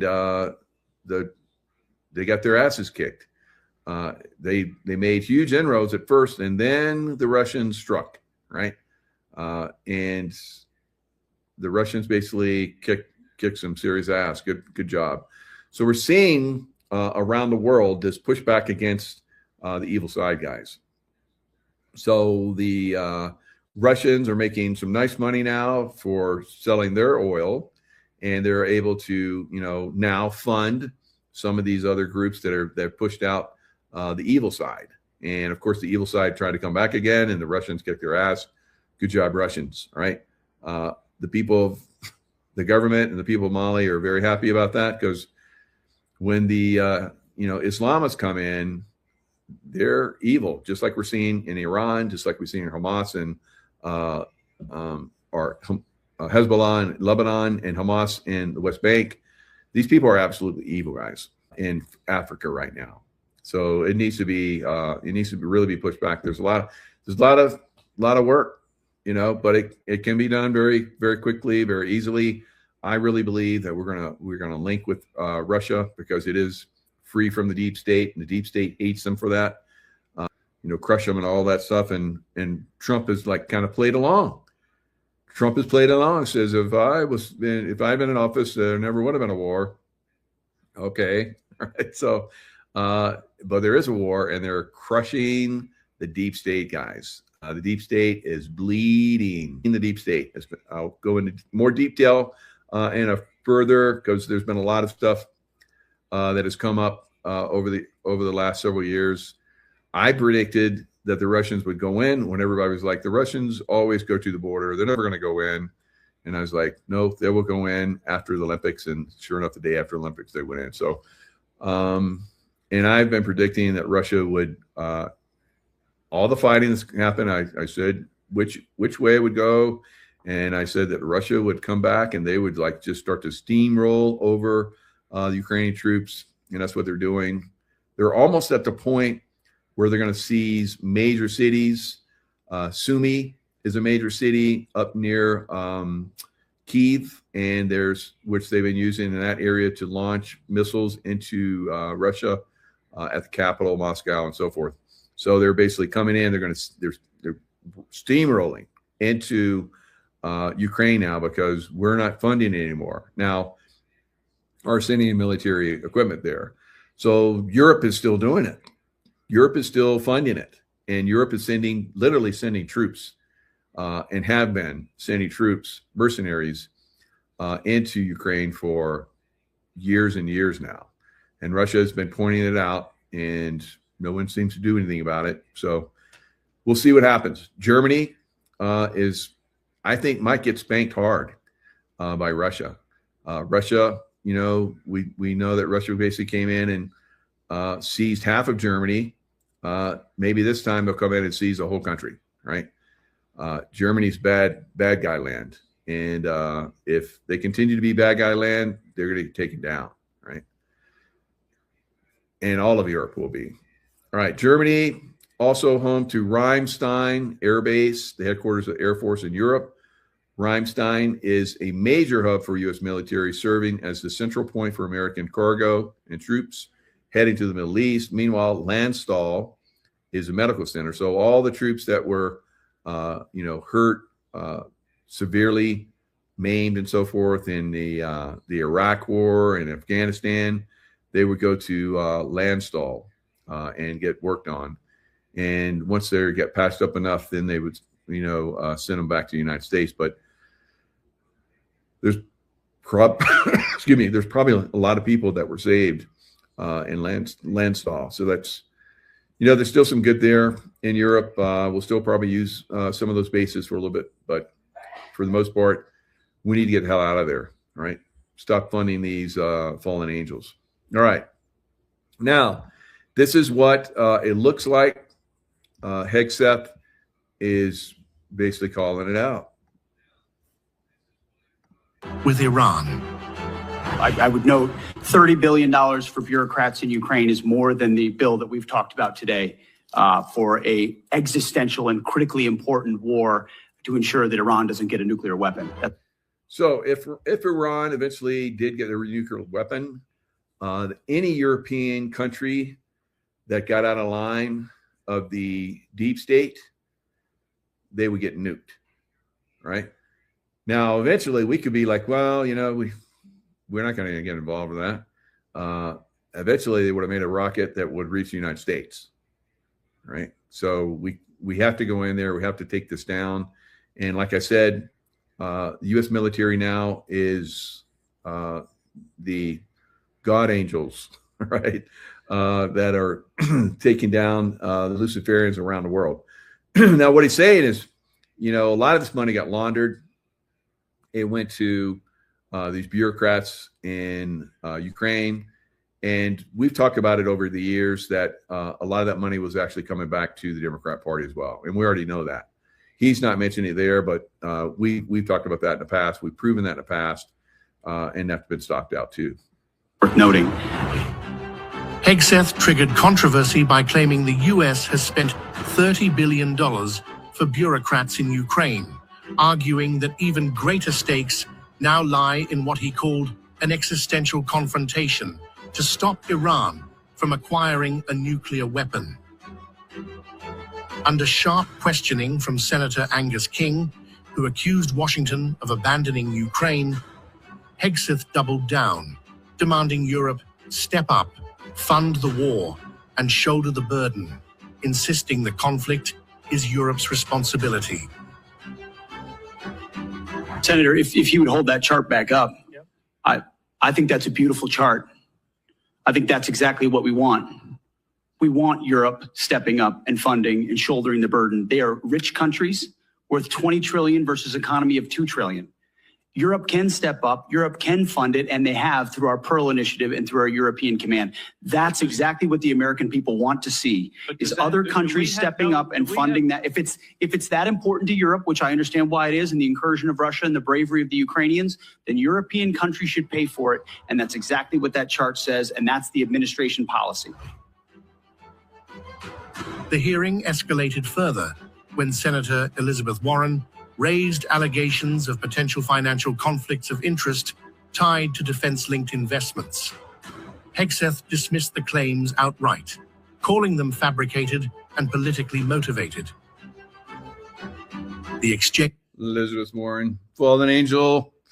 All right, so it's on. You know, we're at war against the evil guys, and these people that step up. Just recognize them for who they are, the fallen angel offspring. They have to be removed, and there will be removed. So that's the problem that we're facing right now, and it's going to continue. Now, Nino Rodriguez had a really, really good show. Maybe at some point I get this Dr. William Schnobelen on my show. I've had Craig Lund. The satanic, Luciferian group that he says is the top people in like the intelligence, not intelligence, but in the satanic what? Chain of yeah. So neither Tracy and I can think of it right now. So basically, the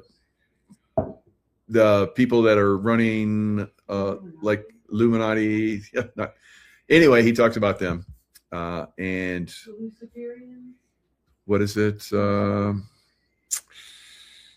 Anyway, I'll think of it in a minute. So anyway, let me play this a little bit. And the Cabal, Luciferians, yes, all those, right?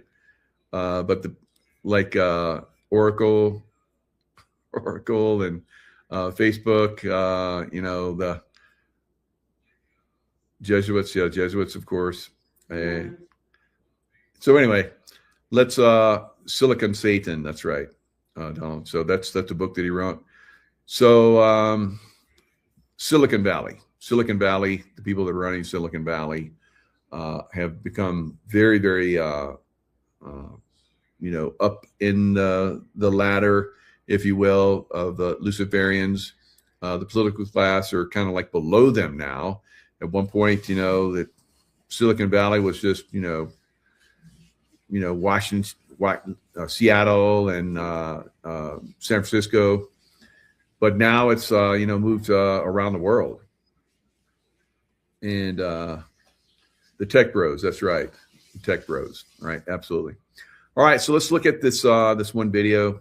It's going to go a little bit deep. I saw it. I'm like, holy smokes, these guys, because I've seen both of these guys, talking.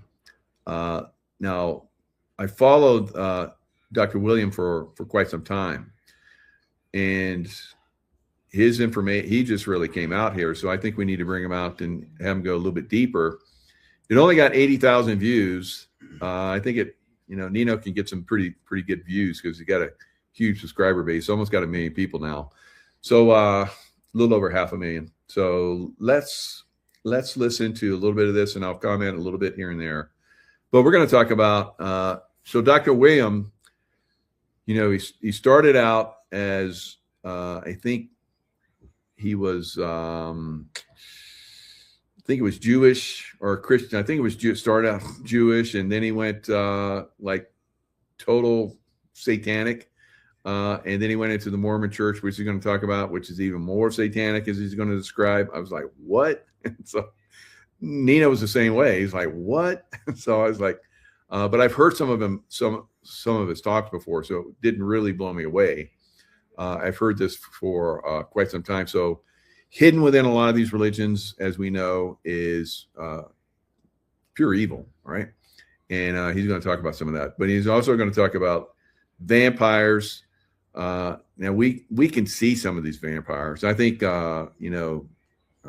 Hochul and Newsom and Witchmer, and there's several vampires and witches out there, guys. Lucifer, and it transformed my life in a very negative way. And I was really in a very dark downward spiral, involved in animal sacrifices. A lot. I was basically, I was supposedly, okay, let me explain.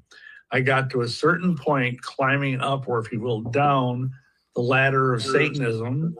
And I was told that if I wanted to go further, I either would have to go the route of being a lycanthrope, in other words, a shapeshifter, werewolf or whatever on one hand, or I had to go the route of being a vampire on the other hand. And I decided to go with the vampire because— But hold on, those are just mythology creatures, right? Or are they— See how this works? Most people are like Nino. It's mythological. It's just like just the movies, right? No, these beings exist. Especially the werewolves. They're like the assassins of Satanism. They're the ones that I've seen trail cams with the dog man. Does that have any connection? It may very well. I know it. Now, the dogmen are used by the military. They've been used by the military for quite some time. Obviously, very secretive. They're out there. They're not werewolves. Werewolves are on a different level. Dogmen, they were— I don't know if they were, biologically designed, genetically designed, but they have been used in tunnel invasions quite a bit. I think a dogman or dogmen were used when we took al-Baghdadi down. Remember how President Trump was talking about how the dog went in to get al-Baghdadi? I think that was a dogman. And that might be part of it. But these people, they try to keep very low on the radar, but they're real and they're very scary, and they could literally rip a person apart like tissue paper. They're as big as a grizzly bear. Yeah, that kind of looks like what they look like. They don't look like the old, Lon Chaney movies from the 1940s. I mean, they look like that. So you're you're telling my audience, you're telling me these are absolutely real. Oh yeah, they're as real as a heart attack. And I've heard they're interdimensional. I've heard they're able to, they're almost like the Sasquatch. They're able to blend into dimensions, come in and out of dimensions. That may be true. Yeah, again, it's not my area of expertise. I've just had a couple of them try to attack me over the years, and thankfully, Yeshua is much more powerful than they are, and they're terrified of him. But anyway, so I'm in this deep, dark place, and I sent a check off to the Church of Satan for my annual dues. And when I got the check back from the bank, in the check, the lady that had processed the check had written on it, "I'll be praying for you in Jesus' name." And of course, I just sneered at that. I thought that was stupid. Threw it in the file and forgot about it. Well, literally within a day. All right. So I've been talking about this for years, ever since I had my Archangel Michael experience.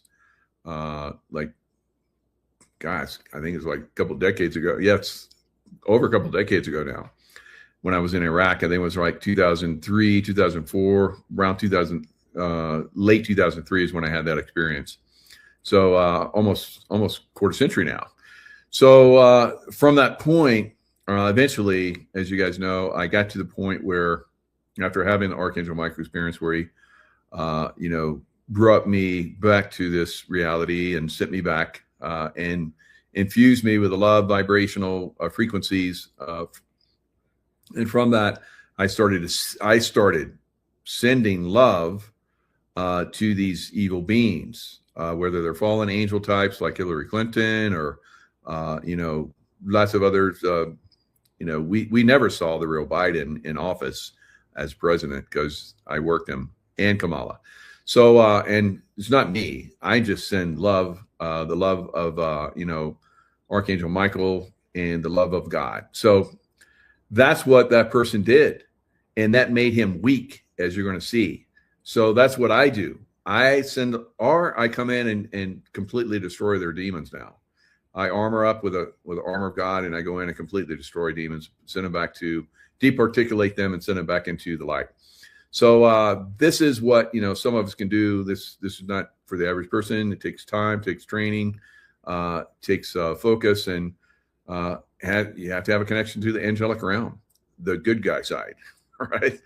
So this is a very interesting story. Let's continue. My whole life fell apart. I lost all my occult power because, believe me, occult power is real. Magic is real, but it's powered by demons. It's not like these new age types will tell you, oh, it's this inner force like the Force, in Star Wars, and you can just channel and do stuff. I mean, it's from demons. And anyway, I lost it all. I lost my job. I felt sick as a dog. And the next day So that's what happens. They lose their demonic connection, which gives them power. They become weak.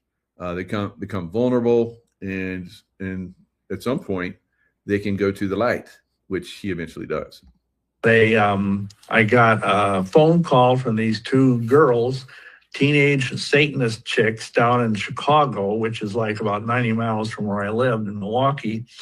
And they said, can we come up and see you? We hear you're this great satanic priest, blah, blah, blah. So, okay, they said they had a present for me. And since I just lost my job, I figured, well, maybe they're going to give me some money. So they came up to see me, and they came and they brought me these 2 Christian comic books from Chick Publications, I'm sure you've all heard of, Spellbound and Angel of Light. Now, can you imagine, 2 Satanists giving you Christian comics? And they said, you've got to read these things. They're so stupid. They're Neanderthal, and they'd written like obscene things in the margins and made the people look cross-eyed and all of that. Again, I just threw it in the drawer and forgot about it. Well, the next day, Mormon missionaries showed up. And I kind of skipped over the fact that back in 1973, I was down in Arkansas studying under the Grand Druid of North America. And he told us, if we ever got into trouble, that we should join the Mormon Church, because the Mormon Church was founded by witches for witches, so that we could hide out in that church and appear to be nice, straight Christian, all-American Norman Rockwell type people. And anyway, so we joined the Mormon Church.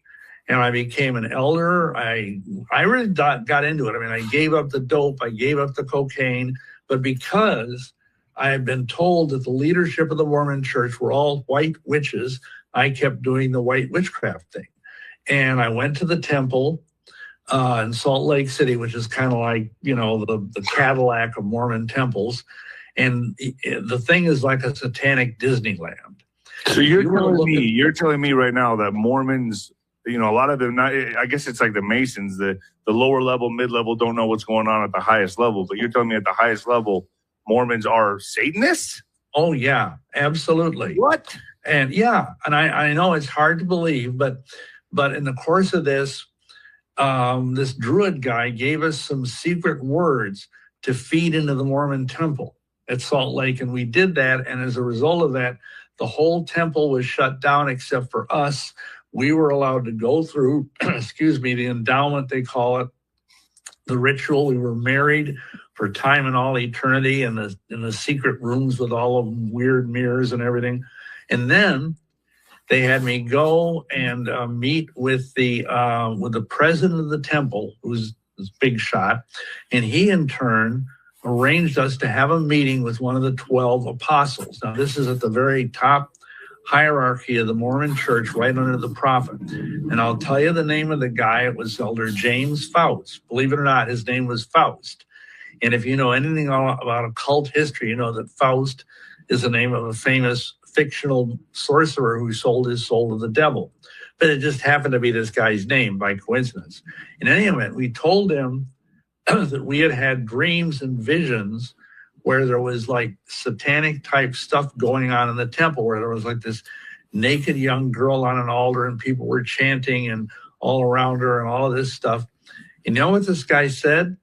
He said that I bear you my solemn testimony, which is a big deal for a Mormon to say that what you have said is true, that Lucifer is the god of the Mormon temple. And that if you, if you like play your cards right, if you move out here to Salt Lake, because at this time we were living in Milwaukee, he could find a place for us very high up in the Mormon hierarchy, serving, quote unquote, in the temple.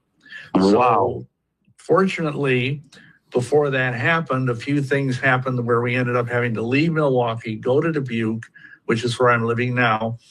And anyhow, along the way, I went to a prophecy seminar because I thought I could go there and steal some sheep. Because I thought, I'm in a church that has a living prophet. These dumb Christians are doing a prophecy seminar, and I can dazzle them with my knowledge of Scripture. So I went there, and it was the first time in my life that I ever encountered a Christian that really knew the Bible. And no matter what I did, he had an answer for it. And finally, I challenged him and I said, well, where do you get the authority to baptize people so they can be saved? Because Mormons believe that either you've got the Catholic Church, the Roman Catholic Church, which, claims to all the way back to Simon Peter, and they're up to the present day. But, a lot of people believe that the Catholic Church went kerflooey. And so Joseph Smith, the Mormons believe, came along and restored the true church in 1830. So I asked him, where do you get the authority to do this stuff? You don't have this priesthood from Joseph Smith. You don't have the Catholic priesthood. So, and he said, just look at Acts 16:31, believe in the Lord Jesus Christ and you'll be saved. And at that moment, that was like the arrow, the scriptural arrow that went through my magic Mormon underwear, and bam, it hit my heart. I went home, I prayed and fasted for a few days, and finally the Holy Spirit brought those comic books to mind. And I got those comic books out from the bottom of the closet and, knelt at the foot of the bed and prayed the prayer that's in the back, the Jesus prayer, so to speak, to get saved. And I was born again. And that was in 1984. Boom. So as you're seeing, now for the most part, we're not going to have a lot of people do this. Right. All right. This was like, he's talking about 1980s. Craig Lund, his transformations happened decades ago as well. So we're at the point now where we're not going to see too many more people transform. And maybe, but for the most part, I don't think we're going to see as many. Right. So whoever's on the godly side, that's great, and whoever's still on Luciferian side, that's where you are. And I think that at some point, as we start to change the vibration of our planet, that they no longer will be able to. And I see it now. It seems like there's so few people now than there used to be. Everywhere I go, there's less and less people, are checking out because they're like, oh, I'm not of this vibration. I'm out. For lots of different stuff. So it's going to get a lot leaner here on Earth as far as like the humanity, because this is definitely a process that's happening on a massive scale. Now, can people turn? Absolutely. And the process, I believe, is still happening. It's happening on a faster and faster scale. Will it be on great numbers? Like I said, I don't think so. But let's look at this. This is very intriguing. And if we start to see stuff like this happen, it's very encouraging. But we're going to see this stuff start to happen. So actor Spencer Pratt, star, like on the Hollywood Boulevard, all those stars, fallen angels, stars, all right? Hollywood, of course, the witch's wand. So Pratt has some MAGA creds and support from a small but influential group of celebrities, including Dana Carvey, David Spade, Joe Rogan, and Adam Carolla. So it's moving in that direction. Each election cycle brings a wave of celebrities endorsing the Democrat du jour, the Democrat of the day, Clinton, Harris, Mamdani. November 3rd, LA mayoral election could be an outlier. So are we going to see Spencer Pratt actually take his fame and transform it into the mayor of LA? Wow. So these, former, Hollywood types, fallen angel stars, whatever, could they turn this around? It is possible, guys, and I hope they do, but we will see. LA is very, very corrupt.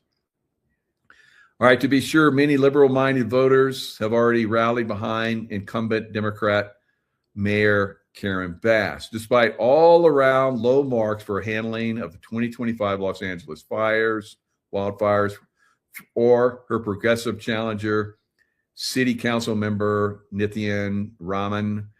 So a lot of corruption. It's been exposed, but still people don't care, it seems like. Bass leads in essentially every poll, and Raman is promised to reverse the dramatic Hollywood job losses happening on the incumbent mayor's watch.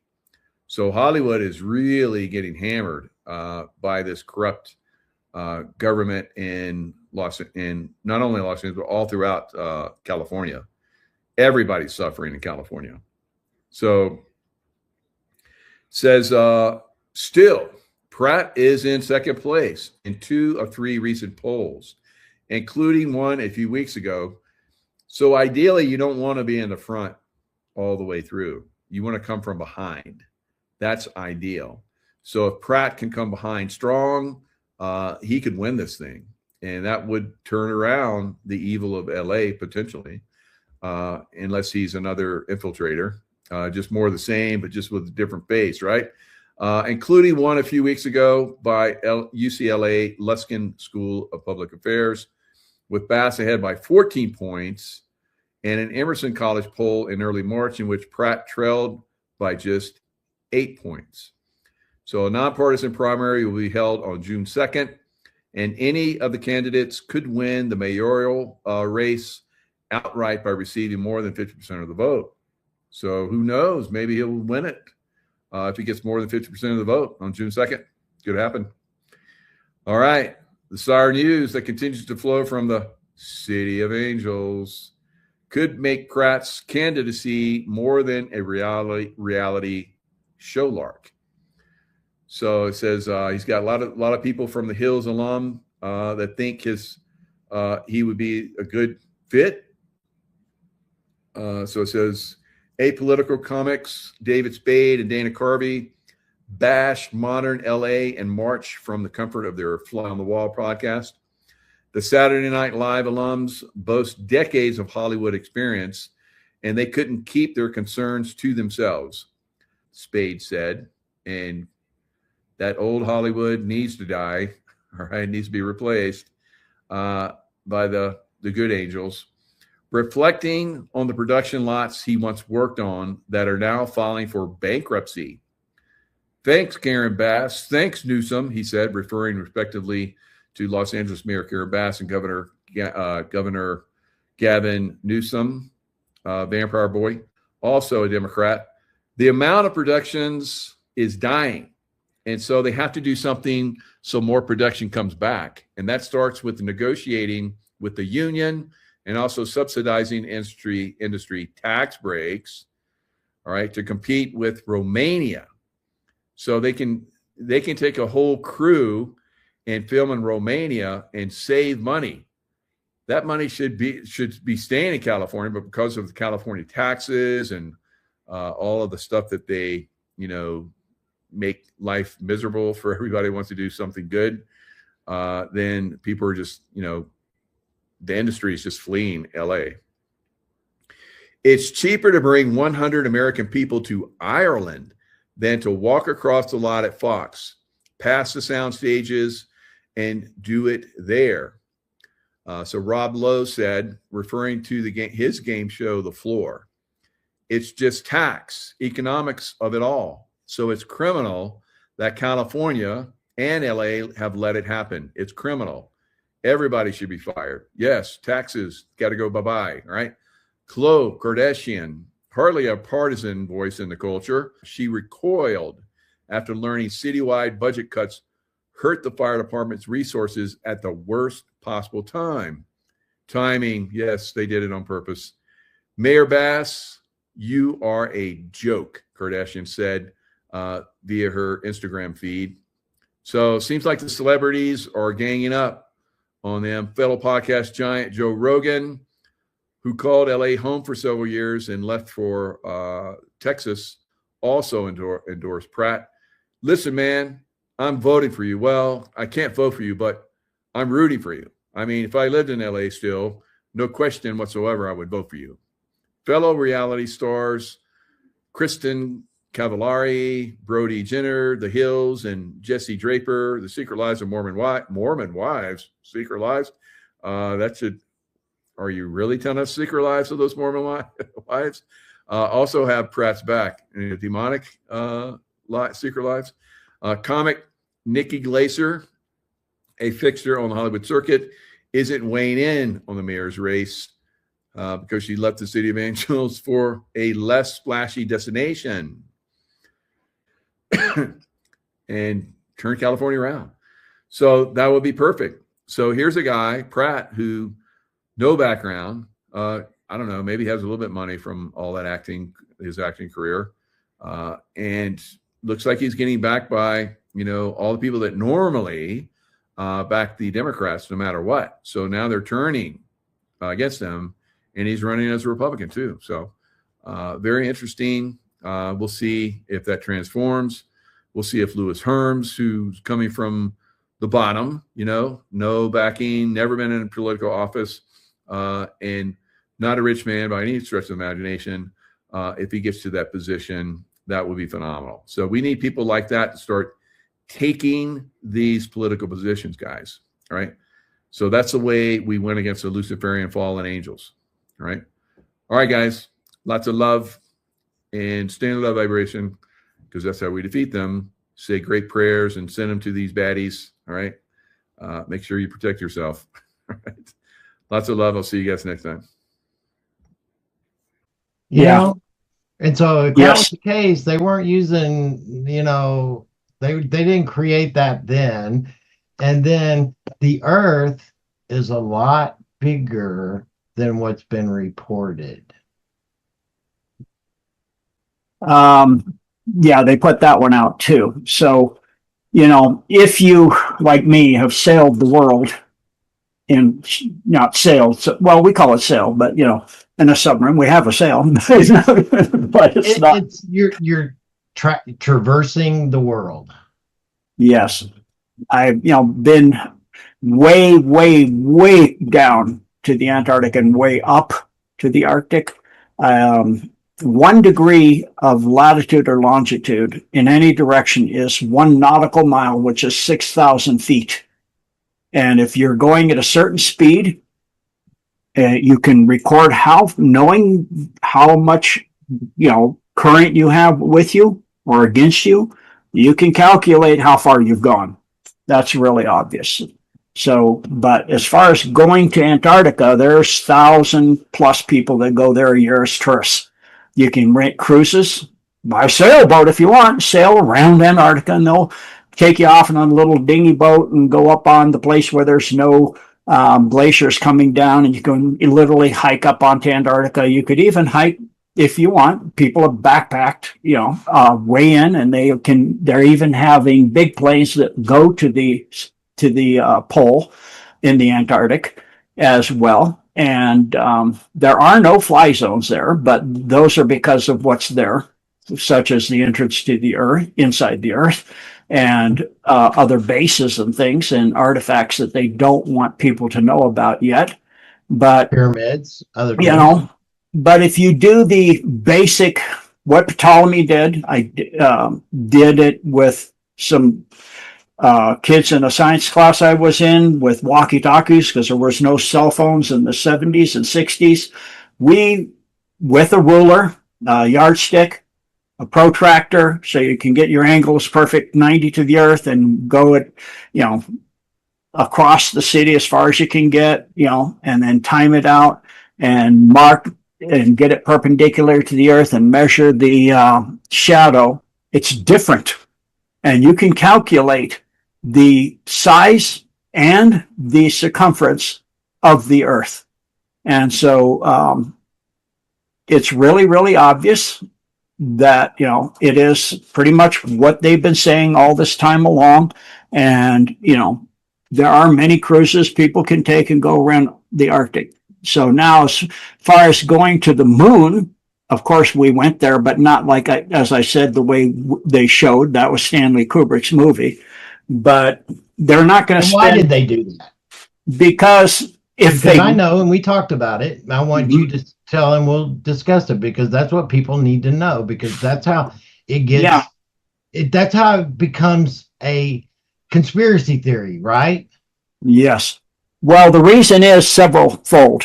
The first reason is if you get there, you don't get there, you have a catastrophic event, the people would be extremely upset. So you don't want to put that kind of money in that era without tangible results. So you have a movie. Plus, they didn't know what they're going to hit. And so what's going to happen when they get there, which is with the craft, not what they showed you, but with a craft, they went there. And there were Alpha Draco ships lined up on the crater wall. So, that wouldn't have boded well on national TV. That wouldn't be a good look, So they had that. And of course, the NAZIs had a base, like I said earlier, like in the movie Iron Sky.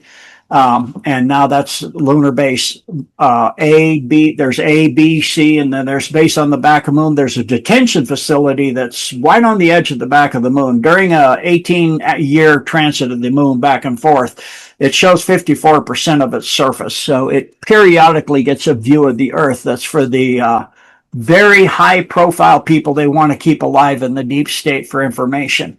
And so with the technology, a person you don't need to torture people for information anymore. The nanotech that they can literally download somebody's mind. So go into the mind, find out whatever they're thinking, download all their information, their knowledge, everything else. The technology, again, is beyond belief. So the waterboarding and all that stuff it's no longer needed. And you can't hide any information. The deep state can't hide anything. So they make deals to keep their legacy, to protect family or the brotherhood or something. And the real high ones up that we don't even know the names are kept on the backside of the moon and some other places out on asteroids and things in our solar system. And so that is already been being done since Trump's first term. So wasn't that base the initially was the German base and all of that that was on the backside of the moon? Wasn't that a part of the Antarctic Treaty about the transferring and the power of that, as well as the Mars bases that we have? Yeah, it was the secret part of the treaty, of the Antarctic Treaty, with the base 211, fourth and fifth Reich types. So they got certain things. They have certain within every major organization, major company. They would have certain people installed that were fascists, as well as in our Congress or Senate, and periodically have a president like the Bushes, the Scherfs. So so we're a fascist country up until Trump got in. And that's why you see fasci on the floor of the Congress on each side, and back of the Liberty Dime. Several states have fasci on their insignia for their state seal. And so that's showing the control. Plus a lot of the missions that the space program had, like Voyager, was to see the growth by the deep state of the fourth and fifth Reich types. how much had they gotten out there? And they were freaked out of their mind. I mean, they had asteroids and moons and everything was there all over the place. They're like, oh my word. So they made another deal. And so now, with the deal the NACI's made with the Alpha Draco of having to have a prime Draco on every one of their Dark Fleet ships, they didn't like that at all. They're very proud people. And so they actually have broken free from that, as has a whole huge contingent of the Alpha Draco have broken as a fifth column.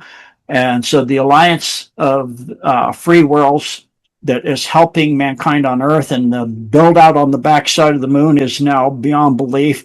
And, they help set up the quantum system and all of that and all of this technologies and everything that's coming.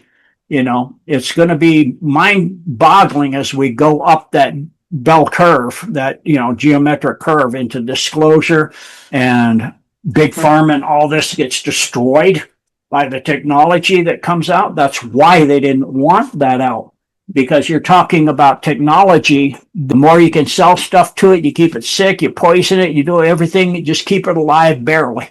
And keep it on Band-Aid, throwing Band-Aids at it just so they keep the money flowing, keep it just functioning and keeping it going down that path, Yeah. And so once this system comes out, the med bed systems and all this other stuff, and the quality of life goes through the ceiling. And then they have, like Elon Musk with the robots and all of that, people will only work if they want to. The wealth will be so vast. I mean, everybody, if you look at your straw man, you're worth billions by the time you're in your 50s. There go, who would work? How would anything get done? Well, robots will do most of it, and they'll look human. And then you also will have people doing things that certain things only people could and should be doing, which is raising children. You might want to have your food grown by a human being, because there's an interaction at an energetic level, at the quantum level, between a person that is loving the plants and talking to the plants and working with the plants and cares about the plants, as opposed to just mechanized harvesting and growth. And so the plant is way more vibrant and powerful. And so all of these things are coming very, very soon and rapidly. People think it's, a lot of people think this is going to take, decades. I don't think so. Nope. Because it's just like anything. Once you start improving, it's very small at first, the growth. It's like, as martial arts, for example, as I was learning, the first few 4 or 5 years, I'm not really that amazing. I'm okay, but I'm probably not really good on the street in a real situation. Just enough to keep myself alive, maybe. But by the time you get to 10, 12 years in, if you're in a real training style, not like a dojo, but your abilities start growing so fast, you don't need an instructor anymore. The art itself starts teaching you. And so that's, where we're headed. We're headed in a situation where we'll be learning so fast and things will be changing so fast that it'll just go it'll go vertical, the changes.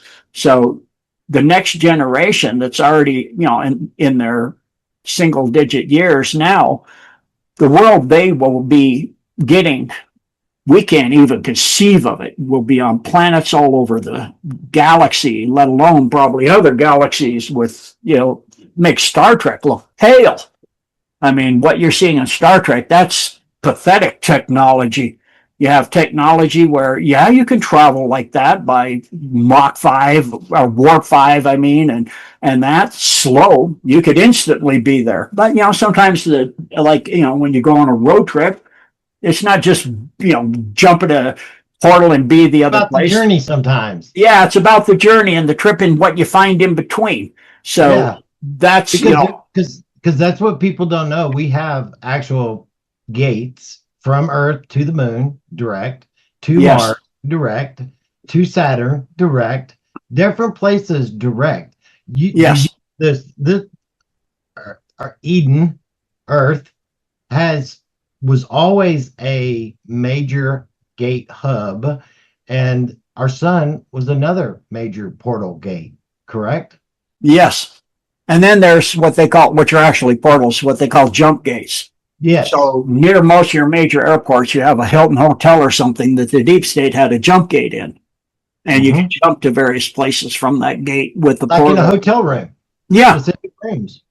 Well, it's the elevator would go down. You'd hit a certain key code sequence in the elevator buttons, and it would go down, and you come out into an area where you could go into a jump gate. And depending on, the timing and everything, you could get to the moon or Mars or Saturn or Ganymede or, all these different places. And so that technology is old. Yeah. That was being built for, I think the first rendition of a jump gate was I think he called it the Trinitron. It's out at Indian Wells in near where they have the every year they have a big huge conference. The largest freestanding piece of granite is out there, and this guy built a jump gate, and they came and gutted it and took all the technology from him, the deep state. But now the Alliance has that, and humans have had that for a long time, and they have blink technology with the craft and everything. So, So let's do this, Gene, because I said this very specifically, several months ago. And this is before the Iran deal actually started going on, is that, we have the technology. So, like what you were talking about earlier about the super soldiers and the technology you have that you could be. They have these little boxes. They're not even an inch. They're like a quarter of an inch squared, right? Little box. It's got these little quantum diamonds that are inside of them, and they spin so fast that they're like at the speed of light inside. They create a field around, and if you've got this on your person, you cannot be shot. You could shoot a bullet of 50 caliber at you, and it ain't hitting you. And it's like, they have this kinds of technology that's out there that you as an individual could even have, that's interlaced into the super soldiers outfit, their gear. And that's why when they were talking about Venezuela and stuff, they were shooting at them and stuff, and nothing could hit them. Nothing could do nothing to them. And, it's like, not only that, but it's like, okay, we've got all this technology. We've got all this stuff that we could actually shut down the power, shut down everything within a country, and then turn it back on, because we did it multiple times several years ago, you remember. And the deal is that why are we messing around with that kind of conventional technology? Because this is what it is. Messing around with Iran when we could have knocked this shit out in a couple hours. Because I think that we could do that, and we've done a lot of it, but we had to blow some shit up, and we had to do things the old school way. Yeah, the old school way for, just because you can't, people say, why are we using rockets to go places if we have this? Yep. Because you can't put that out in front of the populace at this time until we have disclosure and all these things. When they went and found that pilot, they talked about stuff that nobody even, they could identify a single individual's heartbeat anywhere on the planet. Yep. That's a nanodiamonds with graphene.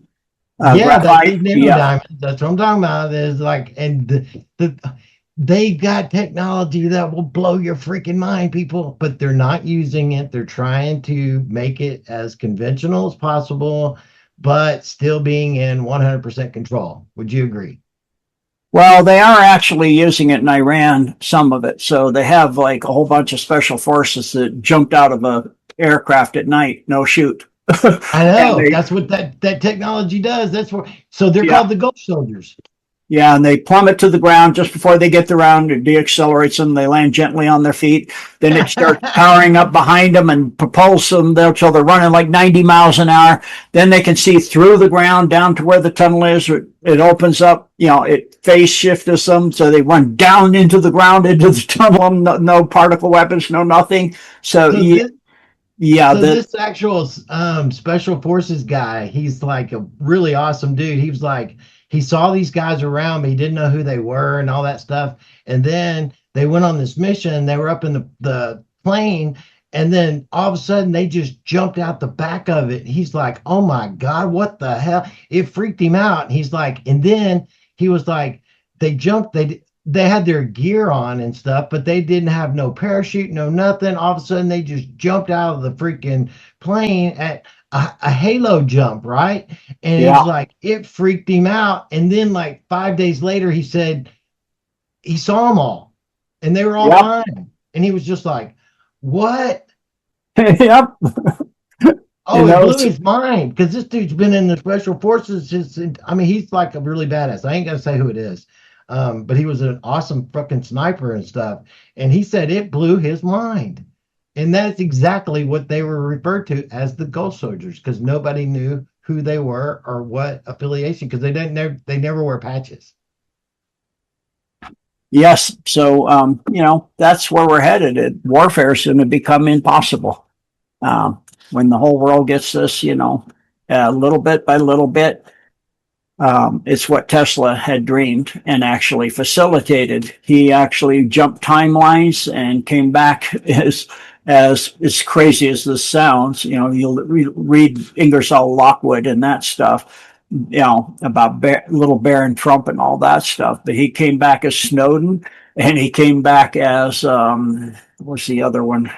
Remember right now, but he made it possible so that we would have this technology and all of this now. And so it's just, you know, like I said, a time when people, you know, a lot of what people are seeing, it's just they still believe it. I mean, it's just what?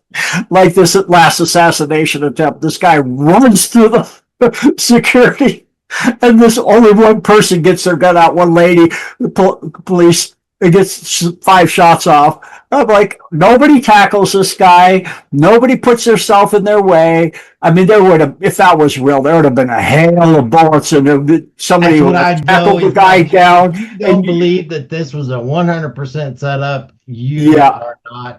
And then, of course, you know, they're talking about, you know, well, that's the reason for the ballroom. That's the whole point of it. And then what's under the ballroom? Well, now we already have Senator, you know, who saying that, saying this is military stuff.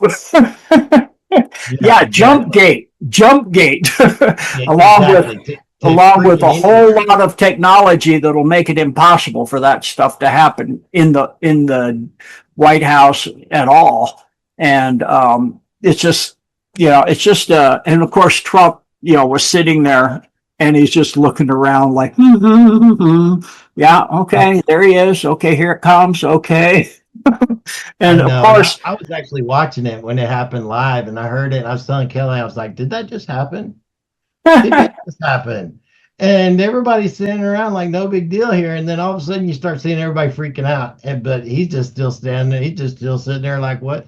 Nothing's going on. It's like, come on, the guy, security pulls JD Vance's chair back. It doesn't get between him and the shooter, pushes him down or nothing. I'm like, this guy should be fired if that were real. How does that benefit President Trump and his, I guess, his reputation as a leader who is trying to, you know, turn things over for the good, when there's an operation that all of, like you said, I told you on Blue Sky what's going on, how they're all calling him a liar, a faker, and all this. It doesn't matter. Why doesn't that perception matter? Because go ahead, Gene. You're going for the masses of people that are not awake and knowing. So, you know, it's obvious if you look at the way those people were read in. Because, you know, the police lady that's shooting, and she knows what's in her weapon. And, you know, I would do drills on the submarine that, I would go into the captain. I'm going to run this. I'm going to do this. He goes, okay. And even the officer of the deck, nobody knew, just me and him. That's it. Nobody else knew it was a drill. And so you see what people really do that aren't read in. So, when you have high skilled people, special forces trained, high level 20, 15, 10, 20 years, more, they will control the situation so nobody gets hurt in their, and all of that. But in, most of that, the people that are reacting, you can tell the ones that are really reacting because they're in shock. They're in what's called black zone. When somebody they're not going to get hurt because they don't know what to do. They're just freaked out. They're in black zone. They kind of stunned at first, and then you can control that because you train to do that. They trained for decades to do that. Many, many, many years. They train every possible scenario, every possible thing. And, it's to make it look like a certain, yes, we need the ballroom. Yes, this is why. This is same with Butler, Pennsylvania. That was deep state hijacked by the White Hats. And so there were 3 shooters, and the guy that actually hit Trump's ear was on the water tower, I believe. Or no, maybe it was the gym further away. There was 3 shooters, the water tower. And so that was totally controlled too. And yet, some things do go awry sometimes, but then also it made Trump, that probably made him president, to be honest with you. And you look at the picture that's being thrown up that looks like somebody smeared something. It's the picture of Butler, Pennsylvania, for this, and all of this that happened now. So it's comms and all kinds of things are going on. And, sometimes you have to have things that are so live, if you didn't get in the way of it, or you can't completely stop it, like Operation Warp Speed. You can't stop what the deep state's going to do. So what you do is you overtake it, and you control it, and you control it so that it's not in their hands, but still, but you're not going to have that technology of the little diamond box, the nano diamonds that are in the little box. That was what Trump had on that day. So they could have shot 10 shots at him and it wasn't going to hit him. Yeah. Well, only. Go ahead. I'm sorry, Gene. No, go ahead, Skelly. Oh, I was just going to say, so that brings up another question that a lot of people ask is, was that even Trump? Because, we know he has doppelgangers, right? They know they're not going to put him at risk, but possibly with that technology, which I had never heard of, Captain, until you told me about it the other day. Possibly with that technology, it's not as unsafe as people think. So that's right. Do you believe that was him at Butler or the other night? No. We haven't seen Trump in public since 2018. And so the reason that it's not him is because he is safe, but the image of him still has to be protected, Kelly. Yes, yes. I explained that too. Like it didn't matter if it was him or not. If that image was of him assassinated, would all hell will break out. Yeah. Yes. And so everything's about timing and control. So like Netanyahu was killed. He's dead. But they can't show that yet because it's not in time in the movie. You have to have this play out in a certain way for people. So this is the same way. So with the technology they have, the mask they have now is just a cream, like a gel. You can smear it on yourself, and it has nanodiamonds and graphene and other stuff in it, and it receives a 3D holographic, whatever you want to look like. I mean, you could look like Captain Kyle and sound like Captain Kyle. Just by then turns in the frequency of it, it can change. Yep. You could even look like a door. It's just like, the technology's that advanced now. So Trump has been, the deep state, because they have people that can take somebody out at 8 miles. If with what he's doing to them, tearing down the financial system, taking over. I mean, that's why they have King Charles going to charm Trump. Try to charm him, please don't, don't get rid of us and don't get rid of me and, all this stuff. But there's a lot of symbology, like we were talking earlier about the beekeeper, that he's done. He's taken out already. It's already been done. And so it's only, a matter of time until it's part of the movie to see that actually happen. Just like with the Queen, she was gone a long time before she got to the palace and couldn't get in the gate. That wasn't her. That was central casting. And so you get all these, actors that have been trained for years and years, but then you also have people that are wearing that gel, and it also keeps them so, like Captain Kyle saying with the nanodiamonds and that, so they can't be hurt, because you've got to protect the image for the people. Because if they do see him obviously get his, like Kennedy, where he gets his, head, explodes, they're going to go not believe that they saved him. And so he would be gone. But he's been in Cheyenne Mountain with maybe 2 exceptions, because with what he's doing to the deep state, they would be so needing to get rid of him, they would blow the building up. They would hit it with a missile or put explosives or something, use technology, some poison, something. And they would just destroy everybody there.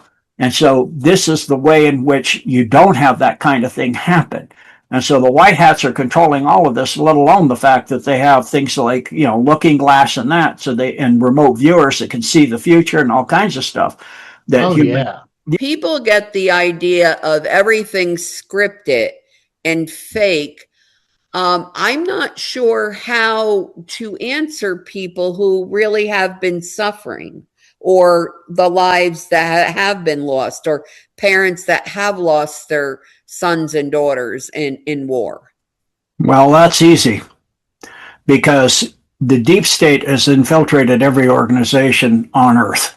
If you have an organization that has 50, 60 people and it's important to the world, they'll have infiltrated it.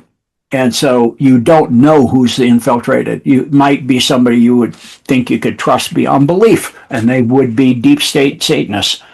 And so you can't script that out. And certain things are, like the jab, that was going to happen. And they had a plan of one. So you have that option, or you have the option to roll it out faster than they can get all the jabs they have. They have to put saline solution, all kinds of stuff, and you lose 1 billion people instead of 8 billion people.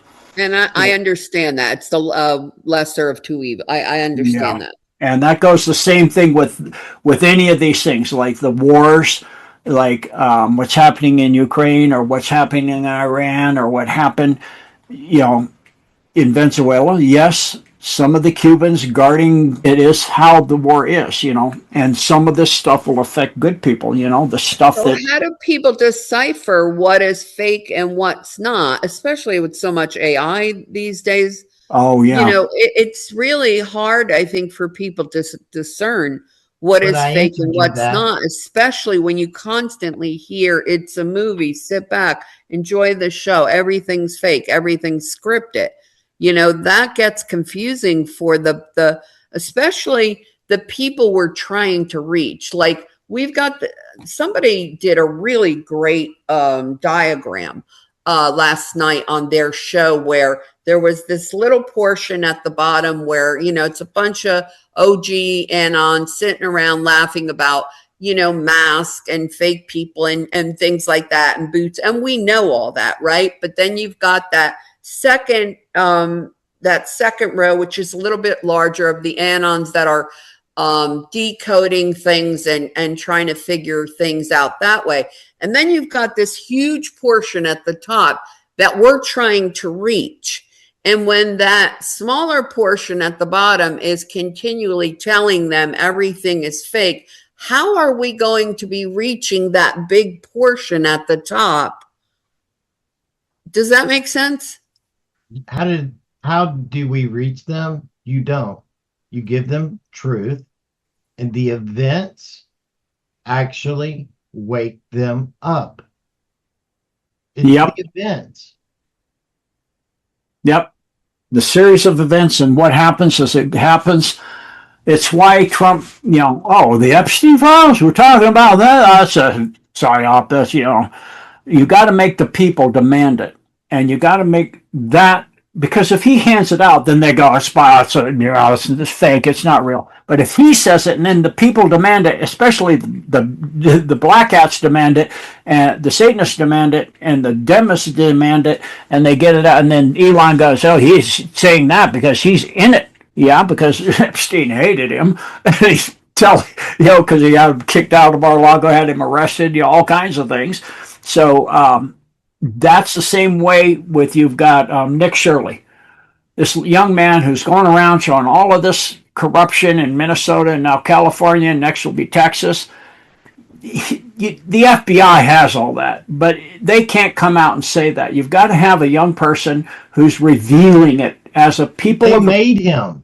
Yeah, he's a person. He's a person. The target audience can focus and say, that's real. See, it's just a regular guy.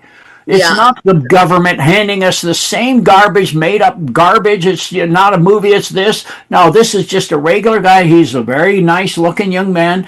He's doing all this stuff. And that's how this will continue to go out. You're going to have people that look like regular, everyday people. That you're going to have events, you're going to have situations, you're going to have things come out bit by bit by bit, where regular everyday people will come out and say it. And so they can identify with that. And then eventually it'll come out to where the media itself will come out and say, okay, all of it, because that's the only thing they're going to believe. They're not, which they are starting to do with this Nick Shirley. And immediately I looked him up on X, and now he's supposed to be 23 years old, right? Yeah. So he joins in January of Trump's first term. He joins X. So now, how young is he then? And so I figured that he had to be, part of that op, and that's good. They're providing the money, the resources, and the direction for him to do and the protection. For him to do what he's doing. Because you don't go down to a cartel and walk in there with all these and not get shot to pieces. Yeah, the cartels were told, you shoot him and we will eradicate you all. Yeah. You let him go in, you let him do this, but the average person out there, they'll believe that, as insane as that sounds, that, he walked right in there and they just, because he had something on him and, he didn't, but there was something, holding over their head. Yeah. So over all of them. Over all of them. Right. And just like what they understand, we won't just eradicate you. We'll eradicate your families, your children, your property. Yeah.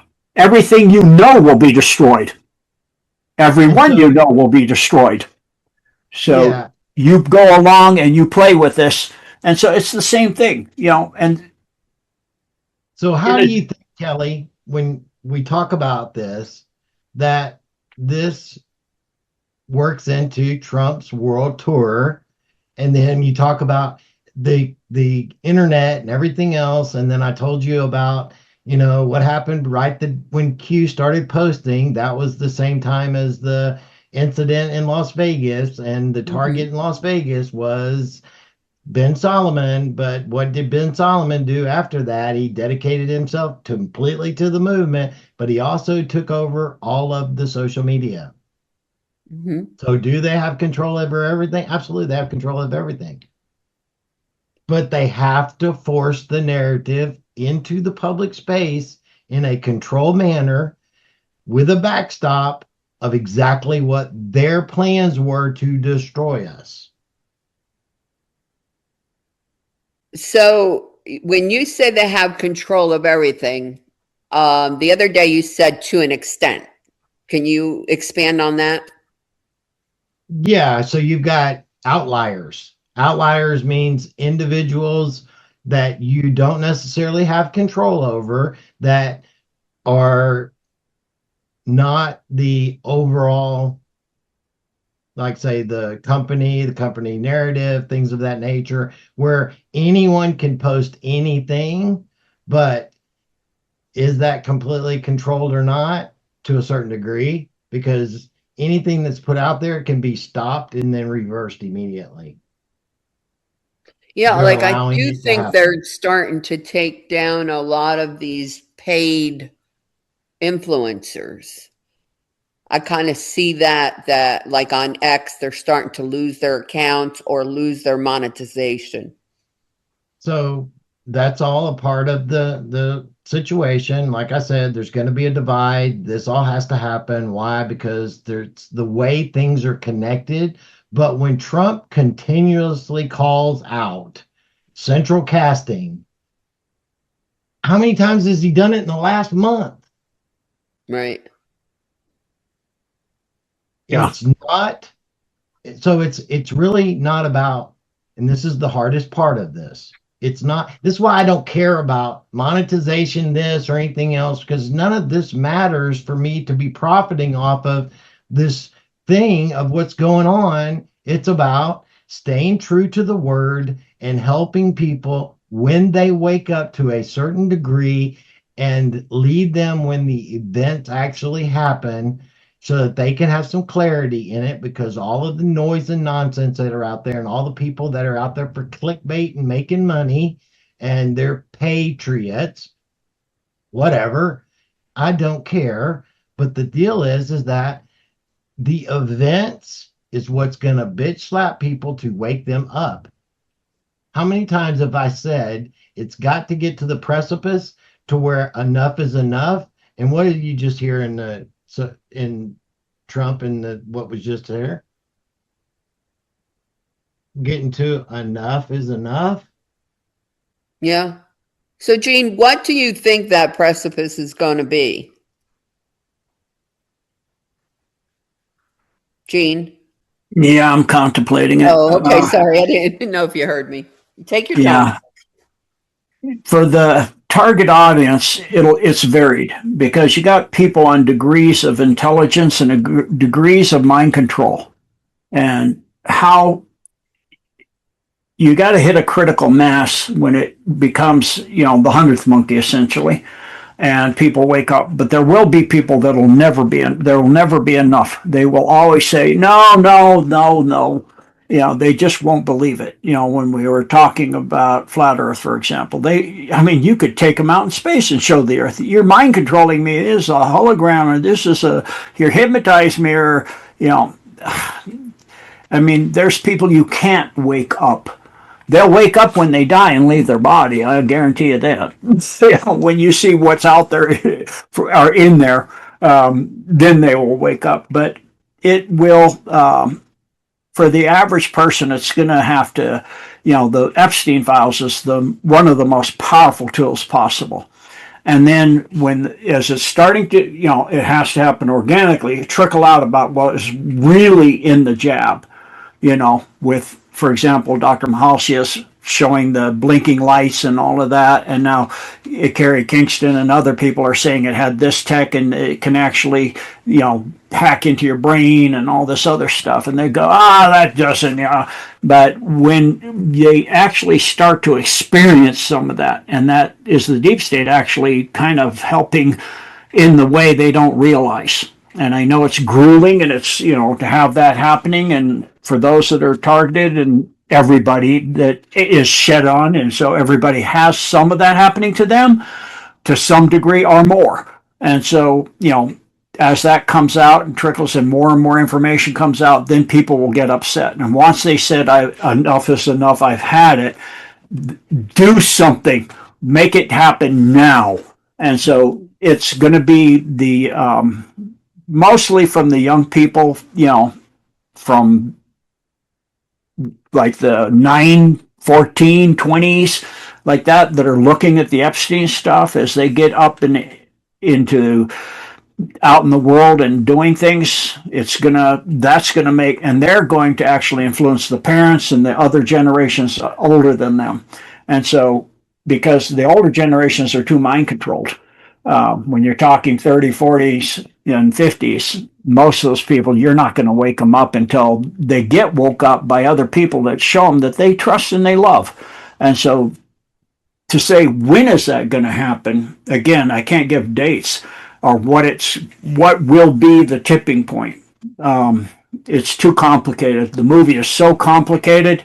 I firmly believe the plan is by God, because it's so complicated. If you look at Colonel Bossie on Stevens Corner, and he showed all the lines of force and different things, and outlaid a basic plan, it just for one area, it was beyond complicated. It was to the point where only God could have that complication under. Yes, Gene, I was talking to Kelly the other day, and this is what a lot of people don't know, is that all of these countries are wargaming right now, and not just in a conference room, but actually out preparing for a standoff. For what? Standoff. Europe is actually doing actual drills and stuff for an invasion, and even our military is basically saying potentially that they're preparing for a war, but not the war we're actually in. Oh yeah, that's going to be the thing that's going to cause people to wake up. You're right. That's it. I forgot about that. Near where you get prepared right now by the European nation, by NATO countries, and they're actually wargaming it on the streets right now with military equipment. Yeah. Once that happens, then when that gets diffused, then people will go, wow, we can't do this. This is how close we were. Yeah, we were that close. So yeah, that's when that event occurs. When that event occurs, I don't know, but it's backstopped. So would we consider that to be fake or real? Because a lot of times, and guys, I'm just trying to tell you from the perspective of all the comments in our chat channel, and I see them in other posts too, because I always try to get a read and a vibe on the people to kind of judge for myself, how far along are we here, right? And I know Captain doesn't want to read comments at all or get into all that, but I kind of so that's what I'm trying to ask you from that perspective. How will people know what's real, or is that all going to be called fake, or they're not going to believe it's happening? You know what I mean? Like, how do they know what's real and what's not? Yeah, it's real up until the point they stop it. The deep state is going to go and try to do it. And they just like warp speed, certain things have to happen. You can't stop it, but you can stop it from going to its conclusion. And then, so when I say that it's real, but it's backstopped, that means that it can't get to that place. Yes. But it is going to be confrontational. That's what brings it to reality to people. If not, then you're not gonna. Why did you think I said that when we go to Iran, we've got to blow shit up and things have to be destroyed that way? For that very reason, because we could actually go in there and shut it down and do the things just like they did in Venezuela. But and again, this goes into, you can't control absolutely everything. So you will have Islamic terrorists, if you don't do that, coming to this country and doing all kinds of stuff and all over the world. So you can't control at this point every single thing that's happening on Earth with every single person, and that can cause death and fatality. So you have to have it real in their home country. You got to take the mullahs out for real. You got to take the Ayatollah out for real. And that event took place, and they took out the Black Rock under there, and it took a shockwave, took out his dome. But you got to make it so that people see it and they go, oh yeah, okay. And the mullahs got to, the deep state has got to have happen to them what they've been doing to the world for a long, long time. It says you want to convert as many of them as possible, and you want to force the ones to play right that you can, because when you flip somebody to your side, you're up 2. But if you eliminate them, you're up 1. So when you convert, you flip hat somebody, even if it's, through force and coercion and whatever, to save their legacy or whatever it is, you're up 2. You've gained 2 because you got somebody on, and you can't rebuild the entire world. So, you look at Zuckerberg going through the White House, he looked pretty freaking miserable. He's like, oh, I got to play this role and I hate this. And it's, and he's not shape-shifting or anything. He's just, this is terrible. But you can't rebuild all the internet and all the industries and all of this. You got to use what they built and change it over.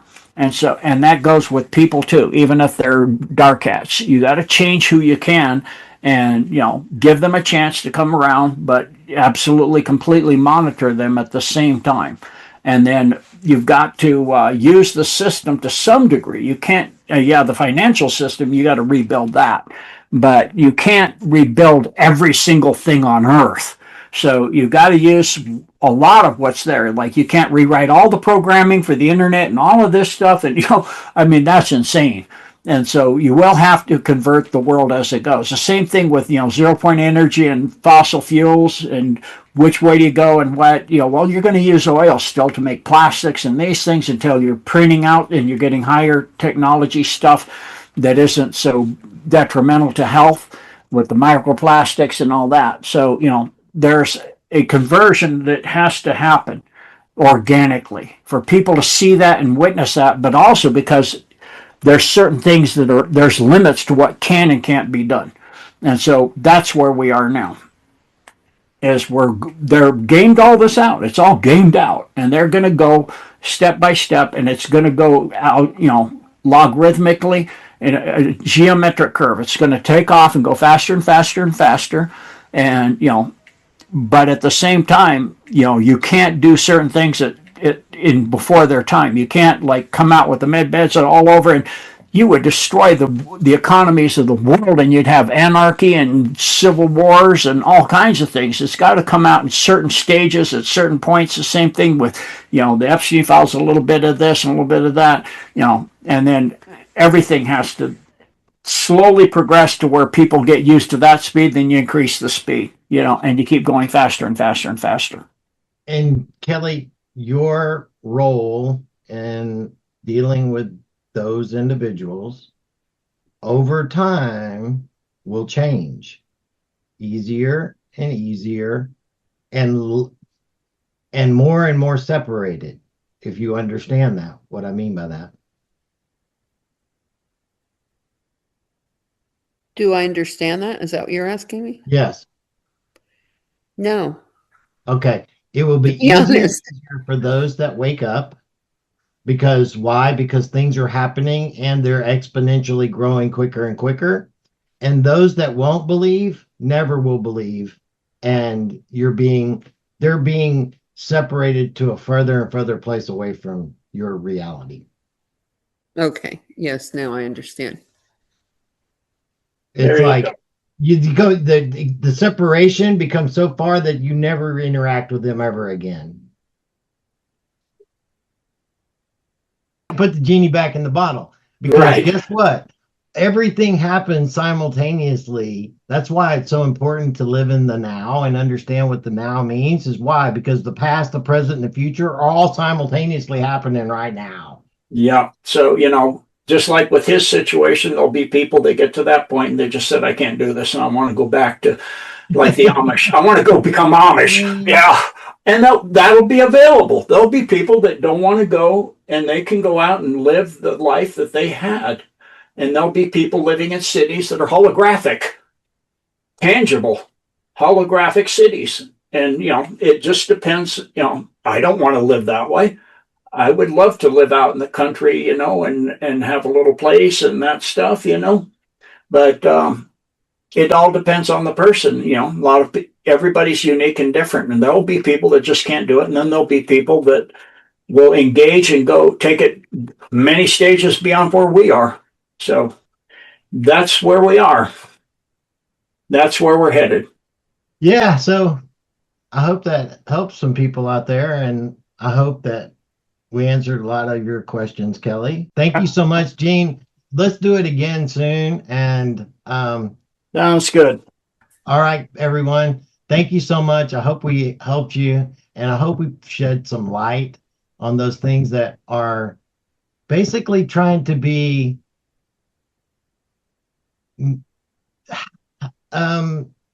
covered up and manipulated out there in the public eye.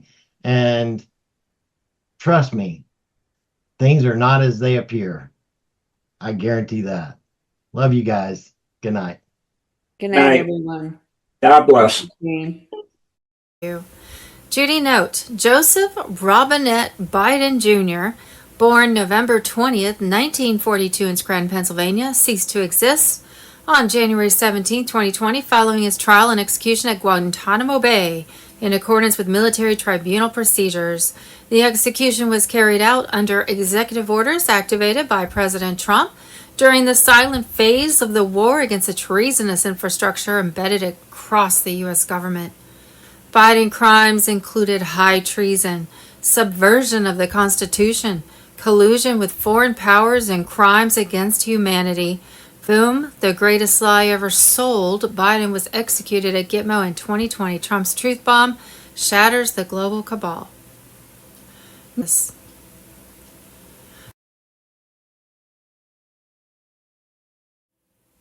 What we thought we knew but didn't really know, and now supposed to know but don't have a clue. Clones, doubles, made-up movies, Hollywood style, and Trump's military alliance throwing more popcorn at us. It gets so confusing. Friday, May 1st, Joseph Robinette Biden Jr. died on January 17, 2020, following his trial and execution at Guantanamo Bay. In accordance with military tribunal procedures, for political reasons, he has been played by clones, doubles, and actors ever since. We saw the ear shapes changing, the chin morphing, the eye color inconsistencies, the jittering AI glitches during live broadcasts, the CGI hands phasing through microphones. Why would they go to such extremes? Because they had no real plan after he passed away. The deep state stole the election, but they couldn't sell a fully senile man to the world. They needed a puppet to sign orders, a clone to pose for optics, a hologram to deliver pre-written lines, a body double to appear alive for photos, a digital mask to keep up the illusion of governance. Trump drops classified proof. Deep state used actors, clones, and holograms to fake a presidency. Boom, Donald Trump's advisor, Alina Habba, discovered the fake Oval Office where Joe Biden allegedly pretended to be president. A must-see. Friday, May 1st, Obama exposed as major adrenochrome trafficker by official government documents. Gitmo TV on Telegram. Friday, May 1st, newly released FBI files have reignited explosive allegations of bribery, money laundering, and pay-to-play schemes tied to the Clinton Foundation.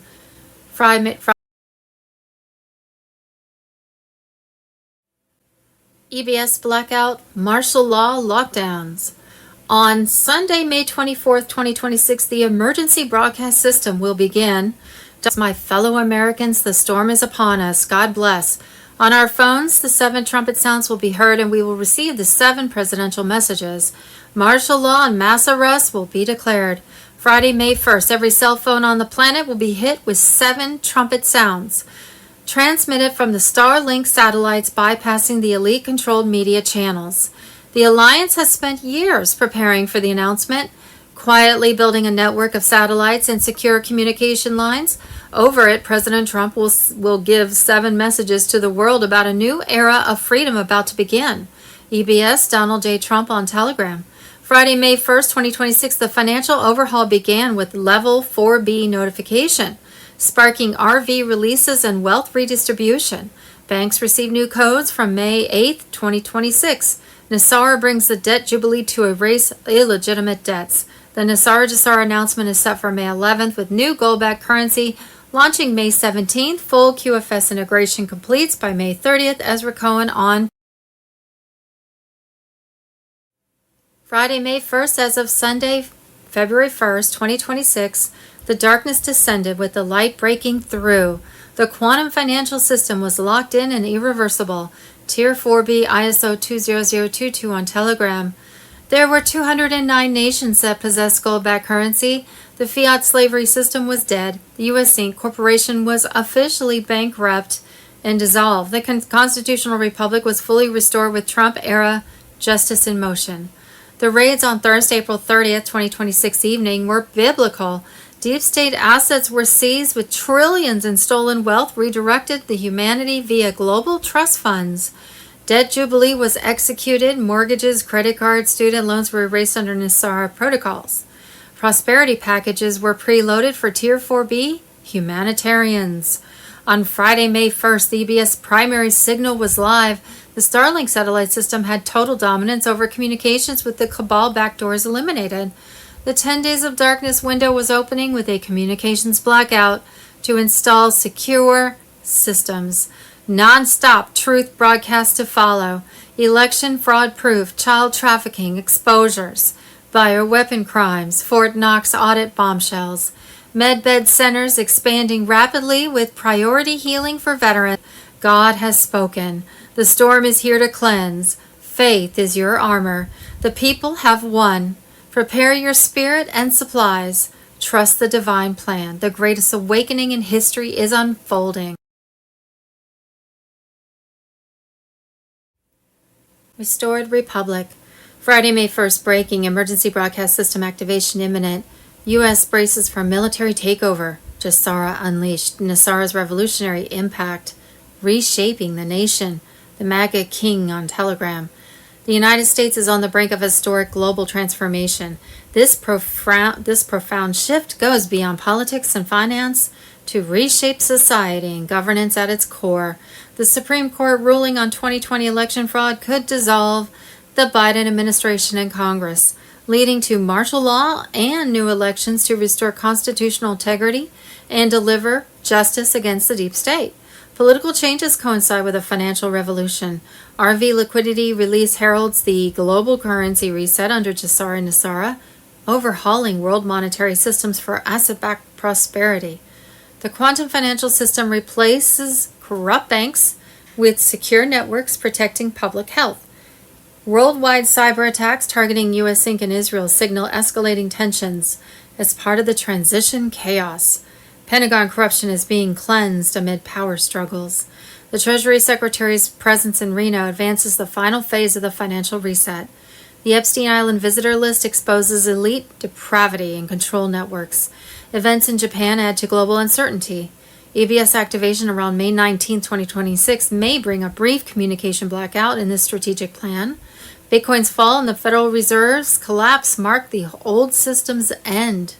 The chosen ones prepare to use their blessings for humanity's benefit. Banks receive new codes from May 8, 2026. NESARA brings the debt jubilee to erase illegitimate debts. NESARA Jassara announcement is set for May 11th with new gold-backed currency launching May 17th. Full QFS integration completes by May 30th. International partners including BRICS shift from the petrodollar to sovereign currencies. Geopolitical realignments and National Guard readiness indicate major changes. Quantum communications enhance security. This movement builds an equitable future impacting all lives for generations. Treason. Buried FBI files on Clinton Foundation reveal of bribery allegations. Grassley pushes, long questioned. 2024 case back into the spotlight. Schwano saving JFK Jr.? On Telegram. Newly released FBI files have reignited explosive allegations of bribery, money laundering, and pay-to-play schemes tied to the Clinton Foundation. Senator Chuck Grassley is pushing the long-questioned 2024 investigation back into the national spotlight, forcing a renewed focus on potential high-level corruption that many believe was shielded from full scrutiny. These previously buried documents are now in public view, shedding light on an FBI investigation into financial misconduct, conflicts of interest, and how the case was managed. This resurgence raises important debates about what information was available, and whether the probe was fully advanced or held back. The materials indicate the FBI examined various fronts including allegations of questionable financial transactions and foreign contributions, They also covered potential pay-to-play dynamics and concerns regarding money laundering. These points were central to an investigation that drew attention, but led to no charges initially. Set against the backdrop of 2024, a time of intense political sensitivity, the Clinton Foundation came under significant examination. Federal agencies navigated challenging cases, and the approaches taken then are still questioned today for possible institutional caution. By releasing the files now in 2026, Senator Grassley seeks to reignite public discussion, assess the conduct of federal investigations, and promote transparency in significant matters. His step emphasizes that the case continues to be seen as unresolved by key observers.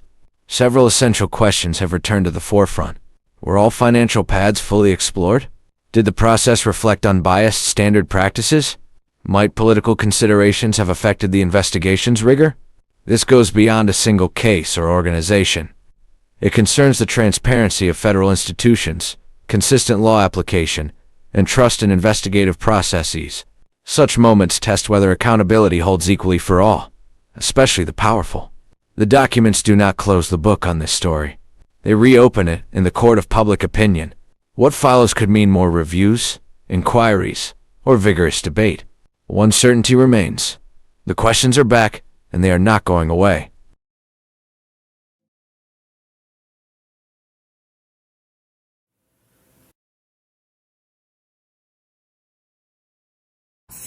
Friday, May 1st, were copies made of the Wiener laptop, and is this why 9+ cops ended up dead? The government would fall and lives would change overnight if the information on the laptop was ever released. Who has the tapes, and would it be a good thing to release the tapes to finally get some accountability? Chief Stephen Silks allegedly threatened the FBI to indict Hillary Clinton and other elite individuals mentioned in the emails and videos, and if they didn't, they would go to the press and drop the evidence. Not too long after, cops started 10 total, some within days of each other, over a very short total period of time.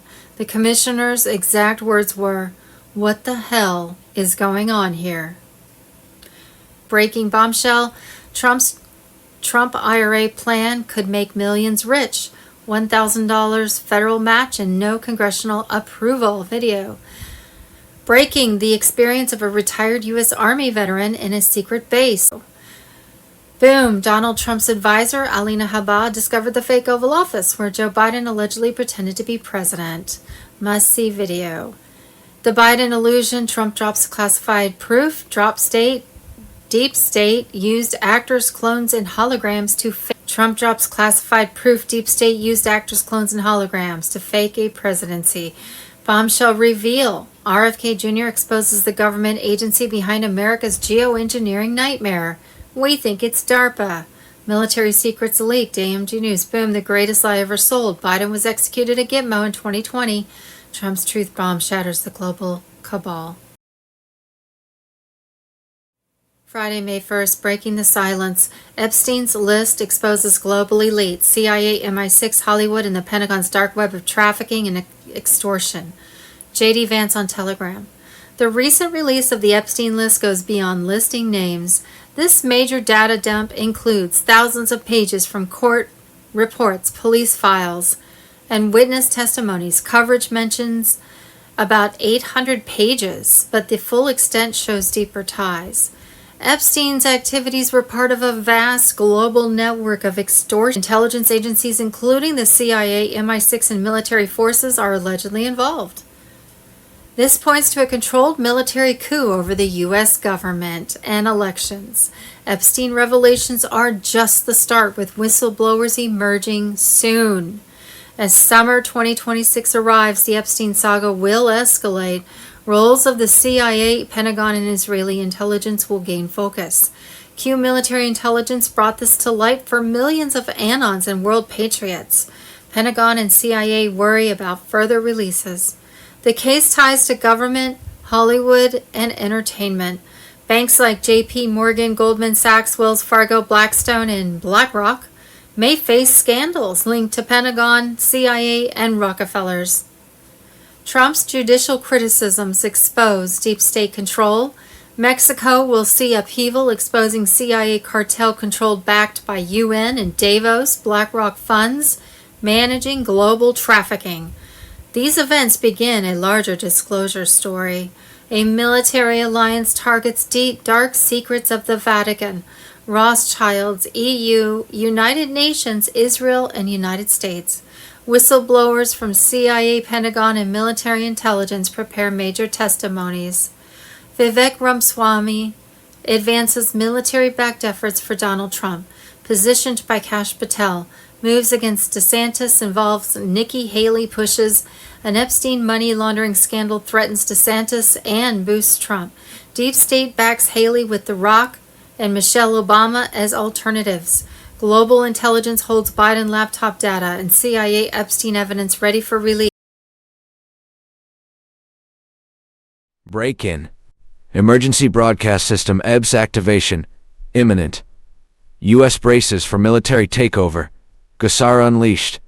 Nasrallah's revolutionary impact reshaping the nation. Ezra Cohen on Telegram.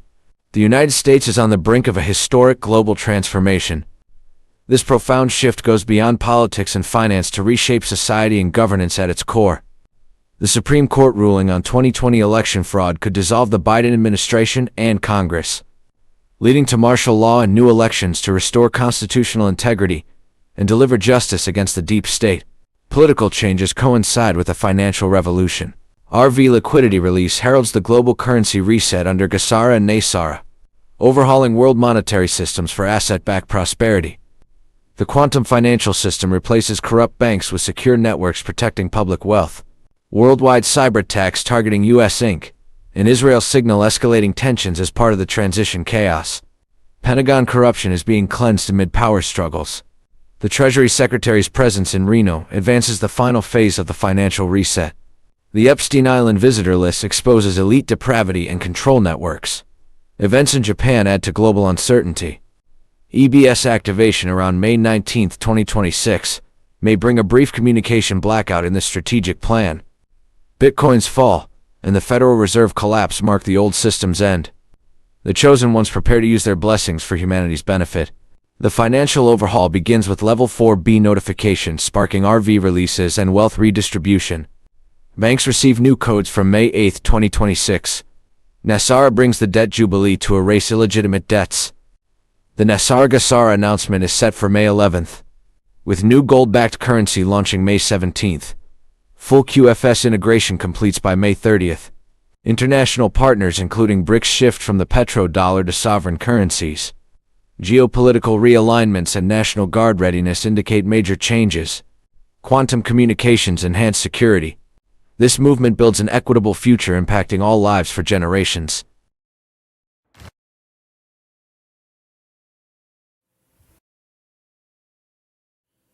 Friday, May 1st, Podesta Clinton emails expose how Soros, a group of over 100 private donors and shadow foundations, bankroll far-left agendas in their election takeover playbook, Edward Snowden on Telegram. Redistricting states has always been top priority and of paramount concern to fulfilling the left's agenda of turning America into a one-party state. It all starts with two low-profile but massive progressive foundations that have poured hundreds of millions into the same ecosystem. George Soros and the Clintons operate in the Sandler Foundation. Born from a $2.4 billion bank sale in 2006, the couple dumped $1.3 billion into the Spend Down Foundation to build progressive infrastructure. Seed-funded and heavily bankrolled the Center for American Progress, CAP, co-founded by John Podesta. Major early money behind ProPublica, investigative media that shapes narratives, the ACLU, Human Rights Watch, and consumer voting justice groups. Herb Sandler was a top donor to Hillary Clinton's 2016 campaign and Priorities USA Super PAC.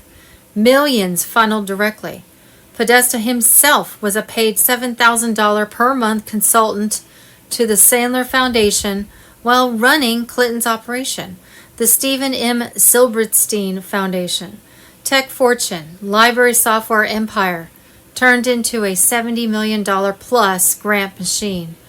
pumps millions annually into the exact same groups: CAP, Media Matters, ProPublica, ACLU, Tides Foundation, Brennan Center, and more.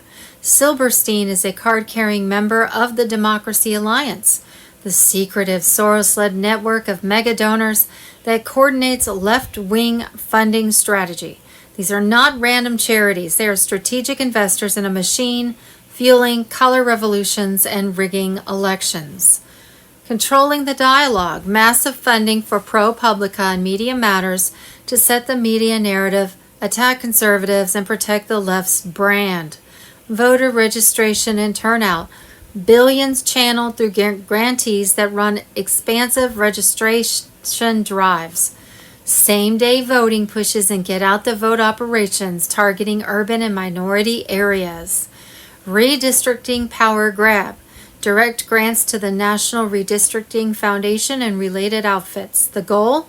Draw maps after every census to maximize Democratic seats in the House and fight any Republican attempts at fair maps. Stacking Congress. Parallel pushes for D.C. and Puerto Rico's statehood, adding 4+ safe Democratic Senate seats and multiple House seats. Funded in the same progressive network, killing the Electoral College. Both the Sandler and Silberstein Foundations have directly funded National Popular Vote, Inc., the group engineering the Interstate Compact to bypass the Electoral College and install a pure popular vote that would let California plus New York decide every presidential election. Yes, if we didn't have the Electoral College, that's what would happen. It would be mob rules. So they would pack those 2 states with, illegals, whatever, which is what they've been doing, and then, control the voting and the numbers of seats that, gets counted. George Soros' Open Society Foundation sit at the center of this web, pouring billions into the identical organizations: CAP, ACLU, Brennan Center, Voting Rights NGOs, Media Matters, etc. The Clintons provide the political muscle and donor list, Podesta is the connective tissue, CAP founder, Clinton campaign chairman, Sandler consultant. The Democracy Alliance is the coordinating hub where Soros, Sandler's, Silberstein, and dozens more align their checks.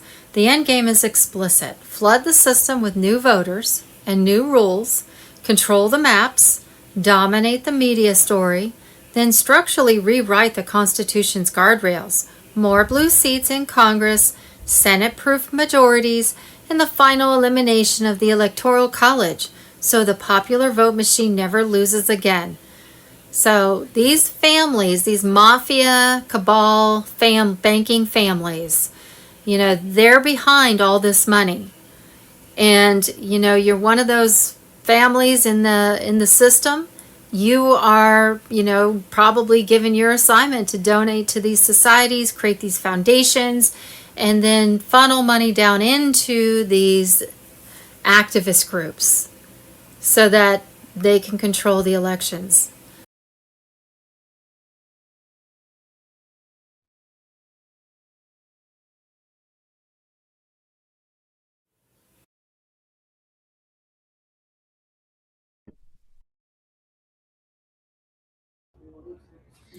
Hello, everyone. It's Michael Jacob with Unleashing Intuition Secrets.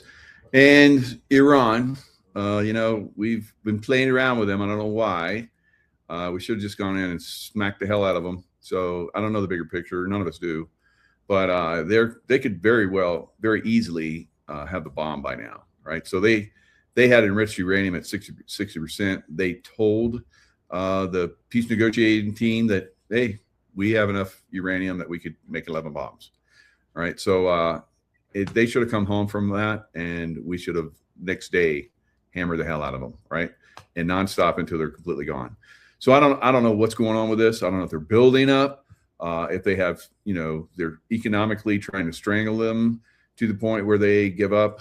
But this is pretty dicey. What's going on with the Iran? They're a very, very dangerous snake. I've been around the Middle East for decades.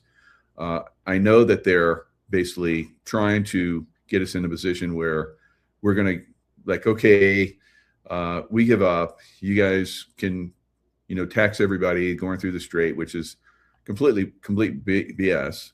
That happens nowhere in the world. unless there's an actual canal, which somebody had to pay for, somebody has to maintain. So yeah, you got to pay to go through one of those canals, Suez Canal, Panama Canal. But like Straits of Hormuz, no, it's never been done before. And this is just a ploy to get the world, to be subservient to Iran and the deep state, because the deep state put Iran in power. The deep state being City of London. So we have to go in there and we have to like take care of this business, guys. Longer we procrastinate and play games and posture and all that stuff, it makes this even more dangerous long term, because they're building up their missiles, they're building up their drones. Everything's a drone war now, and I don't know how close we are to understanding that. I was saying this almost 15, 20 years ago, that the jets and all that kind of stuff, yeah, we still need them as we're seeing, but really it's going to be about drones. So I'm the kind of guy that can see into the future. I look at a lot of stuff that gives me the insights that I need. And I was predicting this long ago. I was like, these hotshot pilots, at some point they're going to be obsolete. We're pretty close to that right now, right? So what we're seeing in Ukraine-Russia war, it's a drone war, right? In the past, you could like sneak around. If you're nice and quiet, you could sneak up on the enemy and set up ambushes and take them out, or no more, because these drones, they have technology on them now. They obviously, see in the night, and also thermal. So yeah, you might sneak by them and they don't see you with the night vision goggles that they have on these drones, but thermal. They have thermal on those drones now, and they'll see your footprints, right?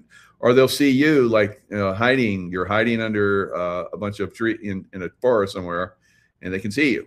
So, and then they just kamikaze individuals now, right? So they come in and blow up groups of people, soldiers, and they can kamikaze, and they can. In Israel, they're having a heck of a time against Hezbollah now, because Hezbollah, thanks to Iran, they have a lot of drones and they're hammering the tanks. And that's one of the things that Russia had a problem with. And of course, the Ukrainians as well. We sent them a lot of M1 tanks. So I think probably all of them are gone by now. And all of the, Stryker vehicles and all that stuff, the armored vehicles, gone. All of them are gone for drones, guys.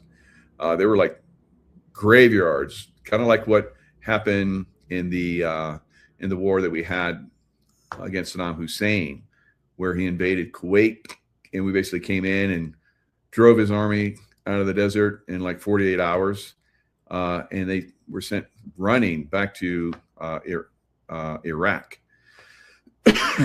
And there was a highway of death. Every vehicle that they could get, they were jumping in vehicles in Kuwait, Mercedes, and whatever they could steal, and they were driving up the highway of death. And the A-10s, the Warthogs, were coming in and just like Gatling every one of them to try to escape.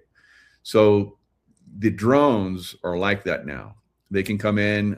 There's drone wars against other drones now, because drones will hover over the battlefield watching. And now they have drones that can come in and find those drones and attack the drones. So there's drone wars in the air now. There's drone wars against everybody on the ground, vehicles on the ground, all of that. So, and like I was talking about the up in Israel against Hezbollah in Beirut in Lebanon, they've only gained like a couple of kilometers over the last month. All right, they should have taken over all of Lebanon by this point, but they're having a heck of a time because of the drones. And so that's the crazy thing that's going on right now. So Iran has massive numbers, hundreds of thousands of drones, And since we've been, procrastinating, going in and hammering the hell out of them, I'm just going to say procrastinating. Like I said, if I was in charge, I would have gone in right away. We bombed the hell out of them, softened the target up. We should have just gone right in. So maybe they have brought in a lot of forces since that time, Navy SEALs, Green Beret, and I'll talk a little bit about that because I have some background on that. The mining that's gone in, Hormuz Strait. I worked on mines as well. You're Navy SEAL, that's EOD stuff, but Navy SEALs were the ones. The EOD was like, we can't do this.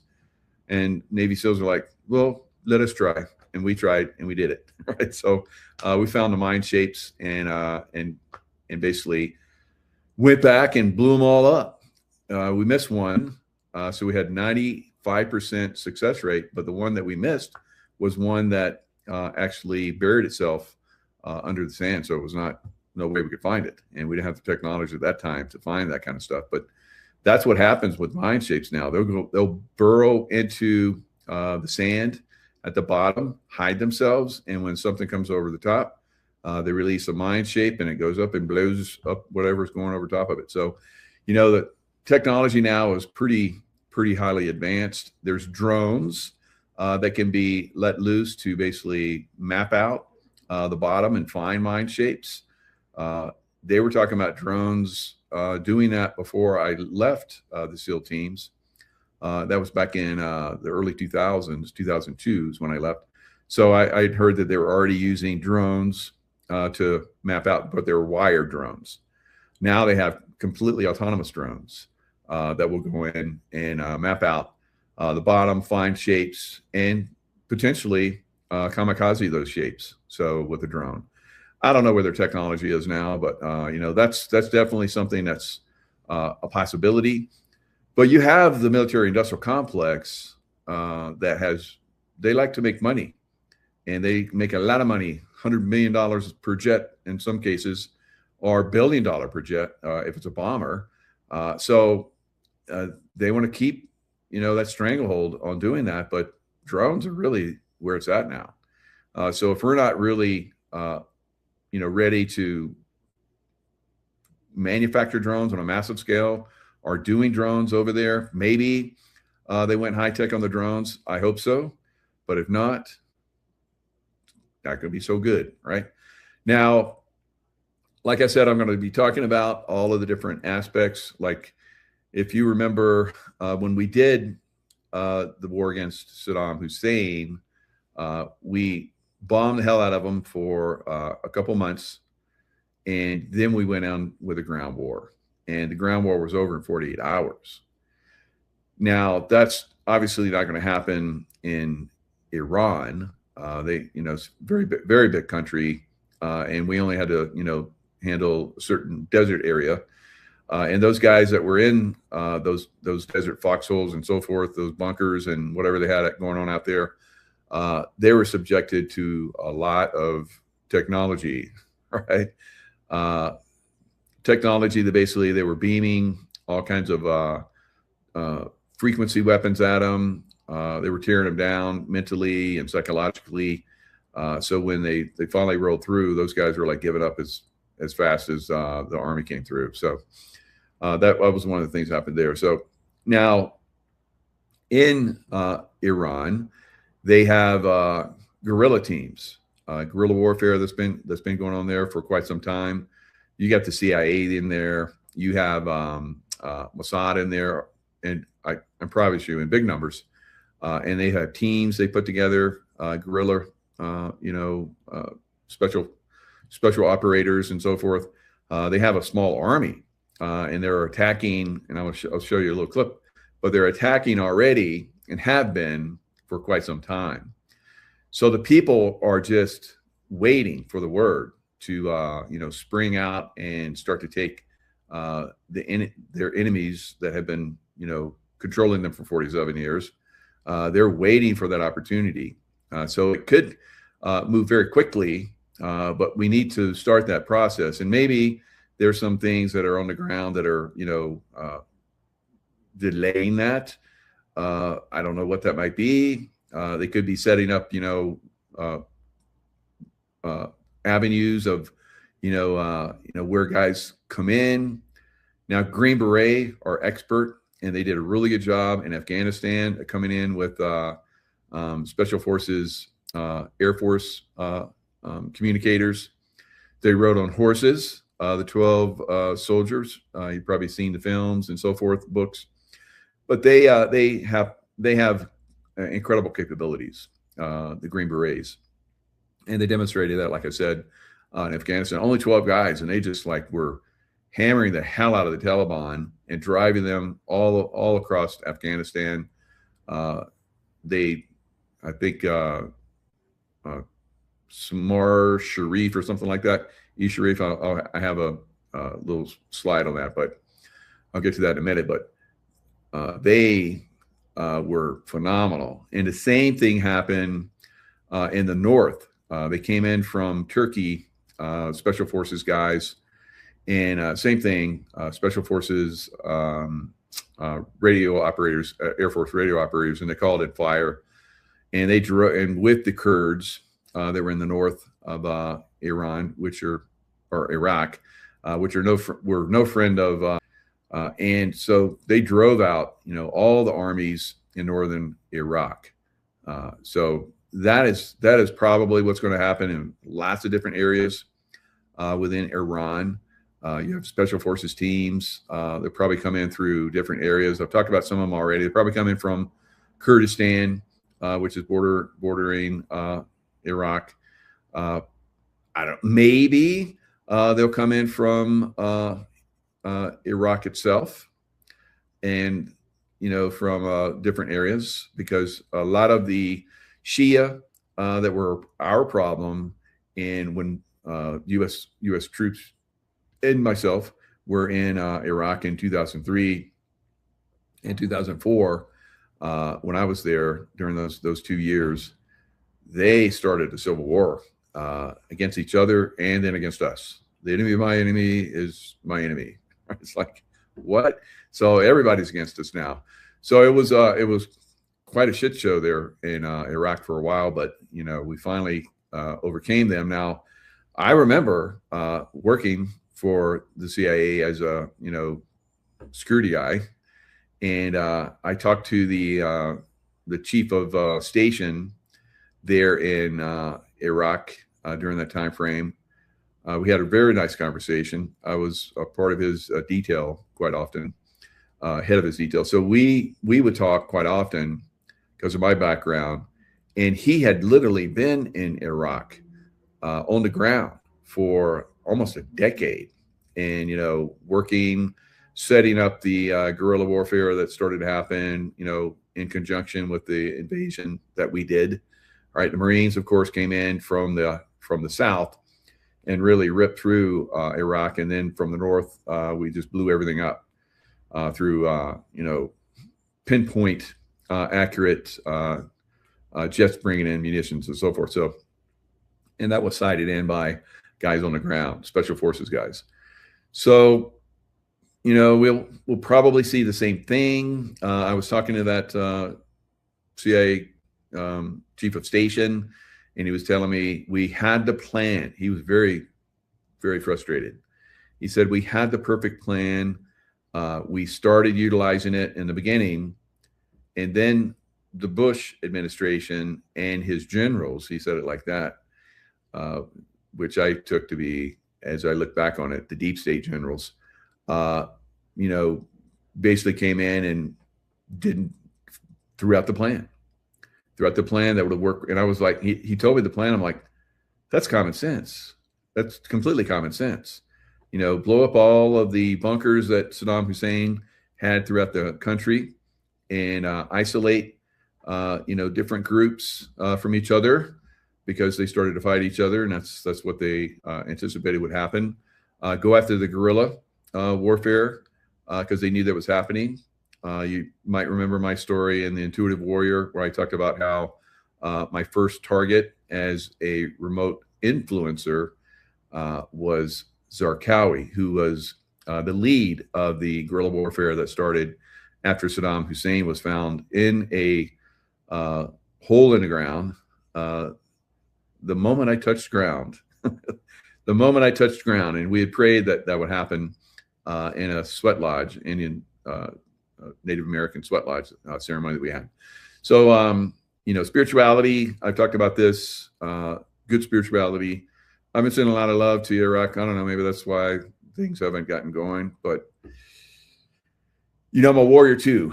And you have to, at some point, you have to bring to these evil people. The same thing's going to happen in the United States, right? We've let in, these evil people, Muslims, into the United States. And, in Texas, they have rooted in very good, thanks to the governor. All right. And also in Michigan, they've rooted in very good. And of course, in Minnesota. So there's lots of this, Muslim, jihadi types that have infiltrated. And it's going to be, we're going to clean it up overseas, but we're going to have to clean it up here too, guys. It's going to happen. It's going to happen. It's not going to be pretty. Witchmer, yeah, exactly. Up in Michigan, right? So, and Witchmer had an 8647 little thing on her desk when she was talking one time. So I think they should pick her up as well, but I don't know what's going on. I think they need a new attorney general, one that's going to get aggressive and really take it to these people, but it remains to be seen what's going to happen. So, we're definitely under Ireland, also under Islamic invasion at present. Yes, Derek, that is tragic. That's all across Europe is under Islamic invasion. There are replacements because they will do extreme evil, right? They don't believe in Christians. They don't believe in any other religion but Islam. There can be no other religion but Islam. Of course, there's great Muslims out there, but for the most part, unfortunately, not so much. All right, so let's jump in to some of this information. Iran could produce enough weapon-grade uranium for its nuclear weapon in about 1 week. So at 60% enriched uranium, which is what they have, and they've even said that they have enough for 11 bombs. So Iran has capacity to produce enough weapon-grade uranium from its stockpile of 60%. And this is what President Trump has been saying, you have to give us all of that. But they could, in 1 week, produce a nuclear weapon. So first nuclear weapon, approximately 1 week to produce enough weapon-grade uranium. Multiple weapons, 1 month.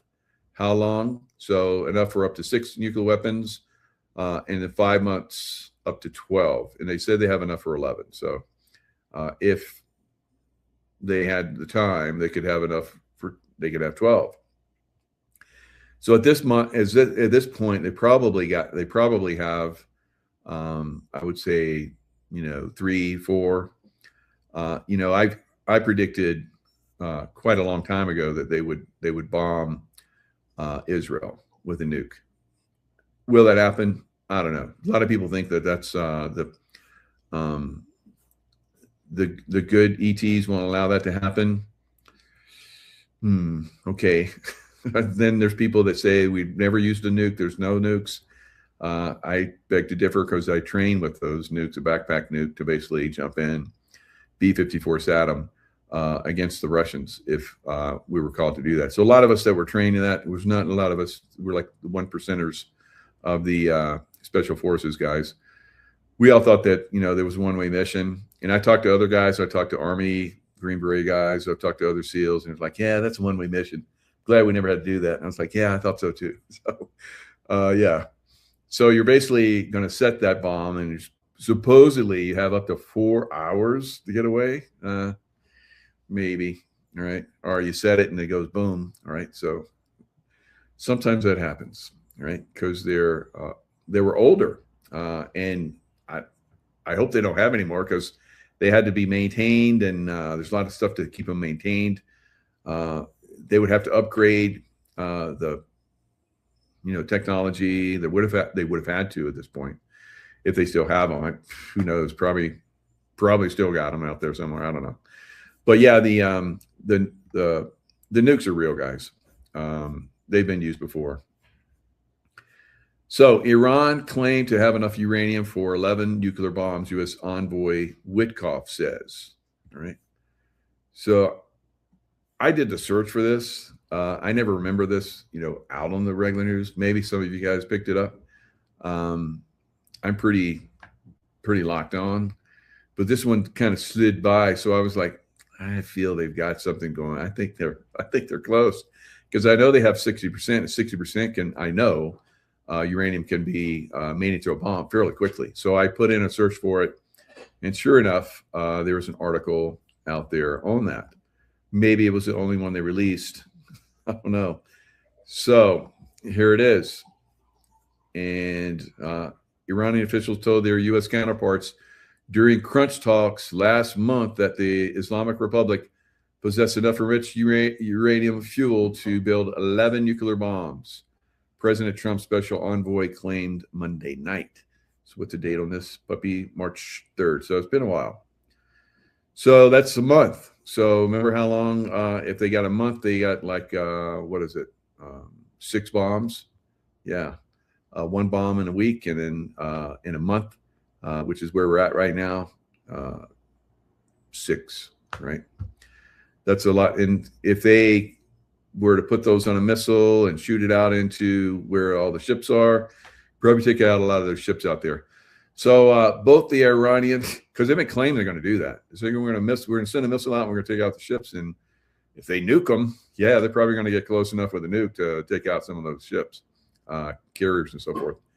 And I've seen a lot of people that have that are psychics that have said they've seen a nuclear, not a nuclear, but they've seen a missile take out a nuclear, or well, they are nuclear powered aircraft carrier. So there's been several pretty good psychics that have said that. So I haven't seen it, but that doesn't mean it's not a possibility, because other people have seen it. Maybe it's on a timeline that I didn't believe was going to happen, because we're definitely in a timeline situation throughout the world right now. So which timeline is going to be the one? Lemongrass. Lemongrass, thank you. Lemongrass.